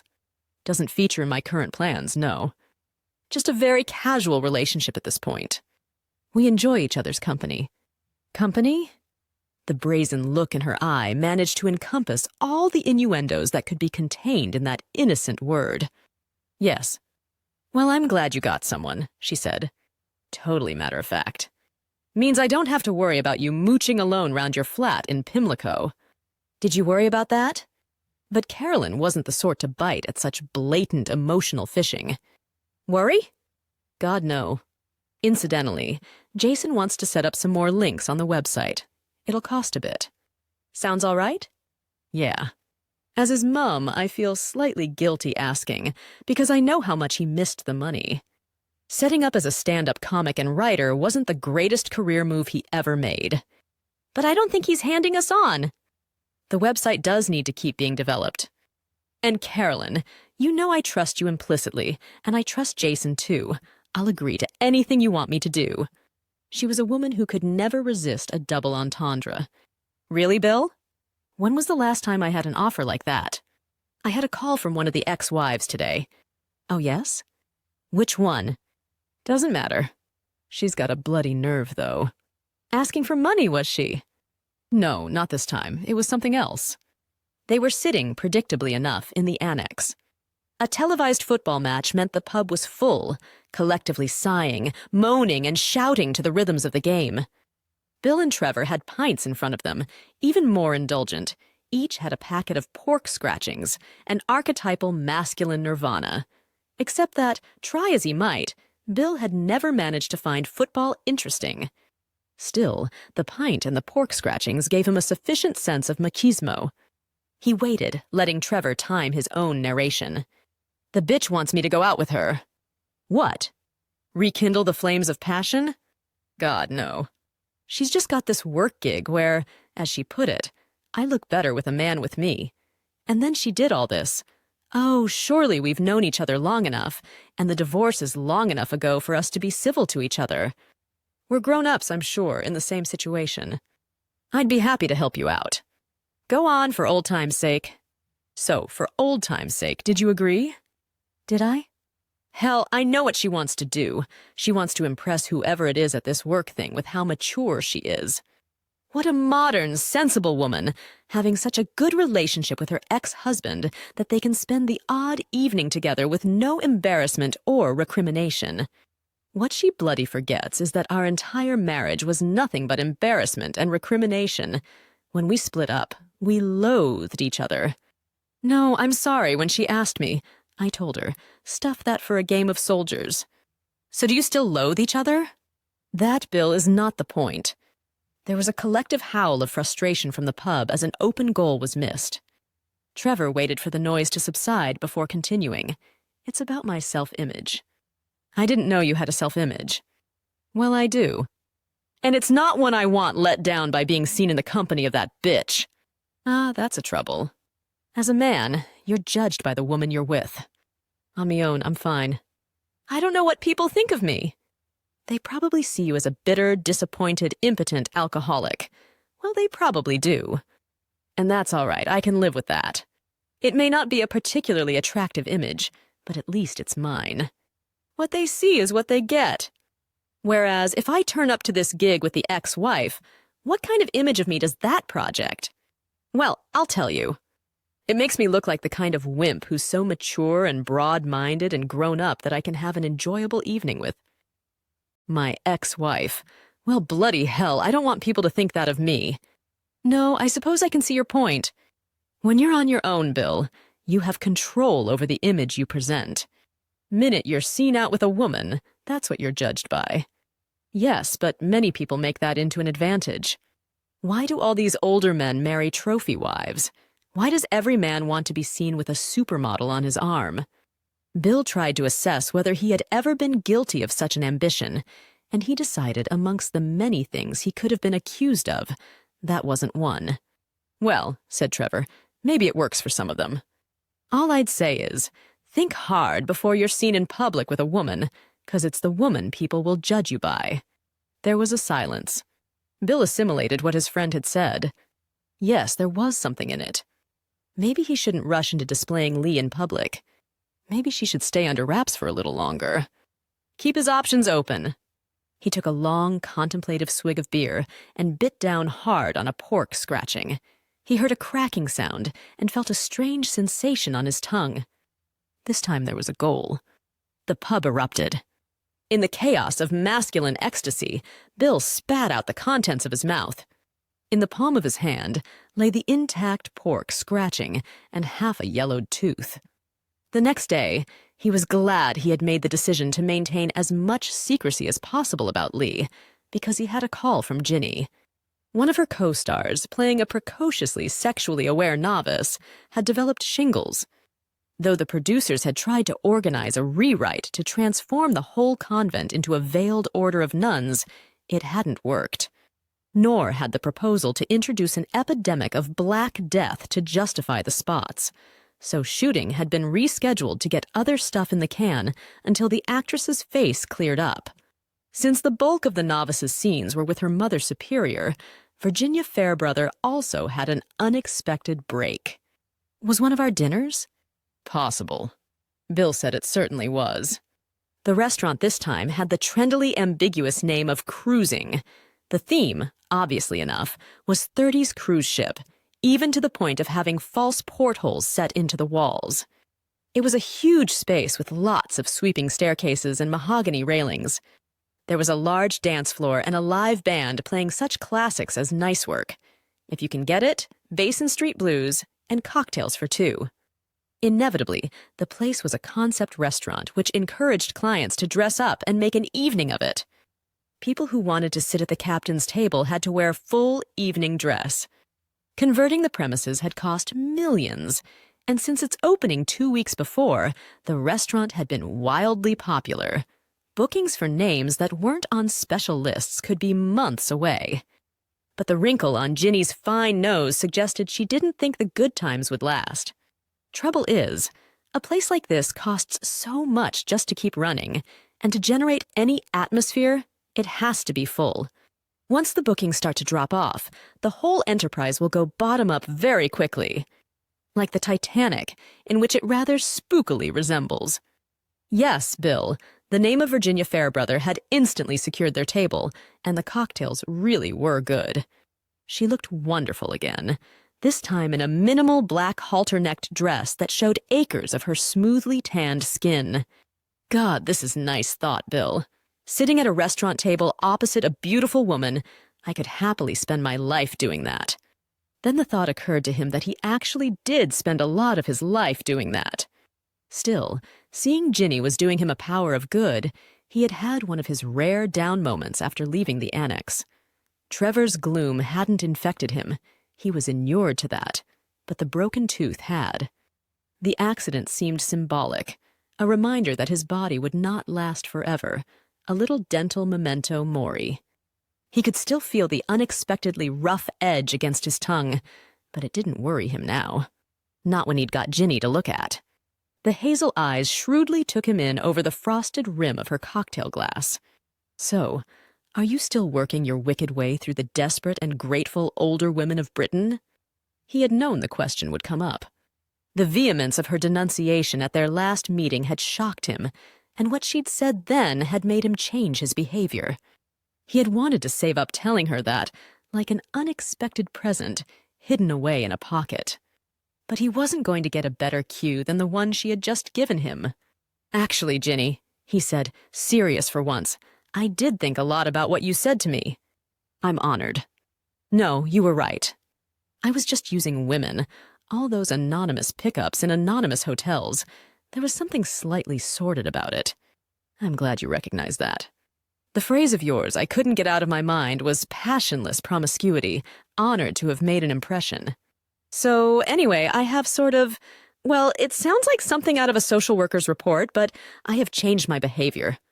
"Oh, goodness." The effect a woman's words can have. "Not any woman's words, Ginny."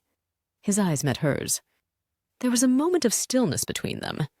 So, all these desperate and grateful older women are still desperate, but have no cause to be grateful. Well, you could put it like that. Haven't you been tempted, though?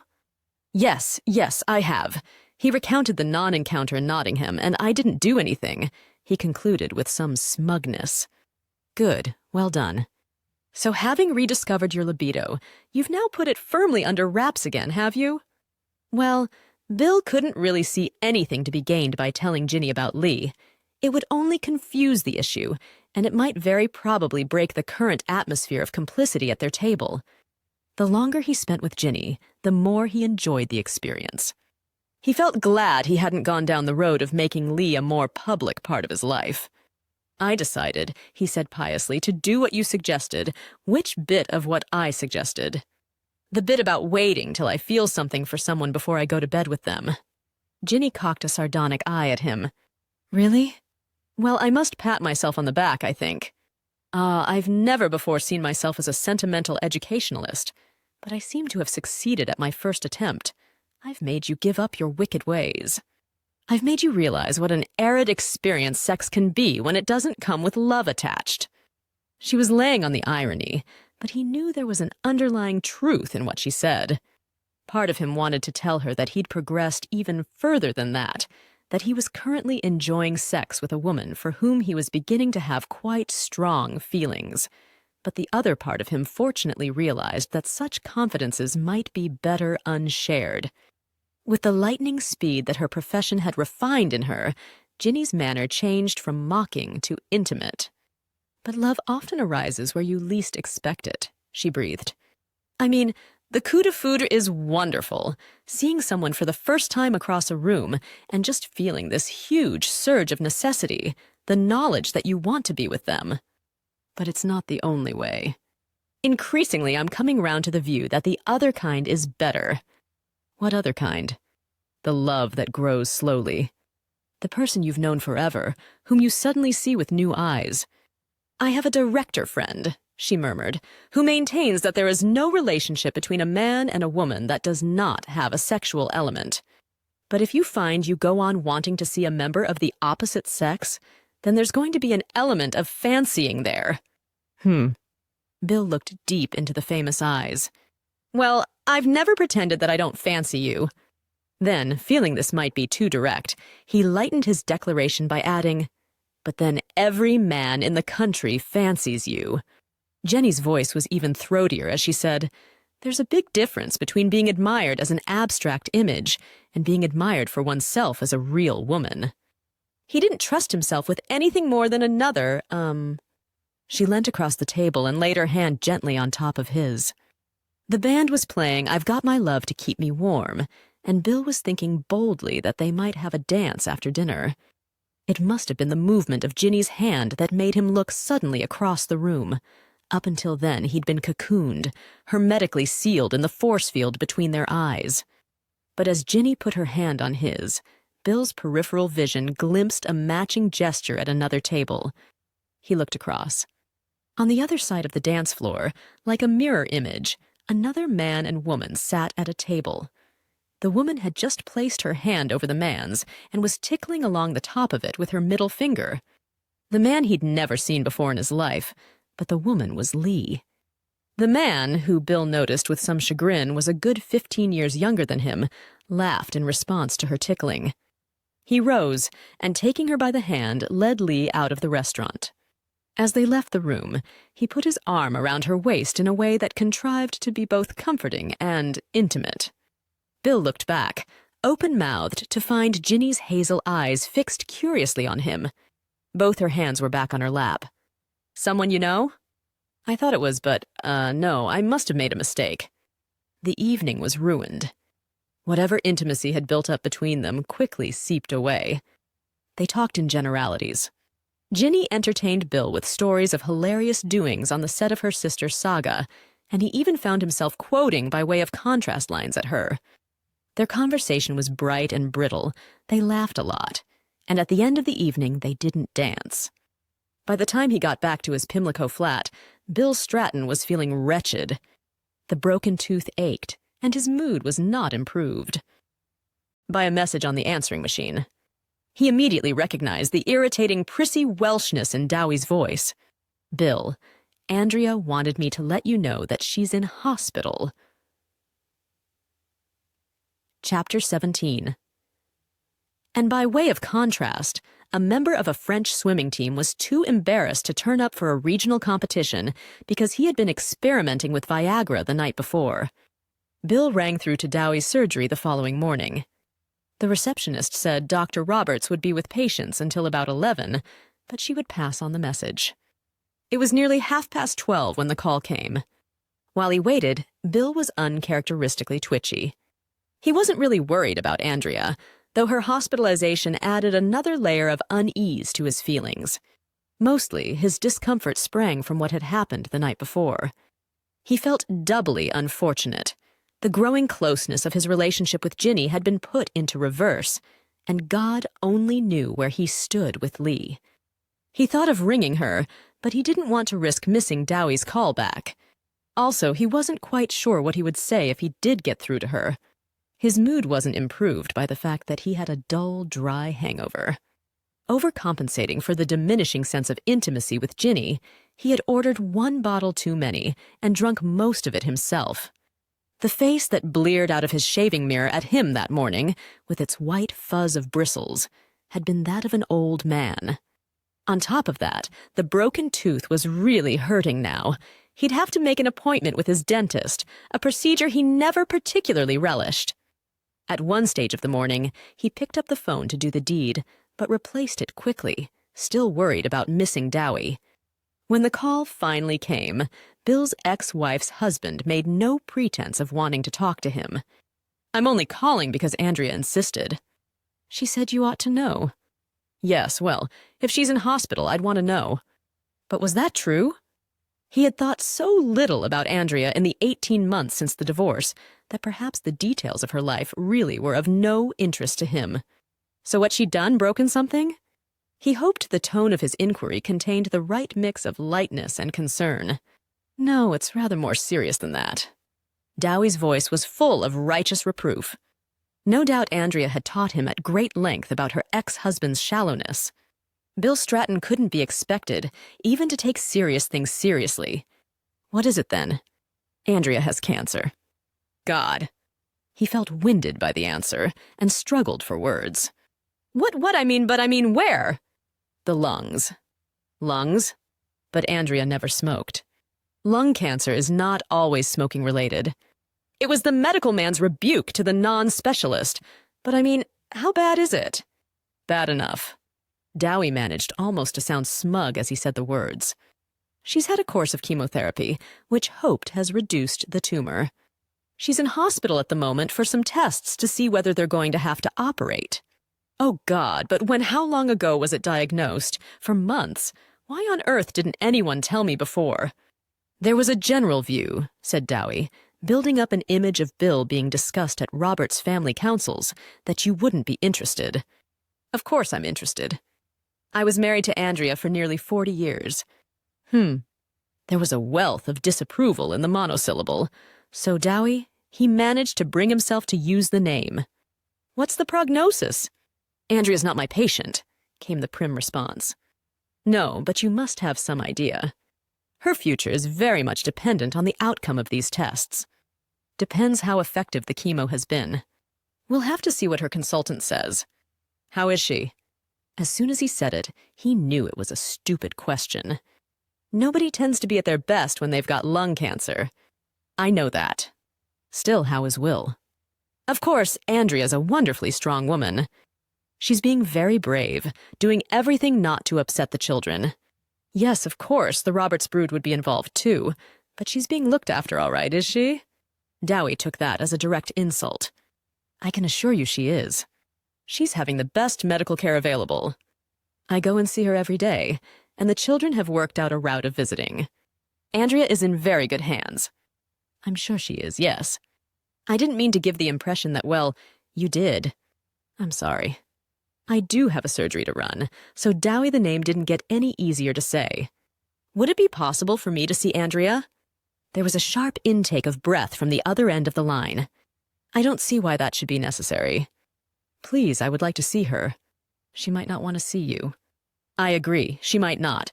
But would you ask her?" The idea clearly didn't appeal.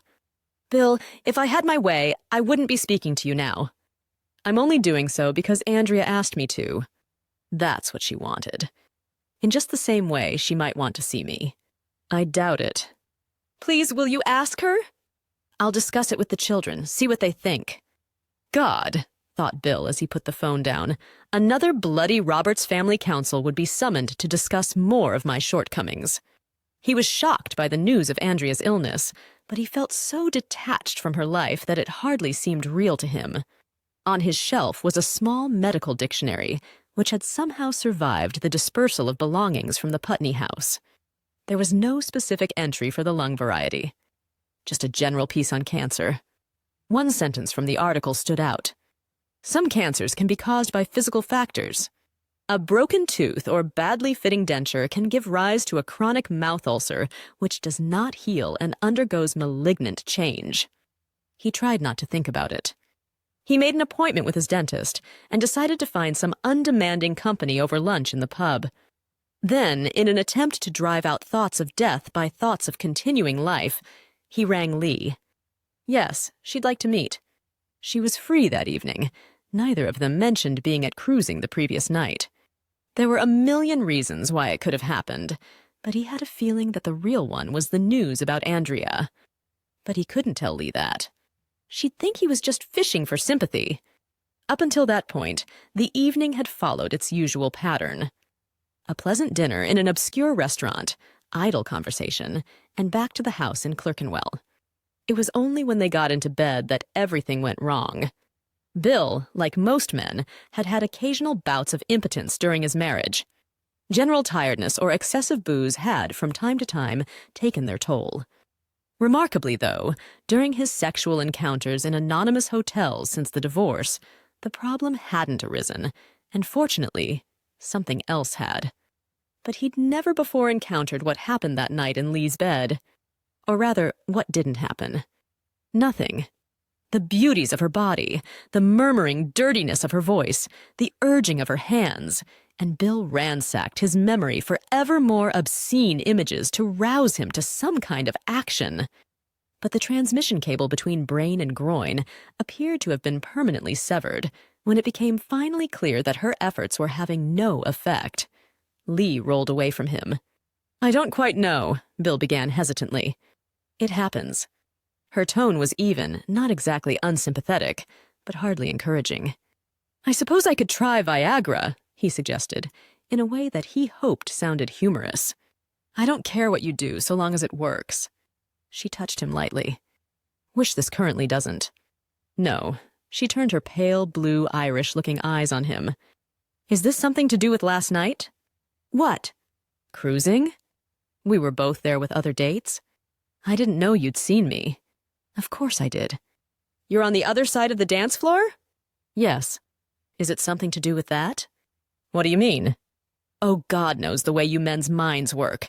But the fact that you saw me with someone else last night might, I don't know, bring on performance anxiety, make you jealous? Bill saw a potential way out that would leave him with some honor intact. Well, yes, as a matter of fact, Lee, raised a hand to silence him. I don't want to hear any of it. I'm not in this to mend your bruised ego or cure your feelings of inadequacy. That's what I do all day at work. In my social life, I don't want to hear about people's complications. But Lee, he wasn't going to throw away the excuse she had offered him. It was quite a shock for me to see you with another man. Why? Have we ever had an agreement that involves fidelity? Have we ever even discussed the subject? I don't ask you what you do with your life when you're not with me. And I think you should allow me the same freedom. Sauce for the goose, or something of the sort. Yes, that's fine. But just, well, seeing you with someone else, he decided to try the sentimental escape route. I suppose it made me realize how much you do mean to me. Crap. What I mean to you is that I'm someone you have good sex with. It's like meeting someone with whom you have a good game of squash. No more? He asked, knowing he sounded pathetic. No. You've got a nerve anyway.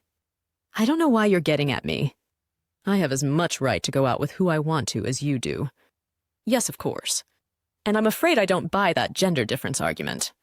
You can behave like that because you're a man, whereas I'm a weak, feeble, sentimental woman. I wasn't using that argument. I thought we had something going between us. We did. As I said, very enjoyable sex. He wanted to ask, was that all? But he couldn't bring himself to. There were limits to how feeble and feminine he could sound. And incidentally, Bill, there is a bit of pot and kettle going on here. I would point out that when you saw me at cruising with my date, you weren't alone yourself. No, but she's been a friend forever, and also... What? I mean, that woman I... was with. Virginia Fairbrother, she said dismissively. Yes, I did recognize her. Well, I didn't go to bed with her. I don't care whether you went to bed with her or not. It's not my business. I never have been to bed with her. Bill, I don't want to hear your life history. Well, you've heard plenty of my life history. You kept asking me about myself. Yes, but that was just for professional reasons. Oh. As a psychotherapist, I have to find out what makes people tick. It's an occupational hazard. But I've never wanted to get into a situation where I have to start treating you. Evenings, I'm off duty. All I've ever wanted from you was good, uncomplicated sex. He let out a dry chuckle. That's what men are supposed to say. I thought you weren't going to use the gender argument. No, I'm not. I thought I meant something to you, Lee. You did. You had two things going for you. You were an amusing companion and a good lover. Now we seem to be reduced to one thing, and quite honestly, I can always find myself amusing companionship. And other good lovers? Lee smiled complacently. Oh, yes. He felt the need to move the conversation on. TT tonight, I mean, what happened or didn't happen, I'm sure it's just a blip. I mean, I don't think I'm, impotent for life. It will come back, with a bit of care and concentration and relaxation. Bill, I'm not about to take on the role of a sex therapist. Just accept the facts. We had a nice time. We enjoyed ourselves as company. We enjoyed ourselves as bodies. And now that little interlude has come to an end. So you don't want to meet again? Doesn't seem to be a lot of point. We were going to finish soon anyway. Were we? Yes. I've been getting the feeling recently that we'd run our course. Hadn't you? No. She shrugged. To her, it seemed the whole affair was already in the past. So we just part, do we, Lee? I go through that door and we don't see each other again. Sounds about right, yes. We don't even talk on the phone? What would be the point of that? What do we have to say to each other? But do we leave as friends? Does it really matter? Well, I don't want there to be any sort of, oh, please, Bill, for God's sake, don't do the hard feelings line. No, I just mean, Lee, I wouldn't like to think. I know exactly what you wouldn't like to think. Like every other bloody man, you wouldn't like to think that I have any negative feelings towards you. You'd like to think I still like you. You'd like to think I regard our time together as a magical little oasis in the desert of my life, on which I would look back fondly as I get older. Whatever happens, you don't want me to think badly of you." Well, she was embarrassingly close to the truth. "What will you think of me, Lee?" "Bill, I think it's very unlikely that I will think about you at all." Chapter 18. And by way of contrast, a dentist in Tasmania has written his autobiography under the title A Bridge Too Far. The message on the answering machine was prickly and curt.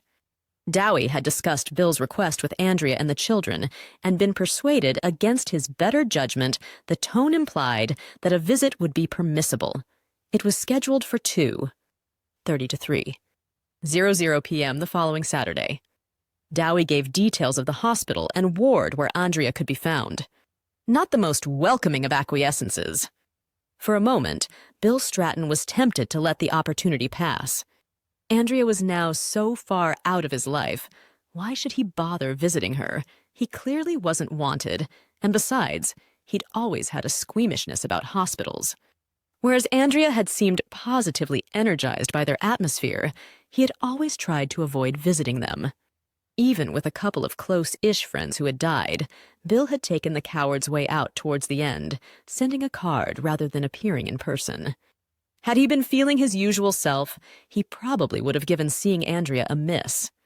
But his encounter with Lee the night before had left him raw, with an instinct for self-flagellation. He wouldn't enjoy going to the hospital to see Andrea. For that very reason, he must make the visit. He left a message on Dowie's answering machine to that effect. Bill Stratton's dentist had an hour a day set aside for emergencies. The broken tooth was reckoned to qualify, and after one look, the dentist announced that the offending molar should be removed. "There's hardly any of it left anyway." "Mostly just algae filling I'll be pulling out." The dentist was Australian, reputed to be very charming to his female patients. He didn't bother with any of that for the men. "Do you want an injection?" Yes, please." Bill had never been that keen on pain. The dentist sighed at his cowardice. "Very well, it'll come out with one tug. There's not much holding it in place." Bill was adamant. "I'd still rather have the injection." "Fine." The dentist made rather heavy weather of inserting the needle into the gum, and didn't disguise his impatience during the wait for the anesthetic to take effect. "That won't be the last one," he said ominously. "A what?" "The last tooth to come out. They're all in bad nick." "Oh, thank you. Not only impotent, now my body's falling apart. What would you recommend?" The dentist shrugged. "Have them all out." "Get dentures." The image wasn't appealing. Bill knew he should have looked after his teeth better over the years, but his squeamishness about medical establishments extended to dental surgeries as well as hospitals, so he had developed a bad habit of missing his regular checkups. The idea of dentures, though. Of putting his smile in a glass overnight. Or didn't people do that anymore? There were enough advertisements for denture fixatives around. Daytime television commercials featuring desperately enthusiastic, fit-looking pensioners of the kind who were about to realize the equity in their houses and would soon be equally keen on buying stair lifts and walk-in baths. I suppose he had the thought. Bill's mind returned to a question which had always bugged him when he saw those commercials for walk-in baths. He wasn't stupid enough to think you fill the bath before you open the door. But what he always wanted to know was, what happened when you emptied it? Presumably you just sat there, getting colder and colder till the water got below the sort of doorstep level, and you walk out, which might well explain why old people were so wrinkled. He brought himself back to thinking about denture fixative. Maybe they did now manufacture some that lasted 24/7. Maybe like toupees, there were now false teeth that would not inhibit the wearer's normal life in any way. False teeth that could be worn in the shower, in heavy winds, even while making love. Bill still didn't like the idea of dentures, though. He didn't like the image of himself as a resolutely smiling extra in a denture fixative commercial. "I gather," he said to the dentist, "that there are alternatives to dentures these days." "Always have been." He tapped one of Bill's teeth, none too gently, with a metal probe. "Can you still feel that?" "Yes," he lied. He wanted to find out more about the potential cosmetic solutions to his dental problem. But can't you get false teeth kind of screwed into your gums? That's not exactly the process now. Or veneers. A friend of mine has had veneers.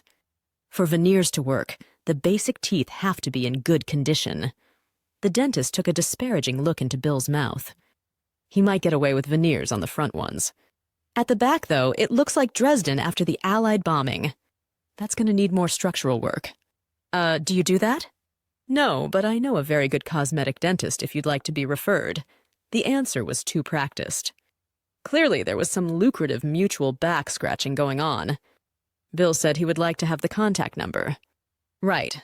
Let's just get rid of this little stub first. Bill's tooth received another healthy clout with the probe. Can't feel wet, can you? Before there was time for a reply, a pair of what looked like pliers were inserted into Bill's mouth. There was a quick twist, and a lump of gray metal and yellowed tooth emerged. See? Hardly any root there at all. He didn't need the injection, which made Bill Stratton feel even more as though his body was quietly crumbling away. The orthodontist was Australian, too, confirming Bill's suspicion of some kind of connivance between them. Female, beautiful body in white worksuit, whiteness continuing in pale makeup under sculpted black hair, but not fanciable.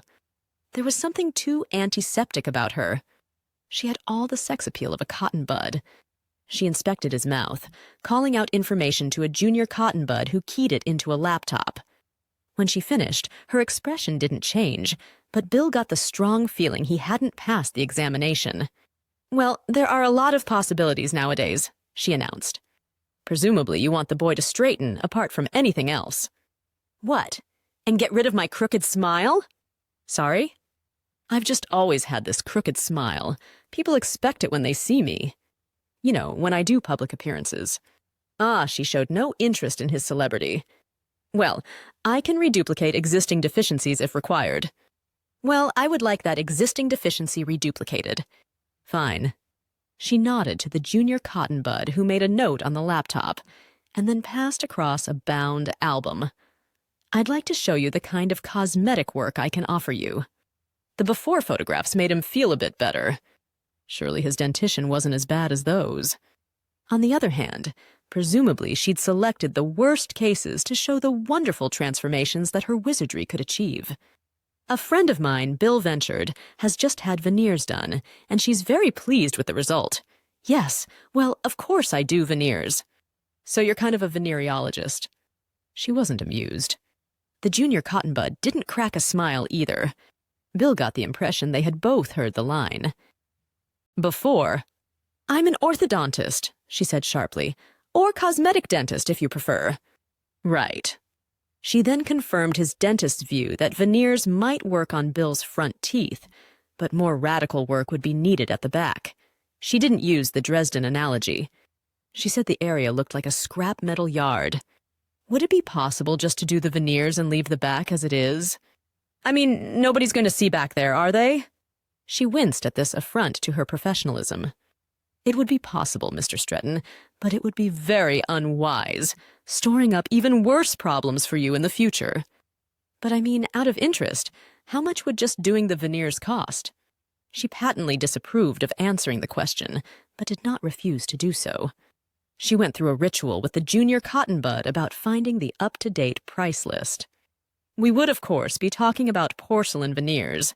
There are others on the market made of cheaper materials, but I personally don't deal with them. Right. Porcelain it is. So how much would that cost? She told him. Bill let out a low whistle. Pricey.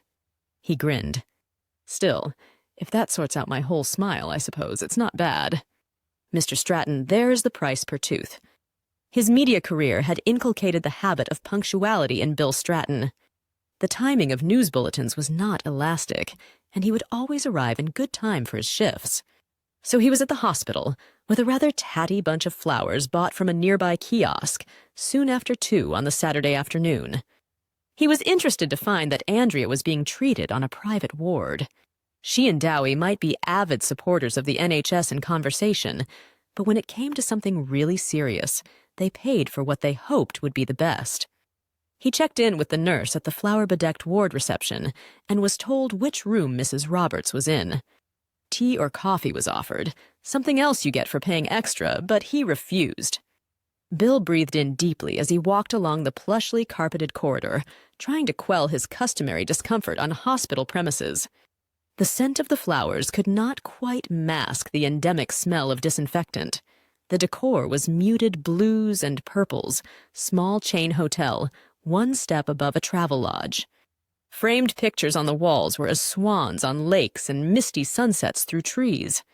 He stopped outside a door in whose perspex slot was a card reading, Mrs. Roberts. Once again, he felt the urge to duck out, just to run and avoid the inevitable awkwardness. It wouldn't matter. Dowie and his family couldn't think less of him than they already did. But he put away the cowardly thought and tapped on the door. A full minute elapsed before Dowie opened it. Though in the early days of their separation, Andrea's lover had filled his thoughts, Bill had by now almost forgotten what the man looked like. He had not visualized the bushy eyebrows, the matching fringe of hair around the bald dome of his head, nor thought of Dowie's off-duty penchant for pastel pullovers in geometric designs, pale blue trousers, and leather slip-ons with extraneous bits of metal on them. I said 2:30. The voice was heavy with Welsh pique. It's only 22 minutes past. Yes, I'm sorry I arrived early. You could have waited. They do have chairs at reception, but it doesn't matter, Dowie. Since he's here, let him come in. Bill Stratton could not believe the voice that emerged from the recesses of the room. Very light, working hard against some resistance, like a sea wind through thick dune grass. Only just recognizable as Andrea's. Unwillingly, Dowie stood back to admit the unwelcome guest. Bill moved into the one step above Travelodge private room. If Andrea's voice had been a shock, the sight of her was a bigger one. Propped up on pillows, her thin arms made her look like nothing more than a stack of kindling. She was attached to a drip. Her brown eyes seemed disproportionately large in her yellow-gray face. He couldn't see the state of her hair, because she had tied a bright, defiant bandana around her head. Bill didn't know what to do. His instinct was to go and give his ex-wife a kiss, but Dowie's glowering presence discouraged that. Also, Andrea looked so frail that a mere peck on the cheek might be too much for her. So instead, he held out his pathetic bunch of flowers. I'll take those. Now, he said, I've never been in favor of flowers in a sick room. The nurses will look after them. But he didn't go off to reception. Instead, he sat down in a chair on one side of Andrea's bed. He maintained a defensive, proprietorial air. Bill hovered, uncertain whether he should take the chair on the other side of the bed, until Andrea wheezed, "Do sit down." There was a silence. Bill tried desperately to think of something to say. All that came into his mind was a BWAC line from his after-dinner speaking routine. And by way of contrast, before a big match, an entire hospital football team developed chicken pox and had to scratch. But he knew it wasn't the right moment for that. So, in for some tests, he managed, eventually. This was so obvious that Andrea wasn't going to waste breath on answering it. She nodded. Any results yet? Not final results, no, Dowie replied. And if we did have them, they would be confidential just for the family. All right, thought Bill. You've made your point. I am no longer part of Andrea's life. I know that. He was surprised by Dowie's level of prickliness. Bill didn't flatter himself that he meant anything to Andrea now. Her second husband had no cause for anxiety. But Dowie still seemed very twitchy. The silence seemed fated to continue forever. So Bill asked, And they're treating you all right in here, are they?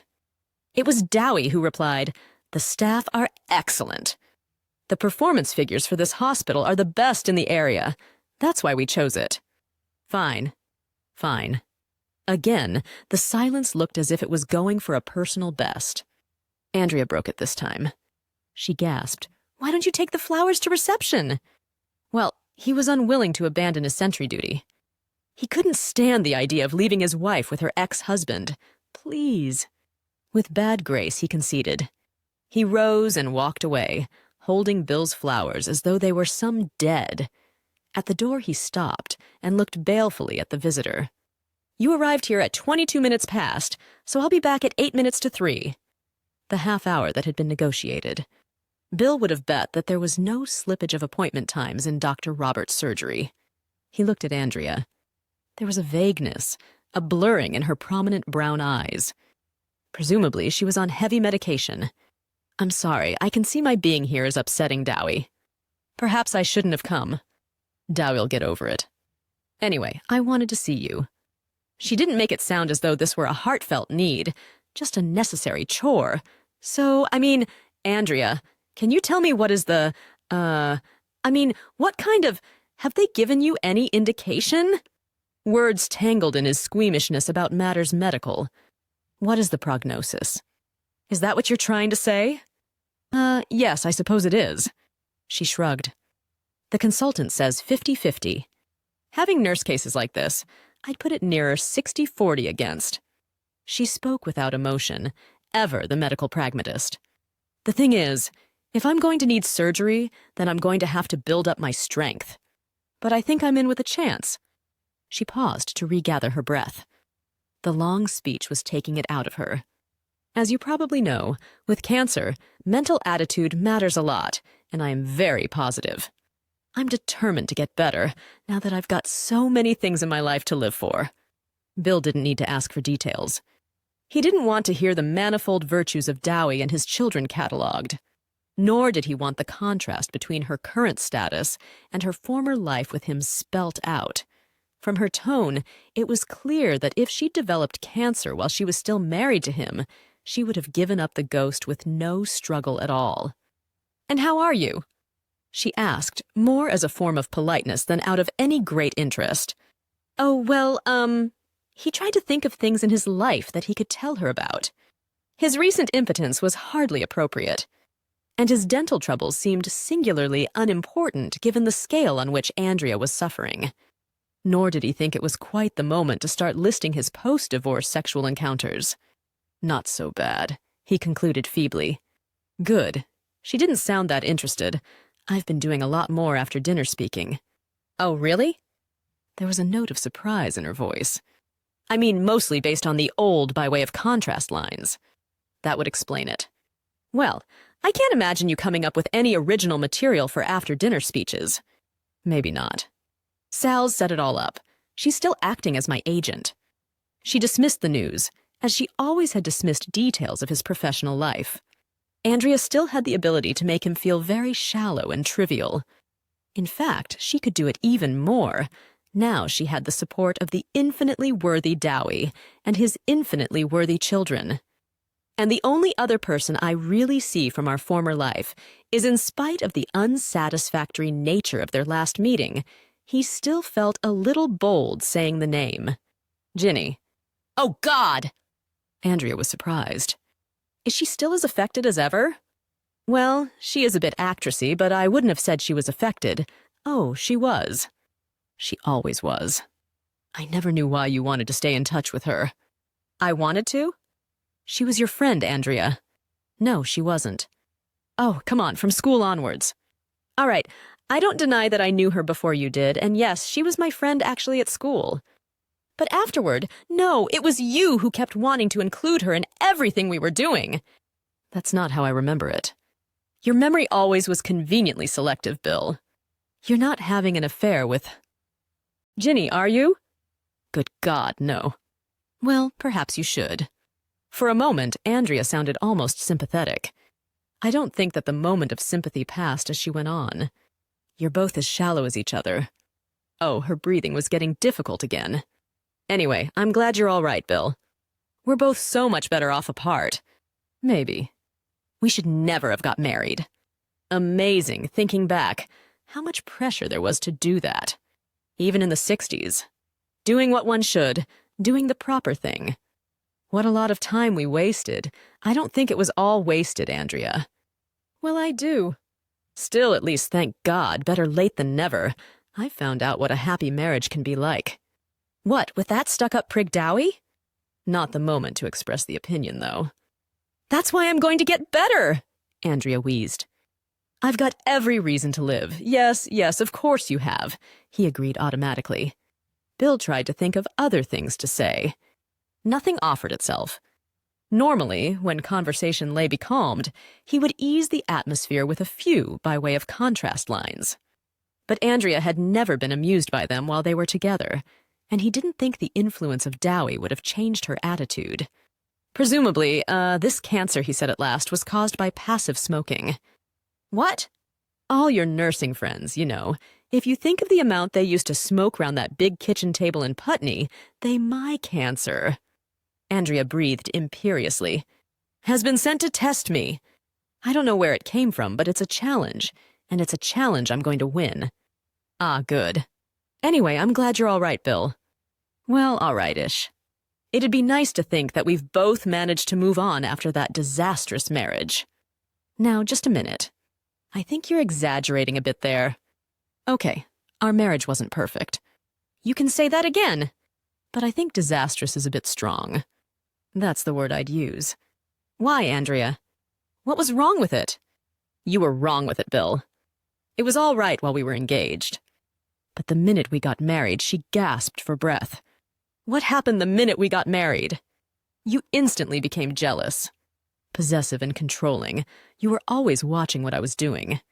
And you were deeply resentful of any attempts I made to set up anything that didn't involve you.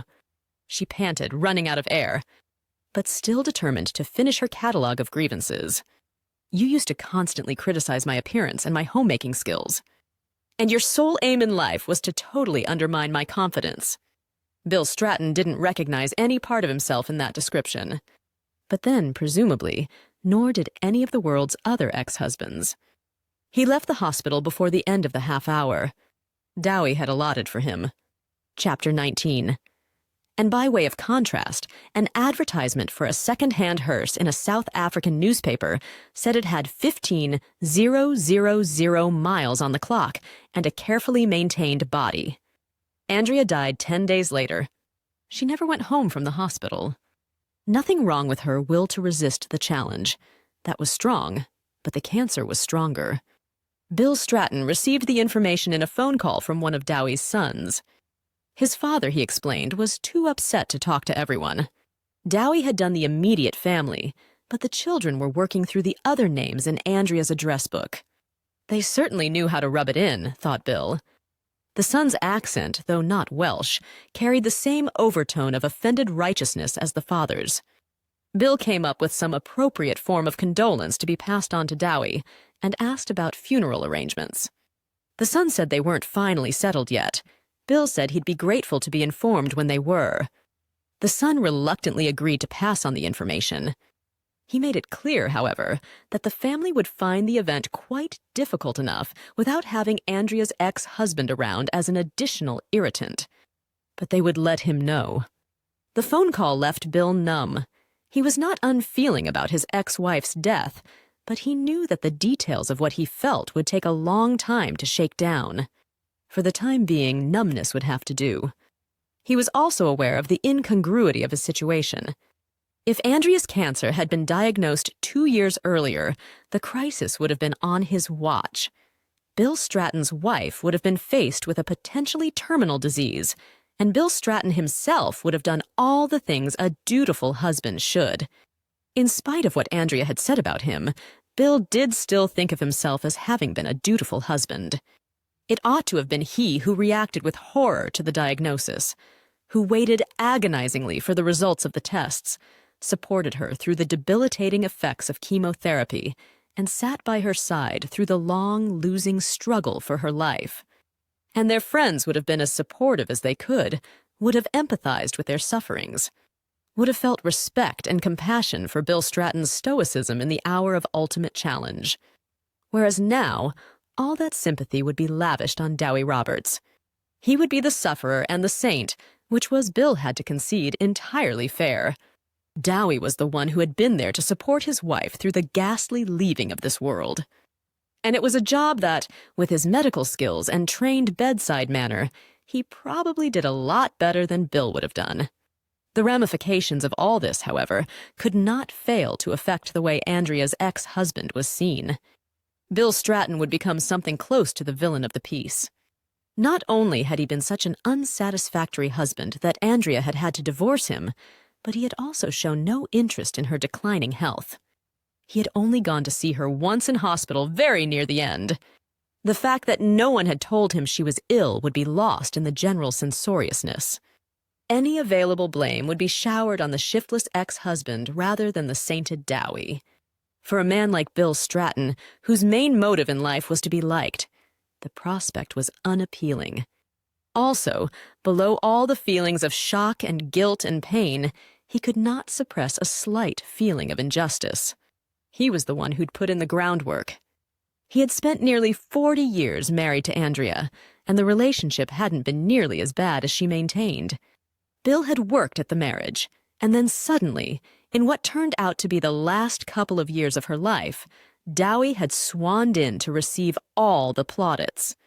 Like the Americans coming in late in a war to get all the glory. Bill Stratton knew such thoughts were unworthy, particularly in the circumstances, but he could not suppress them. As well as feeling numb, he felt aggrieved.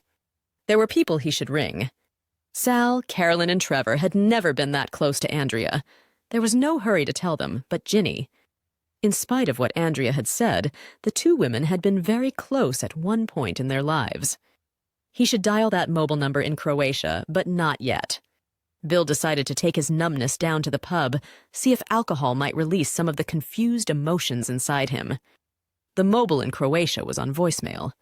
He didn't leave any details, just asked her to call him. Then he lay down to sleep off too many pints at lunchtime. The telephone woke him, but it wasn't Ginny. It was Sal. She had heard about Andrea. "How on earth do you know everything so quickly?" "I keep my ear to the ground." Bill should have expected that. Sal's ear to the ground had also found out about many of his sexual encounters. She pronounced some formal sentiments of condolence and then said, "But how do you feel about it, Bill?" "I honestly don't know." Which was true. The phone rang again almost immediately after he'd finished talking to Sal. Still not Ginny. Dowie's daughter this time. They were sharing out the disagreeable tasks. Giving him funeral details as requested. 3 p.m. the following Tuesday, at a chapel in Muswell Hill, but Bill didn't need to feel he had to attend. Her tone, again not Welsh, but again imbued with Dowie's righteousness, which only just stopped short of telling him not to come, made Bill all the more determined that he should be there. Even that afternoon, unbidden images of Andrea had come into his mind. Many from long ago, from the time when they'd first met.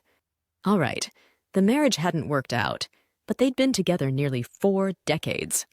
He was damned if he was going to forget her just like that, at the orders of some jumped-up little Welsh GP. It was early evening when Ginny finally got through. A couple of hours later in Croatia, they'd just finished the day's shooting.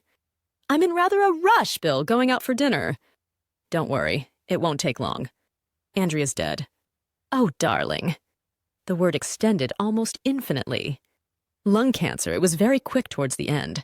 Oh my God. "Look, I just wanted you to know." "Oh, thank you so much, Bill."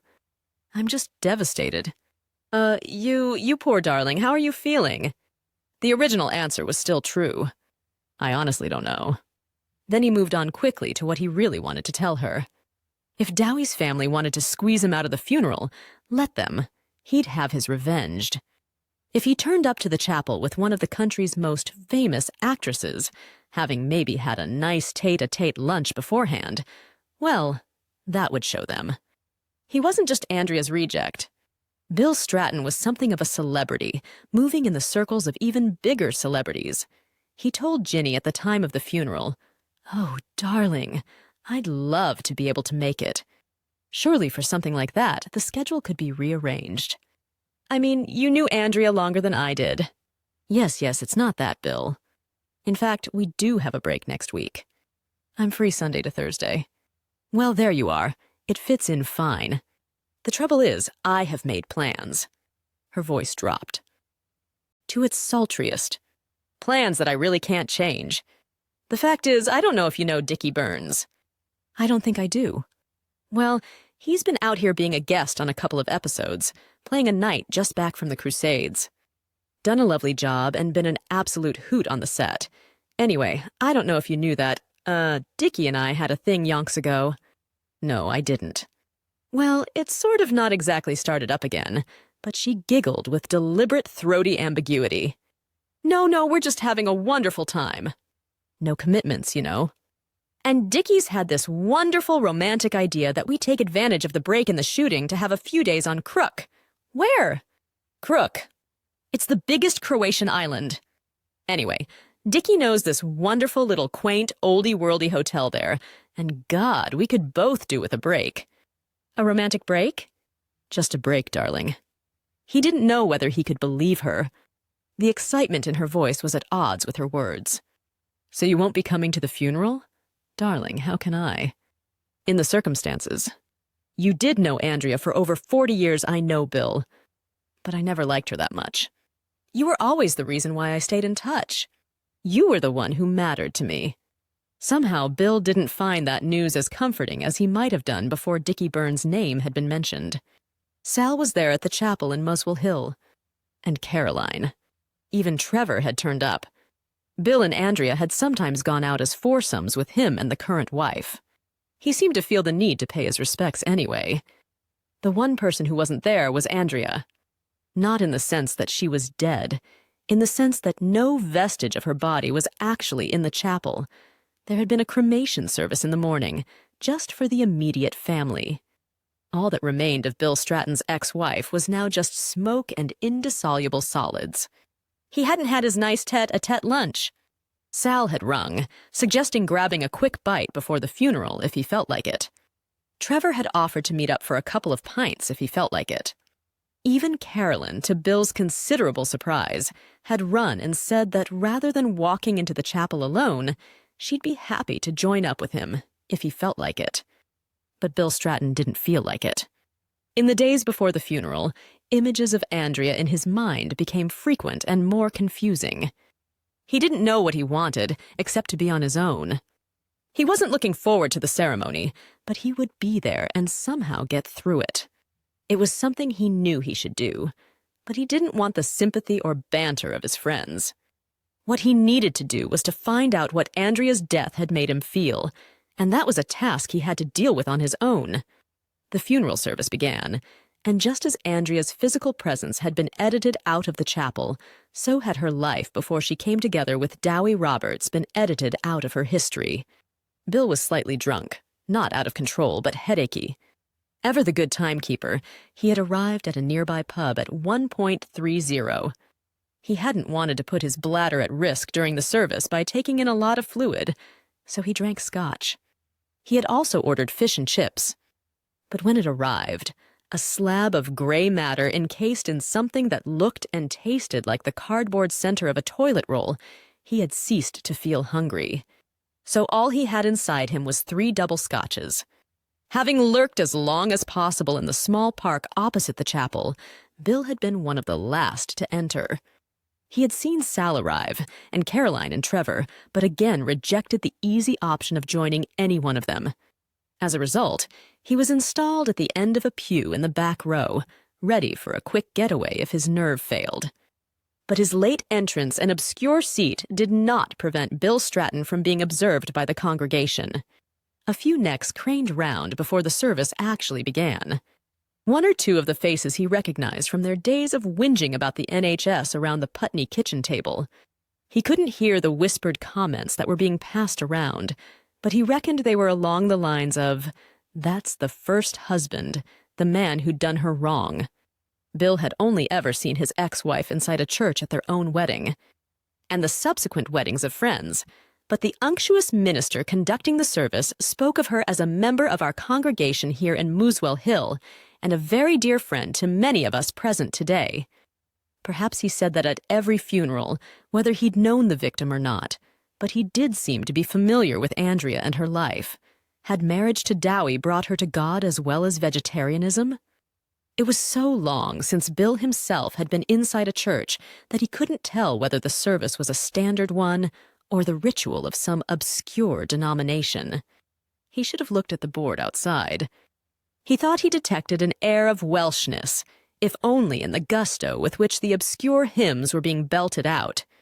The language of the liturgy was clunkingly modern. At times, he almost recognized long-forgotten quotes from the Book of Common Prayer, awkwardly rendered into lines devoid of rhythm and cadence. But it was the tributes, the eulogies that really stuck in his gullet. First, Dowie's youngest child, a daughter, though not the one who had rung Bill, read an extract from one of Andrea's all-time favorite books, The Alchemist, a fable about following your dream by Paulo Coelho. Bill had never heard of it. He'd lived with Andrea for nearly 40 years, and she'd never mentioned the book. There certainly had never been a copy in any of their houses. So to call it one of her recent favorite books might have been just about acceptable. All-time favorite was, Bill reckoned, pushing at the boundaries of truth. Nor did he warm to the content of what was read. New Age mush to his mind. He'd never had any taste for allegory. Still, the reading had one positive effect. Now he had heard a sample. There was no danger he was ever going to read the rest of The Alchemist. The second interlude, between the slabs of service, was even worse. The Dowie's older daughter and his son, the two who had spoken to Bill on the phone, sang and played guitar. They would do.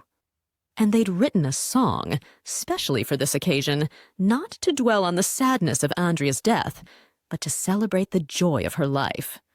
The entire congregation, with one significant exception, seemed deeply touched by this gesture and waited with rapt attention for the music to begin. Bill found the song frankly insulting, particularly the verse that went, "She was our new mother, more or less, and our father's loving wife," though sadly she only found happiness in the last 3 years of her life. Not only were the lyrics offensive, but the music was dreadful. In the way that only modern Christian music can be, sort of Cliff Richard out of Peter, Paul, and Mary. If you thought the song was bad, worse was to follow in the form of Memories of Andrea. From Glyn, a family friend. Glyn started by saying that Dowie had wanted to do this part of the service, but he didn't trust himself to get through it without blubbing. The congregation let out a communal sigh of concern for the grieving widower. "What about me?" Bill demanded silently. "I'm a grieving widower, too." "Yes, I know this is the second time Gowie's been through it, and I'm very sorry for the repellent prig, but I shall get a look in. I loved Andrea, too." This was the first time since her split up that he had shaped that thought, and it shocked him. But there was a sobering truth in it. And numbly, in pain, he listened to the address. The woman Glyn described bore no relation to the Andrea he had known. Her compassion, her caring nature, the way she had embraced Welsh culture, her selfless love for Dowie and his children, Bill recognized none of it. As in the song, though, Glyn, too, had a sideways knock at the ex-husband, on what makes her death all the sadder. He concluded, is that Andrea had so recently found her true self, had so recently found the happiness and fulfillment she so richly deserved. Essentially loyal, but locked for many years into a marriage that cramped her magnificent style. It was only when she and Dowie became a team that Andrea could finally express the beauty of her personality. We will all miss her dreadfully. Bill Stratton now knew what it felt like to be one of Stalin's former henchmen, airbrushed out of history. Another unfamiliar hymn was belted out with Welsh brio. More awkwardly phrased prayers were said. Then the minister encouraged everyone to go back to the Roberts family home for a drink and a chance to talk about the wonderful woman we have so sadly lost today, but who has gone on to a greater happiness than our mere mortal imaginations can envisage.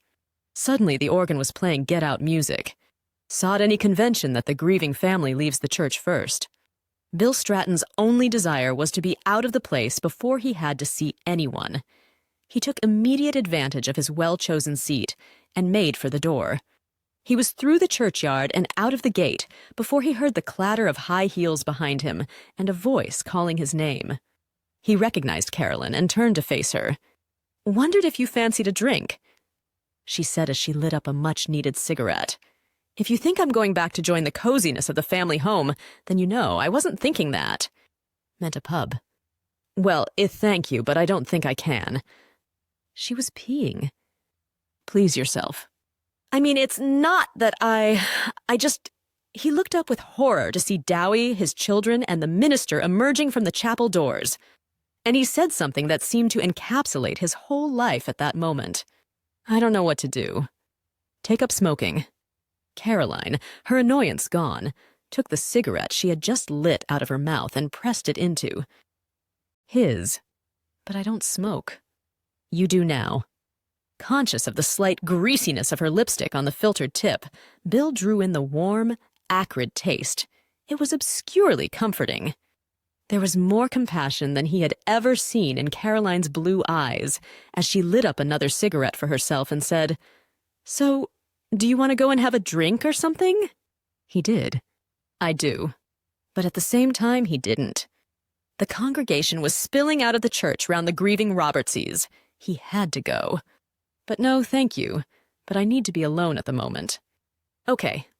Carolyn watched him as, puffing determinedly on his cigarette, he walked off down the road towards the tube station. Chapter 20. And by way of contrast, a potholer who was rescued from a cave after 8 days said he survived, rather appropriately, on a diet of pot noodles. His late ex-wife had condemned Bill Stratton as shallow. But even shallow people have depths, and during the weeks after Andrea's funeral, he plumbed those depths. He was probably not spiritually equipped to have a dark night of the soul in the full St. John of the Cross version, but his soul did go through a distinctly grayish period. Bill thought about his whole life and how he'd spent it, and he wasn't over-impressed with himself. As well as shallow, he felt hollow. He even disparaged the personal anguish that he felt. He was suffering, but a more sensitive person would be suffering more. Dowie Roberts, he felt certain, was achieving a much more noble and admirable depth of suffering. The trouble Bill Stratton now realized was that he had always kept his emotions at a distance. As a newsreader, he had been a conduit for disasters which had left him personally untouched and unmoved. He had looked suitably grave as he announced bomb outrages, famines, earthquakes, and the deaths of international icons. But the very act of speaking them out loud had somehow inured him to their impact. It wasn't only in his professional career that he had been a conduit. As an after-dinner speaker, he was a conduit for old by way of contrast lines. And at times he suspected that he was no more than a conduit for his personal emotions, too. They went straight through him. They didn't touch the sides. Andrea's death had shaken him to his foundations. But in his slough of self-hatred, he didn't feel his grieving was adequate. All he felt was a constant, dull unhappiness. He went through the motions of life. He delivered by way of contrast lines in after-dinner speeches on automatic pilot. But whatever opportunities presented themselves, he felt no urge to make contact with any women. That was the part of his life that Andrea's death had made him feel worst about. While he felt no guilt at all during his flurry of pickups and sexual encounters, every one of them now felt like a cavalier betrayal of Andrea, or of something. In retrospect, he was appalled by his callow chat-up routines borrowed from the BWOC archive, by the love-making itself, by the smug hypocrisy of his conscience holving interflora gifts, with their cocky little cards of thanks. What had become of the real Bill Stratton during that time? What had he been doing, for God's sake? Was there a real Bill Stratton? He was determined that that was the end, so far as women were concerned. He wasn't to be trusted with them. All he was capable of was bringing them unhappiness. He had never felt lower. Sal, no doubt, would have told him after a reading of Referred Pain how we take it out on those we love, or something similar, that the reason he felt so bad was because he had never allowed himself time to grieve for his divorce. That now he was not just mourning Andrea's death, he was mourning the death of their marriage, too. Sal might also, after reading something like Blanket Coverage, How We Cozy Up for Comfort in Relationships, I've pointed out to him that Andrea had been his sheet anchor. Because he hadn't grown away from her emotionally, he had not had a problem with passionless promiscuity. For the same reason, he had preferred anonymous one-night stands to encounters in which his feelings were in danger of being engaged. But Sal didn't have the opportunity to tell Bill any of that, because he didn't see her. During those weeks, he didn't see anyone. He didn't have to. Sadly, One of the people he did have to see was the senior Australian cotton bud at the cosmetic dental clinic. She had conceded that if he had some major structural work on the bomb site at the back of his mouth, she would be willing to put porcelain veneers on his teeth at the front. The work would take a lot of visits, and the cost would be astronomical. Bill didn't exactly decide to go along with her proposal. He was in too diminished a state to make decisions, but the effort of saying no seemed even more stressful than agreeing. So he found himself caught up in a long process of measuring and drilling and chipping and grinding, and being told what a pity it was he hadn't looked after his teeth. All with the purpose of undoing the ravages of time. Except that the work wasn't really undoing them, it was hiding them. Veneers. He was all too aware of their symbolism in relation to his life. Bill Stratton felt really old now. Felt every one of his 60-odd years. He was on the final lap. There was not a lot more to look forward to, even though he had embarked on a hideously expensive course of cosmetic dentistry. In other ways, he'd let himself go. The visits to the gym stopped completely. Shaving was reduced to 2 or 3 times a week. And he started drinking more than he had before. It didn't matter. Nothing mattered. Hangovers made him ache all over in the mornings, reinforcing the sensation that his body was literally crumbling around him. The booze made him pee a lot, too, prompting thoughts that he might have prostate cancer. This produced no panic. Part of him almost welcomed the idea. And he drank more to speed the process of self-destruction. More than once, he was almost too drunk to do an after-dinner speaking gig. Only the relentless familiarity of the material kept him going. He knew that his words were slurring. Something new for the organizers to snigger at in their postmortems with Sal. When she rang him and left messages, he had the phone permanently in answering machine mode these days. He didn't return her calls. She could email him the basic information about bookings and venues. He didn't go to the BWOC office either, and didn't call back on the 2 occasions when Carolyn made contact. He didn't even respond to Ginny when she called. And he certainly didn't ring Trevor back. Drinking in the annex with a fellow depressive was far too cushy a solution. Bill Stratton wanted to indulge his misery on his own.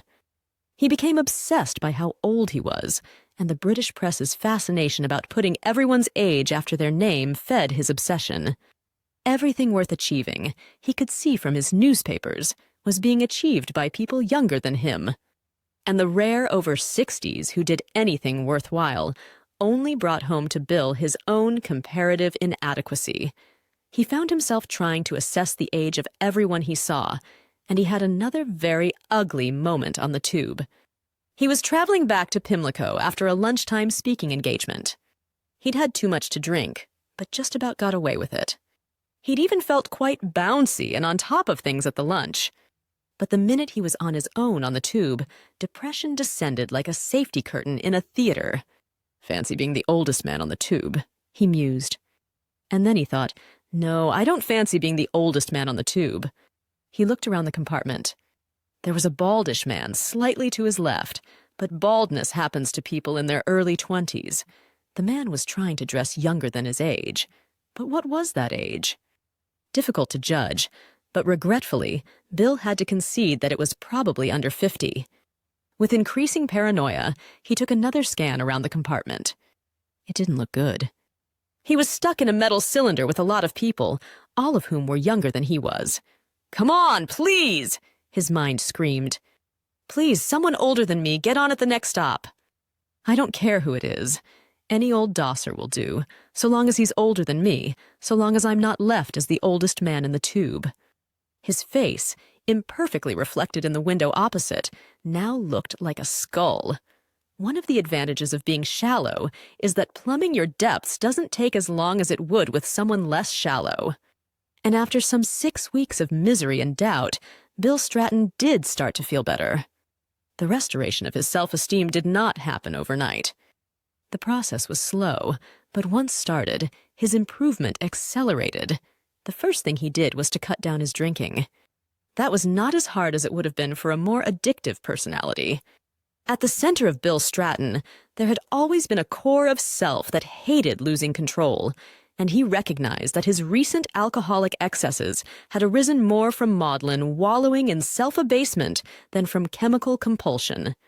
Then he resumed his visits to the gym. At first the workouts were very hard, but gradually the regimen felt easier. He was basically in pretty good condition for a man in his early 60s. Slowly, he emerged from the pall that Andrea's death had cast over him. Soon, he thought, he would get in touch with people again. Women, even. He would no longer be looking for sex or even love, but he could get back to having friendships with women. Yes, that was the answer. Soon he'd get back to being himself, Bill Stratton, even enjoying being himself. He had no illusions about the qualities of his personality, but he knew he wasn't quite as bad as he thought himself over the previous 6 weeks. One tragic death, you see, is not enough to break a lifetime's habits of triviality. After Andrea died, Bill Stratton was not transformed. He did not see the light and immediately leave for Africa to do good works. But, to give him his due, he did set up a 10-a-month standing order to cancer research. Chapter 21. And by way of contrast, a Gosport man who crawled home after a heavy session in the pub only realized the following morning that he'd left his wheelchair there. Kingsley Amis, said Trevor. Kingsley Amis reckoned women were mad. It's in one of his later books. Can't remember which one. Well, it's in most of his later books, probably, and a lot of the early ones. He reckoned they actually have a medical condition that makes them incapable of reasonable thought. He always was a bit of a misogynist. Oh, yes, I agree, Bill, he was. But, the more dealings I have with women, the more I reckon he may have had a point. But I thought you didn't have any dealings with women nowadays. Not voluntarily. No. But it's amazing how they still manage to infiltrate my life. The ex-wives. Them and the daughters, too. They just will not allow me any peace. God, I thought life would be simpler when I got to my age. Well, you didn't exactly go out of your way to make it simpler, did you? How do you mean? Trevor sounded aggrieved. All the marriages, all the girlfriends. Ah, yes, but I know why that was now. I've got an addictive personality. Right. Had Trevor taken a leaf out of Sal's book and started reading self-help manuals? Yes. You see, if I start something, I go on with it, even if all the evidence shows it's not doing me any good. Bill pointed to Trevor's pint. That's certainly true. I wasn't talking about the booze. I'm talking about women. You're going to have to explain that. The situation is, I'm actually allergic to women. Allergic. Yes, they don't do me any good. I actually have a physical reaction when I'm with them. Well, so do all of us if we get lucky. Bill, will you please not trivialize this? That was rich coming from Trevor. I'm addictive personality is drawn to things that do them harm. I should never have messed with women at all. Your ex-wives would agree with you there, but I had no control. My addictive personality kept dragging me towards them, even though a part of me knew I wasn't doing myself any good. The impulse was stronger than I was, you see. He spread his hands wide in a gesture of innocence. So I can't be blamed for anything that happened. It wasn't my fault. As a justification for Trevor's behavior, or that of any other man, that took some beating. But Bill, being a man, couldn't help being a little bit attracted to the theory. Where did you come across this idea? It was in the Daily Mail, Trevor replied piously, so it must be true. So you reckon, if you'd never got involved with any women at all, your life would have been better? Obviously. I would have been much more successful in my career. I would have made a lot more money and kept a lot more of what I did make. Not these women, who ruined everything for me. At this bleak conclusion, Trevor took a deeply satisfied swig. So from now on, you're just going to concentrate on that, your new addiction. It's not new, I was drunk. Yes, but in the old days, you used to occasionally do something other than drink. And now I don't have to, Trevor smiled complacently. Not all bad, is it? So, didn't the Daily Mail reckon that your drinking was also a reflection of your obsessive personality? Oh, yes. Probably. But it does me much more good. He looked fondly at his glass. I mean, I've always got much more logic out of a pint than I ever have out of a woman. Anyway, let's raise our glasses, Bill. To what? To you, having seen the light as well. Which light are you referring to? The light that spells out in big neon letters, "Women don't do you no good." Ah. Well, come on. That's what you said. I said that I wasn't intending to have any more emotional relationships with women. Exactly. As I say, you have seen the light. Now you can be properly enrolled as the second full-time member of the Annex Misogynist Club. What would that involve? Bill asked cautiously. Just doing more of what we do now. Meeting up here for as many drinks as we feel like, and stopping every now and then to raise our glasses to the luckiest scape we have had from the perfidy of womankind. Bill saw exactly what Trevor had in mind, and the idea was not without appeal. Two old codgers, tucked in the corner of a bar, complicit in their masculinity, safely sealed away from the emotional storms of intergender relationships. Such a life could get boring at times, but alcohol can be quite as effective as procrastination in the role of thief of time. The Annex would make a very effective fortress against the real world. And for Trevor, how attractive that scenario would be. No more lonely drinking, an ever-present friend to share his moans, to stir the depths of his depressions, and to join in his castigations of the gender that had caused so much devastation in his life. Yes, Bill could see the attraction, but it did have one big drawback. At some level, very deep down, even now, Bill did like women. When he staggered back to Pimlico, at the end of a very long session with Trevor, there was a message from Virginia Fairbrother. The series had come to an end. She was hanging up her wimple and would shortly be back in London. Chapter 22.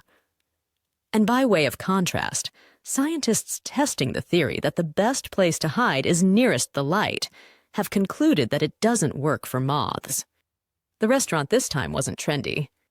Just an Italian in Pimlico that Bill used fairly regularly. There was no likelihood of seeing anyone famous there. He hadn't even thought it posh enough as a venue to take Lee to, but Ginny had said she wanted something really simple. After months of eating en masse with all the Sister Saga cast and crew, she craved quiet. Even her costume was more subdued. A well-cut but anonymous black trouser suit, a silver-gray scarf. She didn't want to make an entrance. She didn't want to be Virginia Fairbrother, the famous actress. She just wanted to have a quiet meal with an old friend. Bill knew that he wasn't looking his best. Though he had started back on his gym routine, he hadn't yet lost all the weight he'd accumulated during the post-funeral slump. His teeth also looked odd. The grinding process had been done, but the proper porcelain veneers had yet to be attached. As a result, his teeth were wearing temporary plastic covers, of which he felt very self-conscious. He mentioned the way he looked before Ginny had a chance to. Get that over with. "Oh, don't worry," she said huskily. "I looked dreadful, too." From where Bill was sitting, this was patently untrue. She looked absolutely gorgeous. Quite honestly, I'm still wiped out by all that filming. They're cutting so many corners in television these days that the schedule's ridiculous. We were often doing 12 and 14-hour days, and still, of course, no proper rehearsal time, but you had the odd break. Very few. You went to Crook. Oh yes, managed to fit that in. With Dickie Burns. Though he had given up all thoughts of relationships with women, Bill could still feel jealousy. So how was it? Not marvelous. Rained most of the time. Still, it must have been nice for you to be with Dickie. Ginny's mobile face produced a grimace which gave Bill enormous encouragement. He's a bit of a bore, to be quite honest. And he's not dealing with age as well as you and I are. Oh, pity the old mutton dressed as lamb syndrome, poor Dickie. Because he always was the matinee idol type, he thinks he's still got this fatal attraction for women. But I'm afraid whatever he used to have in the way of looks has gone, as have other of his women-attracting qualities. But what do you mean? Even Viagra doesn't do it for him. While this was, in one way, encouraging news, it also necessitated the uncomfortable question, how did Ginny know? So Bill asked it. Oh, purely anecdotal. She was such a good actress. It was impossible for him to know whether or not she was lying. But I think it's true. One of the makeup girls told me he had come on to her. And presumably he came on to you too. God, no! I thought you were having a romantic break on Crook. Just a break in filming, no romance involved. But I thought you and Dickie had had a fling at one time. At one time? Yes. And you didn't just pick up where you had left off when you were on Crook? God, no, darling. How many times do I have to tell you? Again, Bill wanted to believe her, but couldn't be sure. He remembered how giggly she'd sounded when telling him why she couldn't attend Andrea's funeral. I've got very few rules in my love life. She went on. One is no sex without the possibility of love, the other is. Never go back. A relationship that ended in tears once is however hard you work to resuscitate it. Always going to end in tears. So you and Dickie didn't. I spent my time with Dickie on Crook, inside dreary little bars, listening to the rain pelting down, and him going on and on about how old he felt. Ah, you sounded almost relieved there, Bill. Well, when I rang to tell you about Andrea's death, you were just about to go off to Crookin. Well, for one thing, I was disappointed that you wouldn't be able to come to the funeral. And well, he hesitated for a moment, then went for it. You made it sound as if you and Dickie were going off to, well, to rekindle your love affair. Me and Dickie? She let out a throaty laugh at the incongruity of the pairing. Then she stopped. And turning the full beam of her hazel eyes on Bill, said, Mind you, I'm touched that you cared. Well, why not say it? I did. Their eyes locked, and the contact was only broken when the waiter came to take their order. He knew Bill as a regular, and there was much coy laughing and senior statining. Ginny said she hadn't the strength to make even the feeblest decision, and asked Bill to order for her. He suggested what he was going to have, his usual Parma ham and melon, followed by spaghetti carbonara. Ginny said that sounded divine. When the waiter had gone, she reached her long, thin hand across the table and placed it on top of Bill's. I'm sorry about the funeral.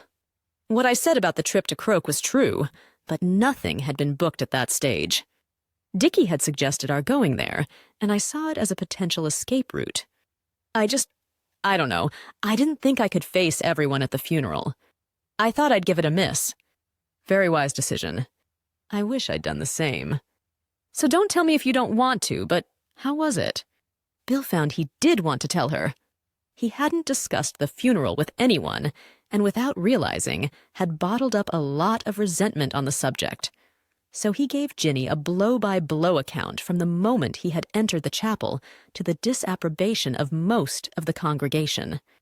As he developed his narrative, he found the experience not only cathartic, but also profoundly funny. The absence of any trace of Andrea, the peo-facedness of the mourners, the priggishness of the Roberts family, everything suddenly seemed hilarious. Bill knew he was exaggerating the awfulness, but, rewarded by the tears of laughter trickling down Ginny's cheeks, could not help himself from embroidering the story even more. When he quoted the lyrics of the song specially composed by Dowie's children, she became incapacitated with laughter. Senor Stratton, I thought you'd do your funny talking after dinner, not before, said the approaching waiter. Sometimes both, Bill managed to say through his giggles. He realized that only the arrival of the starters has caused Ginny to remove her hand from his. Otherwise, it had been there right through his funeral routine. He smiled across at her. He felt hugely relieved at having got all that off his chest, at having vented his spleen. Yes, he was being unfair to Dowie and his children, ridiculing their very genuine grief. But what the hell? It made him feel better. So, how have you reacted since the funeral? Asked Ginny in a softer voice. Pretty bad, really. I've been very low. He was surprised to find himself making the admission. It was not the kind of thing he'd ever said to her before, but at the moment, it felt right. I'm not surprised, because whatever your feelings for Andrea have been since you split up, for a very long time, you were in love with her. He shrugged. Well, I thought I was. You were. I thought I'd been part of a happy marriage until Andrea told me how wrong I was. I think she made your life pretty tough. Oh, I don't know. Why was he being so diffident? Was he conscious of the old taboo about speaking ill of the dead? I saw you together a lot, Bill, and I thought Andrea gave you a rough ride. I don't think that's fair. What strange instinct was it that found him defending the woman who had rejected him? It may not be fair, but it's true. You have an exceptionally kind, gentle nature, and Andrea took advantage of that. Oh, I'm not sure you'd take my word for it. I'm right. He couldn't think what to say. After what he had been thinking about himself for the previous 2 weeks, to be told he had an exceptionally kind, gentle nature came as something of a shock. You see, Bill, I never really liked Andrea. I know you said that. If you didn't like her, then why on earth did you stay in touch with us for so long? It wasn't the U.S. I wanted to stay in touch with, Bill. It was you. Again, Ginny's words removed his capacity for speech. He could only gape at her, plastic tooth covers on display. She reached forward once again to his hand.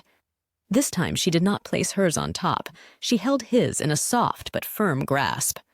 You mean a lot to me, Bill. You have always meant a lot to me. He did manage to croak out, You mean a lot to me too, Ginny. And I think we ought to get together. For you and me, there's no one else at the table, Bill. No, but Ginny, I'm sorry, I'm not being very articulate. She shook his hand gently. You don't have to be. But I always thought you were out of my league. Out of your league? What on earth does that mean? You're an internationally famous actress, and I'm just an entity, an ex-newsreader who hasn't had much success at Bill. Stop it. Don't put yourself down. All right, I've had a modicum of fame, but surely you've read enough in the tabloids to know that fame doesn't bring happiness. It takes you away from people. It puts a barrier between you and the rest of the world. It doesn't have any effect on who you love. She had used the word. Bill could not believe the way the evening was turning out. I've always loved you, Ginny, he said shyly. And I've always loved you. The rest of the meal flashed by. Bill knew what he was eating because his order was always the same. But he tasted nothing.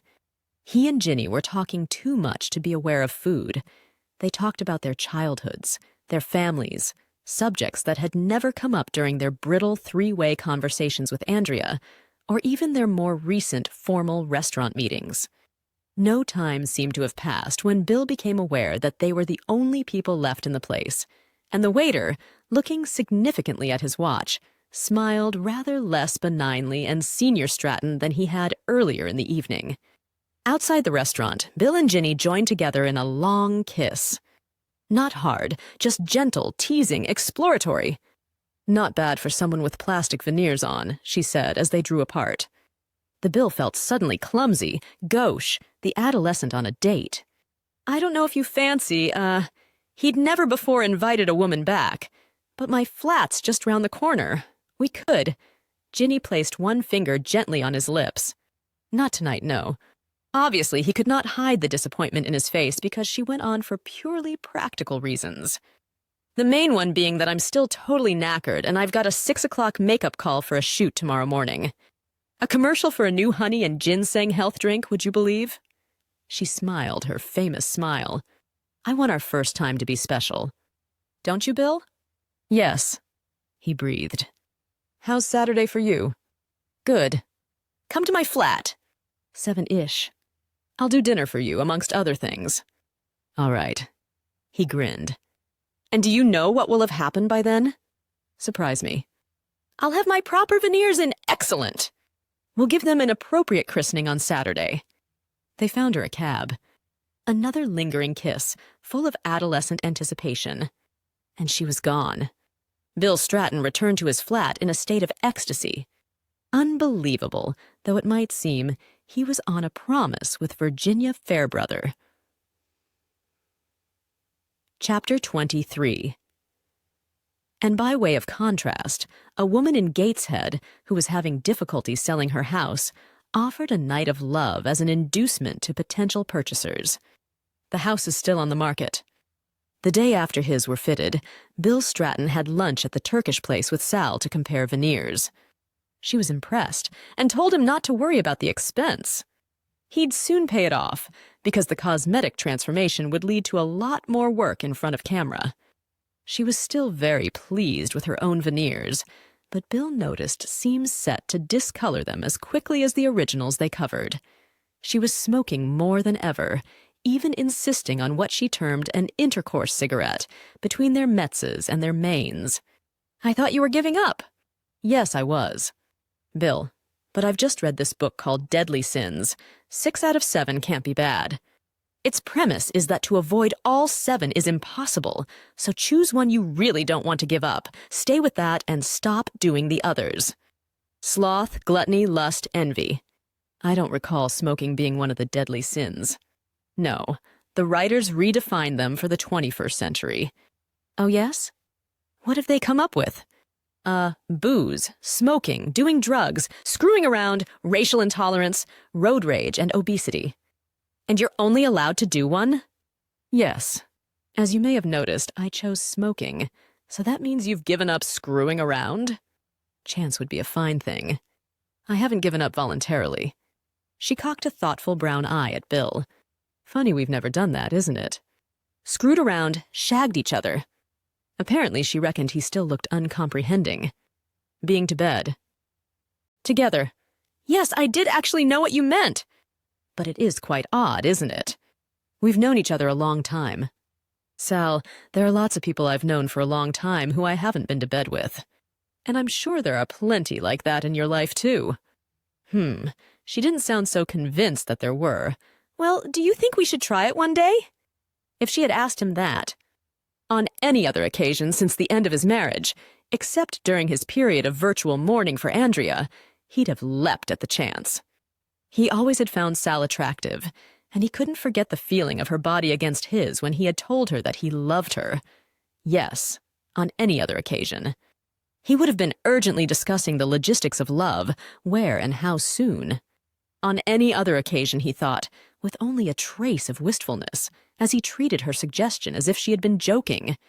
But on this occasion, he wasn't interested. He was on a promise with Virginia Fairbrother.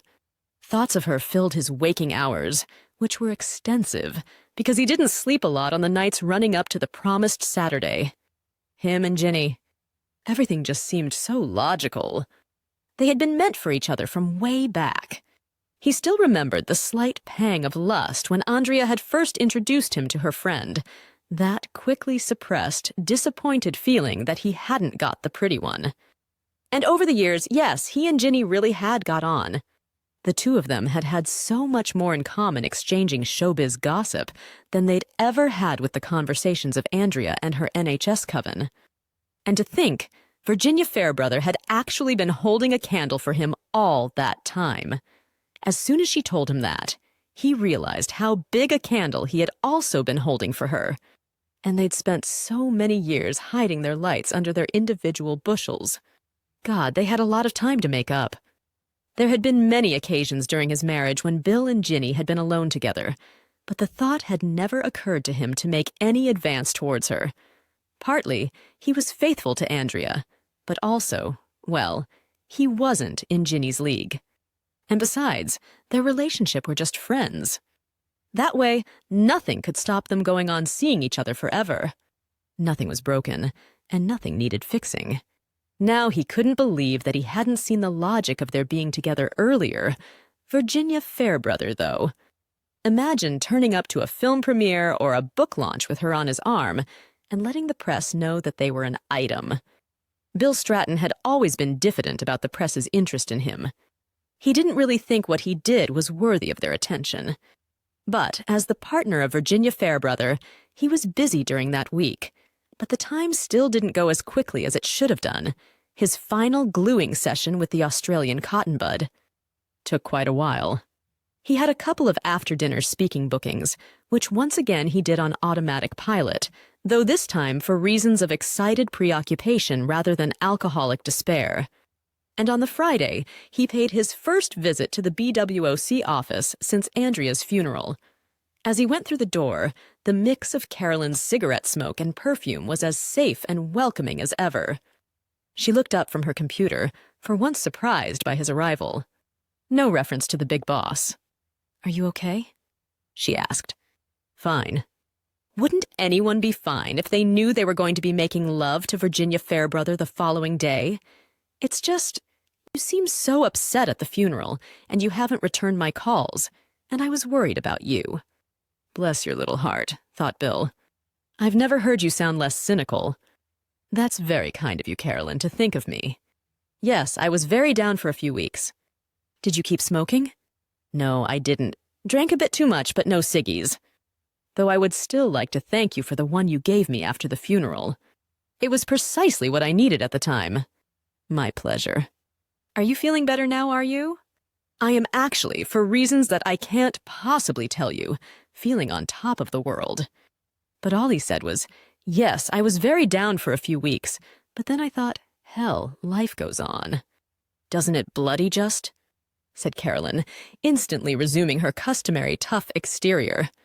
Anyway, the reason I'm here, I did a couple of after-dinner gigs this week, and, I've been doing the same lines for so long that I'm sick to death of them. I thought maybe I'd interpolate some new ones. We're as bold changing a winning formula. I'm feeling bold at the moment. Good for you, Bill. Her blue eyes gazed quizzically at his. What's gone into you, then? She could never resist the obvious innuendo. Or should I ask what you've been getting into? Oh, if only you knew. But he gave her some reply about having got over the shock of the funeral and feeling more positive by the minute. Then he asked if she had had any good, by way of contrast, lines in recently. A view, she shuffled through the papers on her desk. Bill was once again aware of the luxurious curves of her back. Carolyn really was a very attractive woman. He felt very warm towards her. Part of him wanted to reach out and touch her. He might even have suggested their going out for a drink. If he hadn't been on a promise with Virginia Fairbrother. I quite like this. She proffered a sheet of paper. Bill took it and read. A giantess in a Ukrainian circus married the company midget, but then divorced him because he didn't come up to her expectations. Very good. Funny, a lot of the recent ones read more like made-up jokes than genuine news stories. Still, it just goes to show that truth is stranger than fiction, and various other such platitudes. He passed the paper back. Could you print me out a list of, I don't know, say 20 of the new ones you think are up to standard and email them to me? Then next time I'm doing a gig and think of a new one, I'll try slipping it in. Yes, I've heard that about you. It took him a moment to recognize the double entendre. God, I do set them up for you, don't I? Should have learned not to do it by now, because we've known each other. How long is it? You tell me, said Carolyn, with an enigmatic, almost insolent smile. Virginia Fairbrother had a house in Docklands, backing onto the Thames. In her 50s, she had benefited from one of those recurrent phases when Hollywood fell in love with British character actors. She'd had a lot of supporting roles in some very bad films and a couple of half-decent ones. Those had paid for the house. Bill had been there before a few times. The housewarming party had taken place while he was still unsuspectingly married to Andrea, and they had gawped at the gallery of showbiz stars who had graced the occasion. He'd thought they both had a really good time, but in the taxi back to Putney, Andrea had gone on about all the people there being false and artificial and not engaging with the real world. But he'd never before approached Ginny's house, feeling as he did that Saturday night. As ever, punctual to the point of being early, he had asked the cab to drop him a couple of streets away and dawdled towards the front door, reckoning 7:10 would be about right for her, 7-ish, not so late as to appear casually uncaring, nor so early as to look puppyishly eager. Though that was how he felt. He rang the doorbell, new veneers gleaming, heart pounding with a fizzing cocktail of emotions. There was excitement close to ecstasy and almost unbearable lust, both swept along on an undercurrent of anxiety. The last time he had made love to a woman, or, to be more accurate, the last time he had failed to make love to a woman, had been that final night with Lee. When she opened the door, Ginny took his breath away. She had always looked wonderful, but never like this.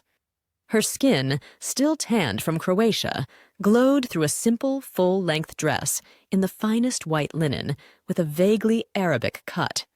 The auburn hair, which had grown a little since the filming ended, was skillfully spiked, half Peter Pan, half street urchin, and her jewelry that night was silver. He liked filigree necklaces and bracelets, dangling earrings as insubstantial as spiders' webs. A musky, smoky perfume enveloped Bill as she leant forward to kiss him and led him into the candlelit Aladdin's cave behind her. Music billowed around them, Mozart almost definitely, a clarinet concerto perhaps. Their kiss had been formal, almost perfunctory, as if they both knew there was no hurry. The ending of the evening was preordained. There was no urgency. They could luxuriate in heady anticipation. She had champagne opened and on ice. They drank easily, not to excess, and the liquor worked its age-old relaxing magic. The food she produced was perfect, very light. Little filo pastry pies of cheese and spinach, tiny courgette fritters, and dips of spicy vegetables prepared them for the beautifully glazed cold salmon with delicately buttered new potatoes and subtly piquant salad that followed. Whether Ginny had assembled this feast herself or bought it in, Bill did not know, nor did he care. They didn't move on to another wine. They continued to drink champagne, and they talked again without pressure inconsequentially, subjects constantly varying, as they do between two people who care for each other and have been friends for a long time. Bill had been worried about the transition from dining room to bedroom, but he need not have done. He was in the hands of an expert stage manager. As soon as he had refused her offer of coffee, Ginny disappeared into the kitchen and returned moments later with a newly opened bottle of champagne.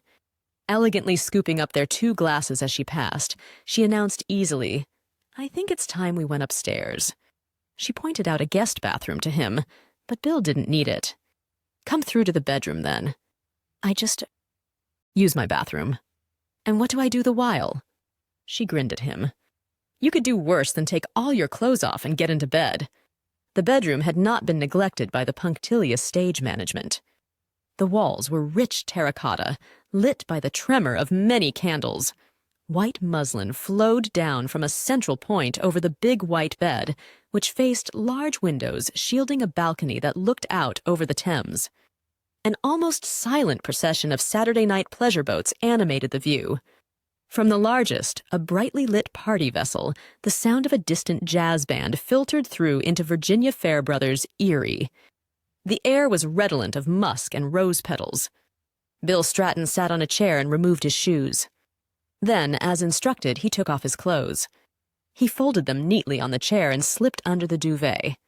He went to the right, the site he had always occupied during his marriage to Andrea. The pile of books on the left-hand table suggested he had made the right decision, a propitious omen, he hoped. As he lay there, breathing in the scent of Guinness sheets, he still had difficulty in believing the journey he had traveled since Andrea's death. The door from the bathroom opened softly, and she came towards him. She was not yet naked, but wore a flimsy gown of oyster-gray silk, tied loosely at the waist, showing a long V of brown flesh above her waist, and yards of brown leg below. "Bill, I'm glad to see you've made yourself at home." She slipped easily into the left-hand side of the bed, their eyes engaged. Then, gently, almost ceremoniously, "Well, this has been a long time coming." Mermaid Ginny, better late than never. Mermaid Bill. He reached a hand to run along the ridge of her shoulder. It was hard, almost unyielding. His hand slipped down her back over the silk to rest on the curve of her bottom. That, too, felt hard, toned almost to the rigidity of plastic. Her thin hands played down his sides, teasing, touching ever downward. His body responded, but he felt nothing. There was a numbness, an awkwardness. Their bodies seemed incongruously the wrong shape, never designed to lock together like a metal puzzle out of a Christmas cracker, where all should be softness and melting, all was edges and dryness. Neither one of them voiced the thought. But they both knew it wasn't working. Bill wasn't impotent, but his erection felt like what the word suggested, a mechanical, hydraulic piece of apparatus. A level of penetration was achieved. He even had a kind of orgasm, though Ginny's claimed to have done the same. Brilliant actress though she was. Didn't fool either of them. The experience was unlike anything Bill Stratton had previously encountered. It felt about as natural as a stick insect trying to make love to not even another stick insect, but a stick. Basically, it was bad sex. He and Ginny had never been designed to be more than good friends. After about an hour of purposeless grinding, they both started an elaborate sequence of yawns. Goodness, Ginny didn't realize how tired she still was after the filming in Croatia. Goodness, Bill was still pretty wiped out from the couple of after-dinner speaking engagements he'd done that week. Well, they'd both got to an age when they needed their sleep, and they wouldn't sleep so well with an unfamiliar partner, and Ginny did not demur when Bill said maybe he'd better be on his way. He put his clothes back on as quickly as he could, filling the silence by passing platitudinous comments about the shipping on the Thames. He was desperate to leave now. Desperate to be in a cab on his way back to Pimlico. Ginny was equally desperate for him to go. But of course, neither of them put their desperation into words. Instead, they both agreed it had been wonderful. They both agreed that they should do it again, soon. And they both knew that they never would. Chapter 24. And by way of contrast, a man in Lewis announced he had given up sex because he found Morris dancing more exciting. A strange thing happened last night. Oh, said Caroline. What?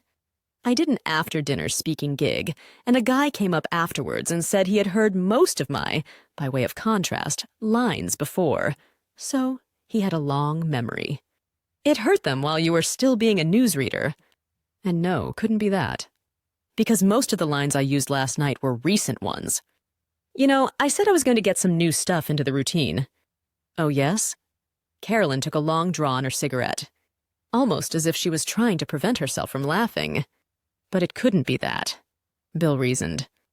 There was nothing in his current situation to laugh at.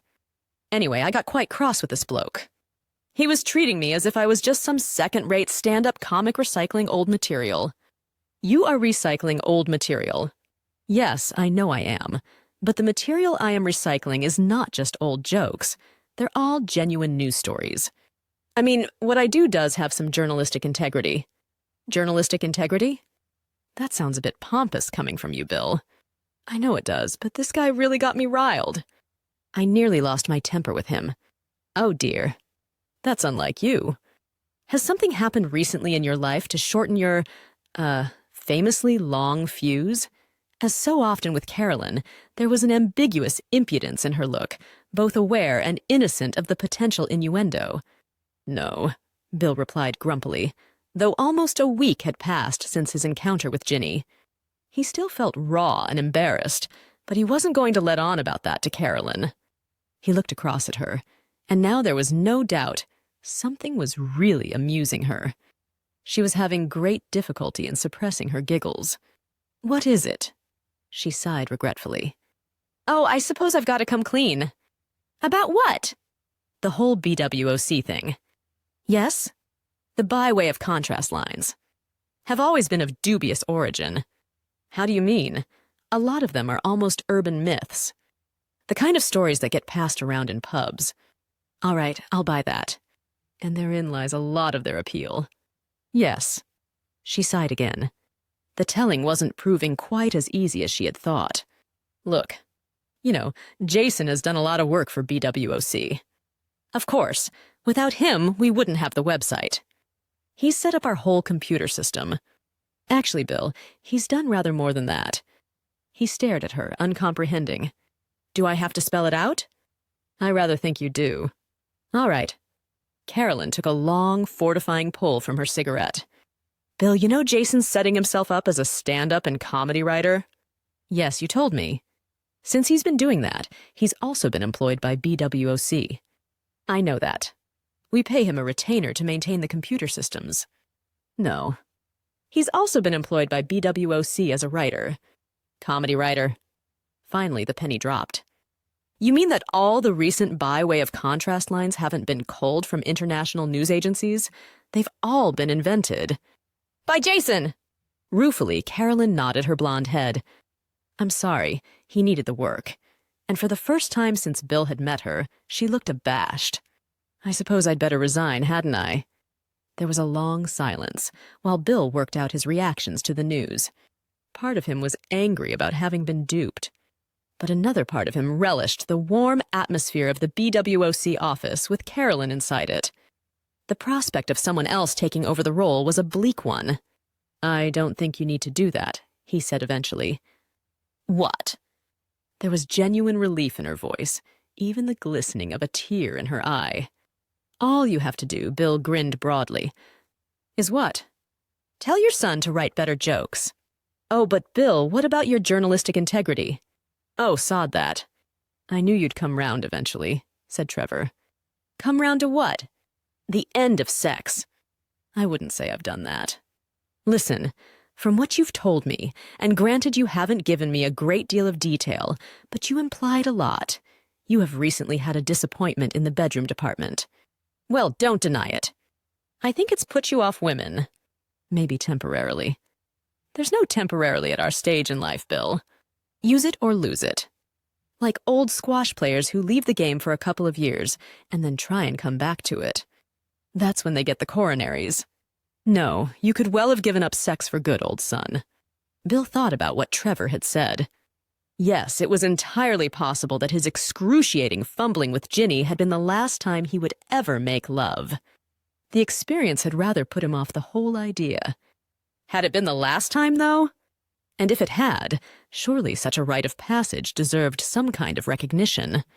What is an appropriate celebration, he wondered, for the last time in your life that you make love? Tricky, actually, because only people who take religious vows or approach radical surgery actually know with certainty which the last time is.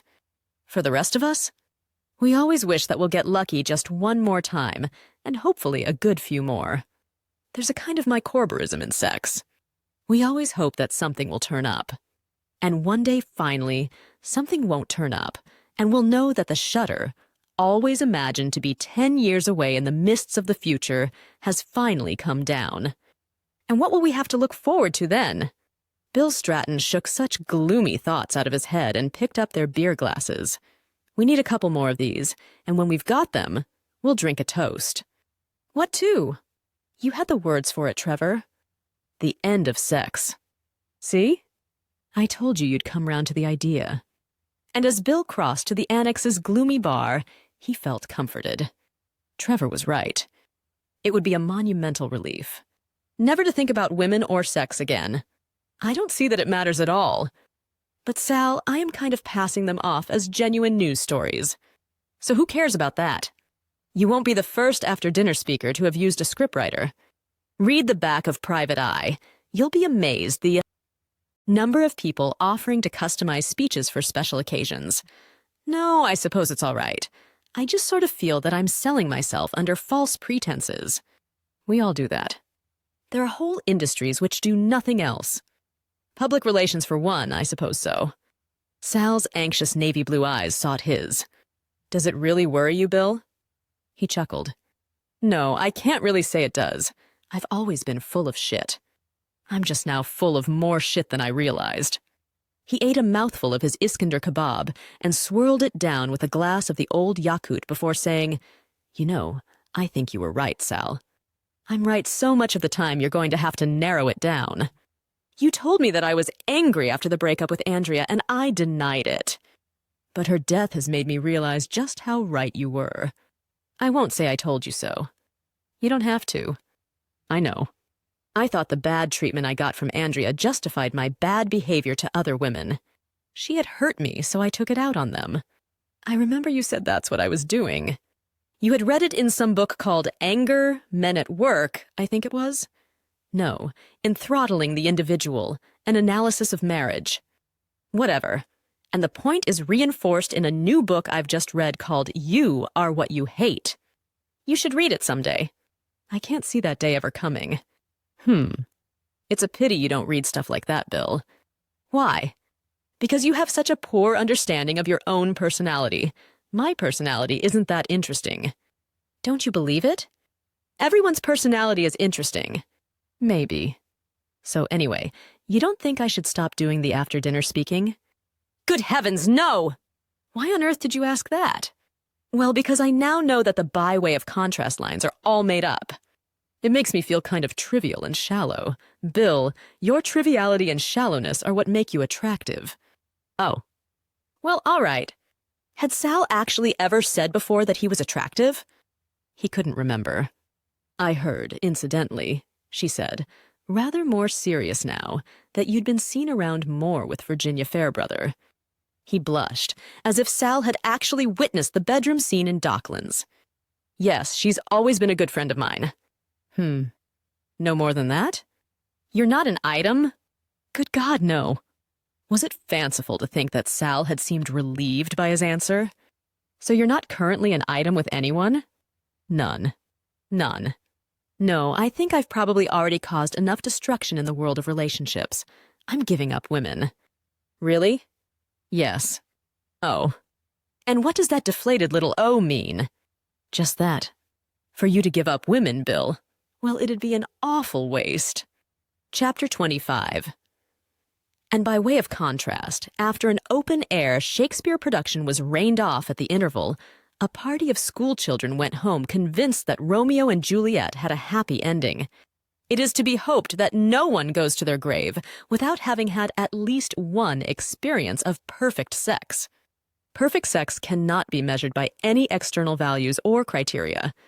It concerns only the two people involved. Some authorities maintain that more than two people can be involved in perfect sex, but the general view is that while extra partners may add to the physical sensation, they are unlikely to achieve the mental harmony that can exist between two participants. Nor are there any rules for what constitutes perfect sex. There is no manual available listing the required positions, no phrasebook spelling out the required words. Perfect sex is instinctive. It is a happy coincidence of two complementary instincts, which will only be recognized by those who have been fortunate enough to experience it. And perfect sex is almost always recognized on a first encounter. The sex on that first encounter may not be perfect. How often is sex on a first encounter perfect? But it holds the potential for perfection. Of course, perfect sex has nothing to do with what the participants look like. Most members of the human race are, viewed objectively, pretty ugly, but that doesn't mean that nobody's going to love them. And an ongoing love, which is the best sort, though not achieved by everyone, is surely not going to be put off by the odd wrinkle, stretch mark, or blue spider's web of veins. Skin's still skin, and nothing will ever replace the warm feel of it. And in perfect sex, skin recognizes skin. The excitement of the new is mixed with a feeling of ancient atavistic familiarity. Two bodies cease to be awkward assemblages of limbs and imperfections. Their responses join forces with the mutual and sole aim of bestowing pleasure. The minds meld too. Inhibitions, prohibitions, anxieties, vanities, suspicions, and jealousies melt away in the sheer glee of two bodies. Perfect sex is very simple. Nothing has ever felt so natural, and it holds at bay the fear of death. During perfect sex, the participants are going to live forever. Time stops. As it stopped for Bill and Carolyn. The first time they made love. Chapter 26. And by way of contrast, a catwalk model in Nigeria has successfully sued a tabloid newspaper for describing her as thin. Nothing could have been more casual. Even though the whole premise of BWOC and Bill's tenuous claim to journalistic integrity had been blown out of the water, he has seen no reason to close the office down. There was still demand for by way of contrast lines as newspaper fillers from all over the world, and the fact that they were mostly spurious inventions by Jason didn't seem to matter. All jokes undergo metamorphosis when they are disseminated. The me to whom a funny thing is never the comedian telling the joke. He's heard it from someone else, who heard it from someone else, who, and so on, down an endless corridor of reflecting and distorting mirrors. Even the jokes that start from true stories get embroidered and customized in the telling. The phrasing can always be improved, the word order adjusted to get the payoff at the end. After all that treatment, who really cares whether the story started off as real life or was the fabrication of a skilled scriptwriter? Bill Stratton certainly didn't. The other reason he was unwilling to close down the BWOC operation was that the business gave him a legitimate reason to keep seeing Carolyn. Except for an awareness of her obvious sexuality, he wouldn't have said that he particularly fancied her. Her wonderful, voluptuous curves seemed perhaps too rich, a Black Forest gatto of a body. But he enjoyed sharing the cocoon of her presence, that shelter of Radio 2 cigarette smoke, sweet tea, and biscuits. He had dropped into the BWOC office one morning some 3 months after the Virginia Fairbrother debarked. He and Ginny had talked on the phone the day after and agreed they were both looking forward to the next time they met. Neither mentioned the sex. And in spite of occasional short calls, their diaries hadn't yet found mutual windows to arrange another dinner at another newly opened restaurant. But of course, as they kept saying the morning he went to see Carolyn, Bill Stratton was feeling his age. In spite of its gleaming veneers, the face that had looked out of the shaving mirror that morning was the face of his father on his deathbed. Life was ticking on. Sal kept the PA, as in after-dinner speaking bookings coming in, but there was a sameness to everything Bill did. Soon he would have to decide whether his remaining years would spiral slowly downwards, doing more or less the same, or whether he still had in him the potential for one more change or adventure. He really was in the Penultimate Chance Saloon. Maybe it was this feeling of doom that made him behave differently that morning. After the usual combative banter with Carolyn, realizing it was about time he should be on his way, and seeing the day stretching endlessly ahead of him, he had said, before he had time to think about what he was saying, "Do you fancy slipping out for a bit of lunch?" Not one of his repertoire of posh restaurants, just a grubby pub round the corner. They ate steak and Guinness pie. He drank pints of bitter. Carolyn ordered something, the very idea of which repelled him.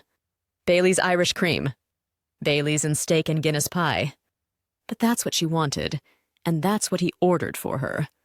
If asked afterwards, Bill couldn't have said exactly what they'd talked about over that smoky lunch, certainly nothing to do with PWOC. And he certainly didn't try to entertain her with any by way of contrast lines. Of all the women in the world, Carolyn was never going to be seduced by those. She already knew every one of them. So Bill's enduring conversational defense was totally dismantled. He had to talk about himself. All he could remember of their conversation was that it felt entirely natural. And neither could remember which one of them had suggested going back to his flat. But that, too, had felt entirely natural. Chapter 27. And by way of contrast, a Manchester travel company are advertising September discounts on their Greek villas, all complete with swimming pool and a car thrown in. They were on loungers beside the pool, frying slowly in the Greek sun. The bar was only a few meters away. But the effort of going to get a cool beer was insuperable. Never mind, the waiter would do his rounds in a moment. Bill knew he should really put on some more suntan lotion, but that again seemed too much like hard work. The block of the hotel towered above them. Soon they'd drift into the taverna area for lunch. That night they'd booked for a Greek evening in the restaurant, audience participation, dancing, smashing plates, the lot. The hotel was a complete tourist trap, and Bill Stratton loved it. He loved Carolyn, too. The body beside his was perhaps too bulky to wear a bikini, but who actually cared? He loved every contour of it. Andrea had always said that Carolyn had an obvious sexuality. But what the hell was wrong with the obvious? They'd been together nearly 6 months, though precisely who had made the first move was confused in their memories. They were both ecstatic that it had happened. At first, Bill had escorted her to restaurants and then back to bed in Pimlico, but Carolyn wanted more than that, confining the scenes of his encounters to restaurants and bedrooms, making choices from one menu or the other, had always kept Bill at a distance from the women he was with. Caroline wanted a relationship that encroached into other rooms. Champagne was all very well, but daily life was sustained by cups of tea. Caroline craved a degree of domesticity, and Bill was unable to refuse her anything she wanted. After 2 months, she had moved into the Pimlico flat. When they got back from their fortnight on Corfu, they would actively start looking for somewhere bigger. Till then, they would enjoy the sun and the idleness and the lovemaking. Bill still kept asking himself how he could have known Carolyn for so long, and not realized how stunning she would be in bed. She enjoyed their intimacy, at least as much as he did. The previous night, she had promised they would go on making love like this until the Zimmer frames get in the way too much. And the night before that, when too many postprandial Greek brandies had taken their toll on his performance, she had said, "Just have a cuddle. He'll come back." Never had impotence felt so intimate. Now he was with Carolyn, Bill Stratton had reached a kind of maturity at the end of his second adolescence. He was happier than he had ever dared expect he might be. There were a few clouds on his horizon, but only small ones. Having seen Andrea's diminished state in hospital, he worried about Carolyn's smoking, but she had maintained the habit since her early teens and showed no signs of giving up. If he ever raised the subject, he got a strong response about it being her life and up to her what she did with it. So now, he never raised the subject. But the anxiety remained. He was also aware of his own age, more aches and twinges every day when he got up, his white hair thinning, and the knowledge that he'd be lucky to have 20 more years. But there was a peaceful inevitability about it. Bill Stratton smiled a lot, flashing his crooked smile of veneered teeth. The lives of worthy heroes have worthy resolutions. But less admirable men can also make journeys towards self-knowledge. Though they're lesser journeys, they still count. And Bill Stratton had made such a journey. And what did he learn from it? Well, one thing. Something that a man with more sense of his own importance might have dignified with the title, Bill Stratton's Law of Relationships. Very simple, really. If the sex doesn't work, get out. The idea that bad sex will eventually transmute into good sex is, like that other recurrent belief in gender negotiations, that a woman can change a man entirely fallacious. He leant across in his lounger towards Carolyn. Her eyes, which had been closed, sensed his scrutiny and opened, their familiar blueness deeper from reflection of the Greek sky. "I just wanted to say," Bill murmured, "that I've never felt closer to another human being." "It's mutual," her husky, cigarette-roughened voice replied. "I want us to be together forever." Mutual, too, he felt an urge to say more. A recurrent urge which always wanted to say the same thing. He was divorced, and as if to reinforce his lack of commitments, his ex-wife was dead. Carolyn, he had soon established, was long divorced from Jason's father. They were two grown-ups without ties. Who wanted to spend the rest of their lives together? There was a strong logic about what he should say next. And he knew he had in his power the ability to make Carolyn very happy. He leant across and kissed her soft, responsive lips. Bill Stratton had witnessed enough mushy films to know what was expected of him at this point. He felt the words once again forming on his lips. "Will you marry me?" That's what he should say. But then he stopped and thought. He thought of all the times through his life when he had done what he should. It was the should imperative that had made him marry Andrea and had kept him faithful to her for so long. A different should had fueled his burst of late-onset promiscuity, the feeling he was having all the women he should have had much earlier. And now that in Carolyn, he'd got the one woman he wanted, and the woman he wanted to spend the rest of his life with, he felt a surging sense of freedom.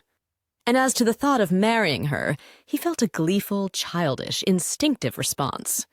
Why should I? That is the end of the Penultimate Chance Saloon. It was written and read by Simon Brett.